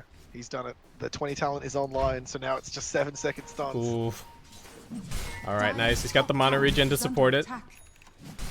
I think this is actually like a surprisingly strong build. Oh, We'll see what happens. Fight already starting off onto the Mars, but nice curse. Finally, they get their spells out. Can they land an arrow or anything? The spear comes through. BKB from Splicko gonna bomb out the ultimate, but it only connects on the Wyvern, and he's already used all of his spells. Just a 1-for-1 support so far. Bowsu waiting for his next stun. Splicko with the Invis rune, but there is a Sentry Ward down. Bowsu's chasing for it. Turns his attention over towards Boons instead, but he gets stunned up by the Centaur, and now he's just getting kited. Too much damage. Bowsu, can he still live? Actually gets the jump onto Splicko, finishes him off. Gachi can't keep the chase going. Bowsu's not dead yet. Riz trying to finish him off. Doesn't have any spells. Doesn't have any earn charges. Bowsu's living. Xavier looks like he's going to be brought down. Goes a little bit too far. Cozy getting bashed. Hobo D doesn't have any spells. Waiting for the charge. Oh, that's man. a huge win. That's such a big win. I mean, Sven didn't die. PL didn't die. They both scuttled away. And I really think, Look, to be perfectly honest, I really feel like Bowser's targeting in that part was great, but at the same time, like, I think he needs to pick his stun target a little better at the start. I mean, Quap was BKB and ran it through the Invis, but God, he just kept living there, didn't he? Just kept hitting. Yeah. Vampire Fangs was so valued then. Like, that amount of lifesteal he actually got away with was just absurd. Like, let's... You know, no two Is things he are bad. also lifestealing off of the Stormhammer instant attacks while Yeah, he's... he does. I think he still gets the health back. That's crazy. That's actually kind of crazy. You would look. I mean, you a believer now, Kips? Are you a believer? I think it looks good this game.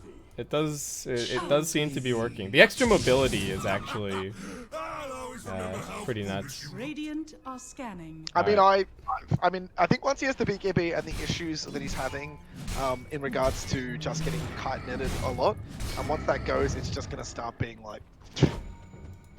I reckon it's gonna be Beast Mode spent. I reckon after that, yeah, crit. I love it. Just get crit. Just crit, and then I think AC, and then like Satanic or something. A crit, Boom Shard, Satanic. I don't think you can lose. I really think even the PL slotted is gonna have issues as big as he's getting. Yeah, and going it's not, back up. it's not like the PL is insanely big. Spirit mid. Hobo D is gonna get arrowed. The Bulldoze is tanking all of this up. Charges straight into the wall of the arena. Dire's top tower is That's under the know end what? of him. You know what? Radiant's He middle tried. tower is under attack. That's what I like to see. He didn't just Yeah. say I'm dead. God, Gave it a Telescope is shot. a Oh, good item. telescope. All right. I love Telescope. I mean, Telescope is one of the stupid items that I just don't know why it's even there. It's so like. It's So just good. so simple. Oh, arrow. Oh, wait. Where's the follow-up? They gotta kill these creeps. Andros needs to find the angle. There's the spear. Can they keep him locked down? Yes, they can. Andros does it. Threads the needle. Boone's now gonna be the next target. The Centaur helping to keep him alive a little longer, but Bowsu's found his man. Down he goes. And are they just gonna head straight into the pit? This is pretty quick. Strength's up. Yeah? Yeah, Alright. that's the aspiration. I was like, yeah, it's like they got TA set. It's pretty good. That's quick. You know what? The game that looked okay for Adio Chula, looking pretty good for them. It is just spiraling by this man. Now we talk about players in these leagues who have performances where they feel like they're bringing it back for their entire team from the verge, and Radiant's I mean, middle tower is under Bowsu attack. is definitely living up to the spend that's needed for this game. He's Yeah. doing some damn big work here. And yeah, while Cozy hasn't had a ton of room to be doing work, I mean, he's still Radiant's finding his middle items. tower They is picked his falling. hero in the first phase, so I think Yep. philosophically you can only like expect so much, because there are going to be counters, right? The enemy team are going to pick heroes that are good against your obvious mid hero. It's not like you're going to flex TA into another role or anything like that. Yep. So Unless safe lane TA guys, get on it. right. You know, all you need is a lucky 7-minute arcade ring, right? I'll believe it when I see it. True. But yeah, no, look, really not sure what to think about what's happening here now, because I'm like, it's not that, like, Radiant becomes really frustrating if this game drags. Like, Fear is a talent, probably one of the best talents in the game. 6-slotted PL is nothing to sneeze at, especially if he's playing like Abyssal Blade style. He can really sort of annoy the Sven and oom him quite quickly to make that stun whole thing sort of irrelevant. Yeah. They are buying 3 halberds on Adio Chula as well. Good, I reckon. Why not? Why not 5? Why not 5? Yeah. What else is killing you here except for TA? Oh, no. The jump.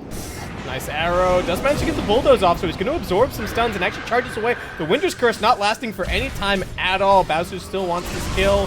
Pops the God Strength for it. Finishes it off. Surviving kind of low. Boone's also getting jumped on here.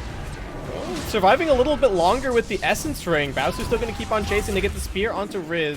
1 for 1 so far. Make it 1 for 2. Mana getting lost quickly for Xavier. Bowser trying to hurt him away. Big damage onto Riz. He's going to survive a little longer. Does get the jump away. Gachi looking for bashes currently. Bowser jumps forward. 1 more hit. Does get it. Triple kill. Trying to turn around and lifesteal a little bit perhaps, but... One more stun.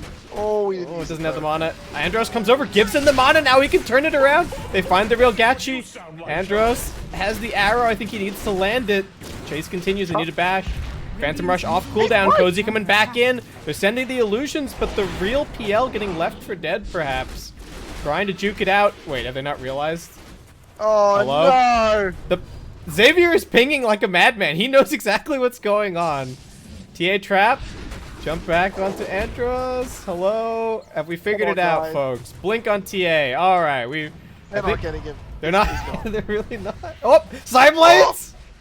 Oh. No. God. Oh. You know what? I think Insert the ones that's so many things there. My God. You know, guys, this is a good game. This is I don't even know who was dying there. I'm like, is PL gonna kill this man? Never mind, PL's gonna die. Never mind, PL's not gonna die. Yeah, it was a weird one for sure.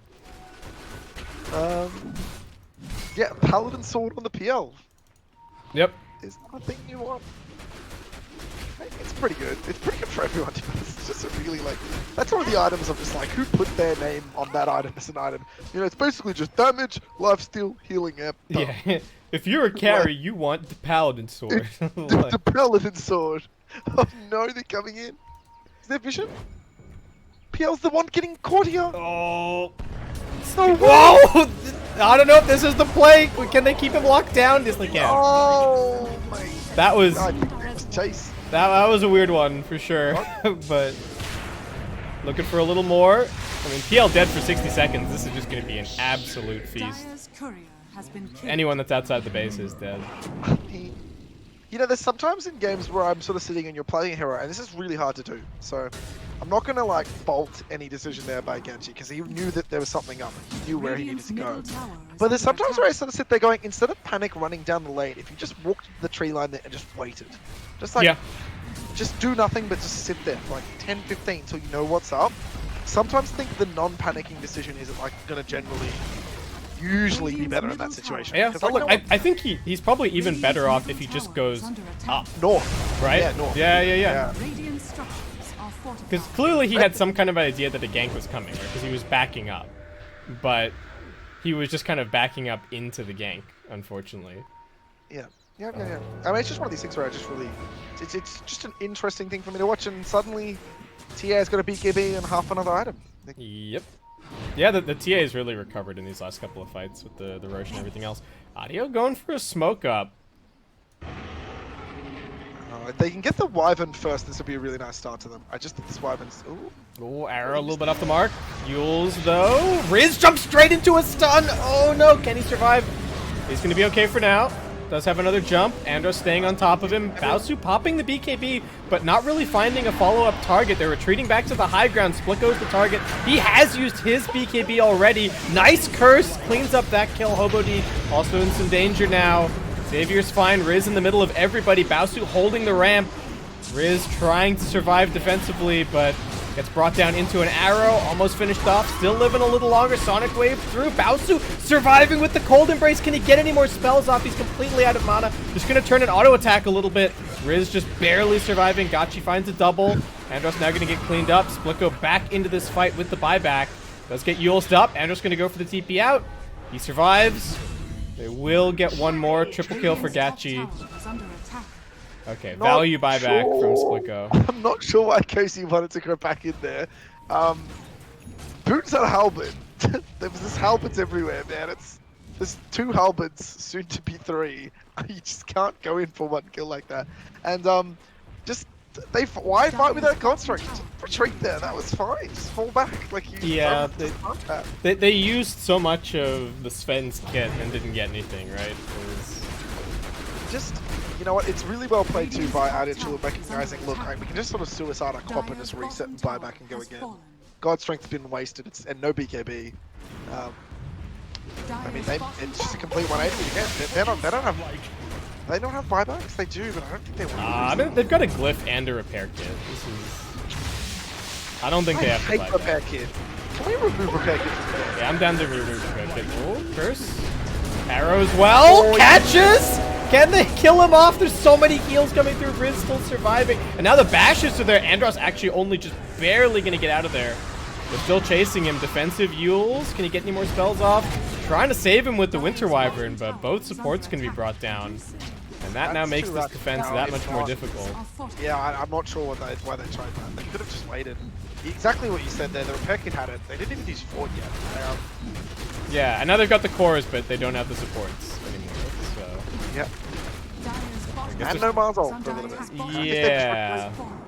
I mean maybe they can blink spear something, but Dire's bottom barracks are That's under that's attack. that. Just those two fights have really turned this game on its head. I mean, I really feel like Bowsu's making a little mistake here, and it's sort of a common one where you need to be aiming the PL. Like if you're not on PL, he's killing your whole team.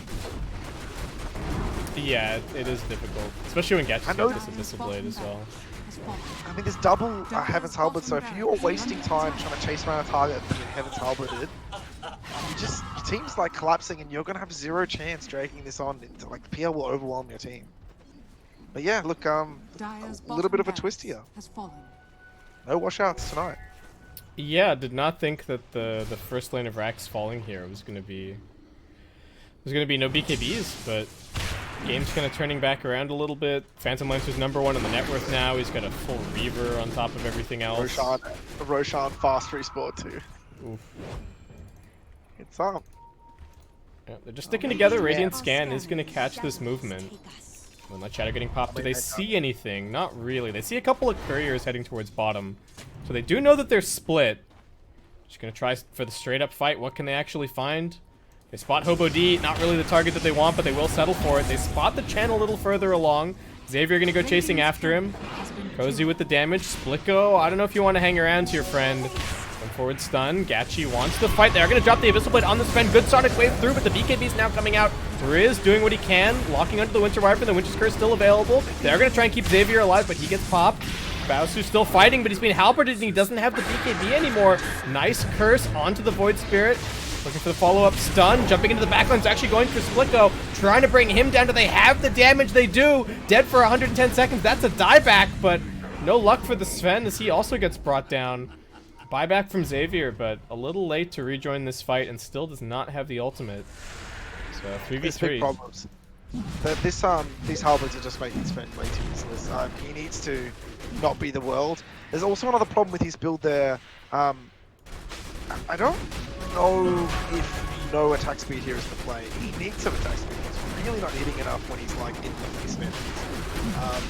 And just then too, I think it was a much smarter play to two-man stun the Void PL rather than go for the backline co-op. It just doesn't make sense there. Yeah. Void just immediately halberded him once he stunned towards the co-op. Yeah. Did he think that the Void Spirit was just dead anyway? Like. Maybe. But I'm pretty sure you need to, like, again, for your team's protection, be on this PL. And hope that your team can deal with the other heroes, because you're the only one that can deal with PL right now. They have to. It's one of these situations where, like, do you just have to make a play to try and steal the Aegis? Like, is the game just done if you let them have this? Maybe not. We'll see what happens. We got a couple of neutral items coming out. Spell Prism for no BKB, along with a Flicker. Nothing just yet for Adio Chula.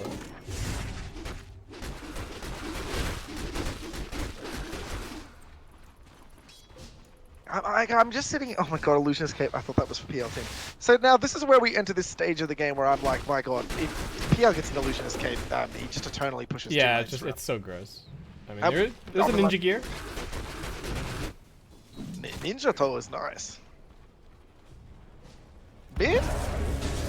Man, Hobo D just tanking the ganks non-stop. Is he actually dead here? It's the halberd out. Fuels, arrow. Alright. The Hand of God is so much healing. That is what you sound like. And now the rest of the team has arrived. The cavalry is here, and no BKB gonna have to go home empty-handed. Yeah, look, it's becoming a worry because like there's no one picking up the damage slack here. Cozy really can't do much either against these halberds. So normally you would say, okay, we need our position 3, or we need one of the supports to step in and do some like nice cleave damage against the PL. Magic style. I don't know who you're gonna get to do that. Yeah. Top tower is under attack. Well, I mean, especially now that he's got the Satanic, right? The illusions are just getting... They're getting really tanky. So, like, just a Star Storm plus a Splinter Blast is not cutting it anymore. Yep. I mean, it just feels like to me, I don't know if maybe a Molney is needed and something else. Does that even really fix the issue? It's so late now anyway. No, not really. That's bad. Don't do that. I really don't know what else to say aside from I Dire's think top tower Andros is actually under might need to attack. turn into a carry here at some point. Because They really need this. They need this big crit on the Sven, and then he needs just a Dire's little bit top of attack tower speed, has right? fallen. Like big crit and a hyperstone. I think he should throw away his buyback. I don't even know at this point. Like once he's in the base and they're grouping, I just think he should just all in. I don't even know if his buyback's that value really. Right. Because people are gonna be like, "What are you talking about?" I'm like, if he uses either his BKB or his God Strength, his buyback is completely useless anyway. So Are we like in Rapier territory? Could it be worth it to get Rapier instead of finish this Daedalus? he needs to TP right now. Or he's Yeah. dead. Okay, he's fine. SB doesn't have the time. Yeah, no, I think it's right. You know what? Is Rapier even more DPS than Big Crit? Like, I mean, obviously Rapier is a lot of damage, but I'm like, just one big crit might be the saving play here. Maybe. 200, what, 300 damage? 300 damage with small crit? Yeah. No, I mean, Divine's definitely more damage, but can he risk losing it here? I mean, is the game done? I mean, if he dies again, isn't he just done anyway? So is that not? Yeah, I'm just thinking though, like he still has the attack speed issue even with the Divine. Yeah. Attack speed's 0.75. Like he hits like once a second. Could he maybe? I don't know.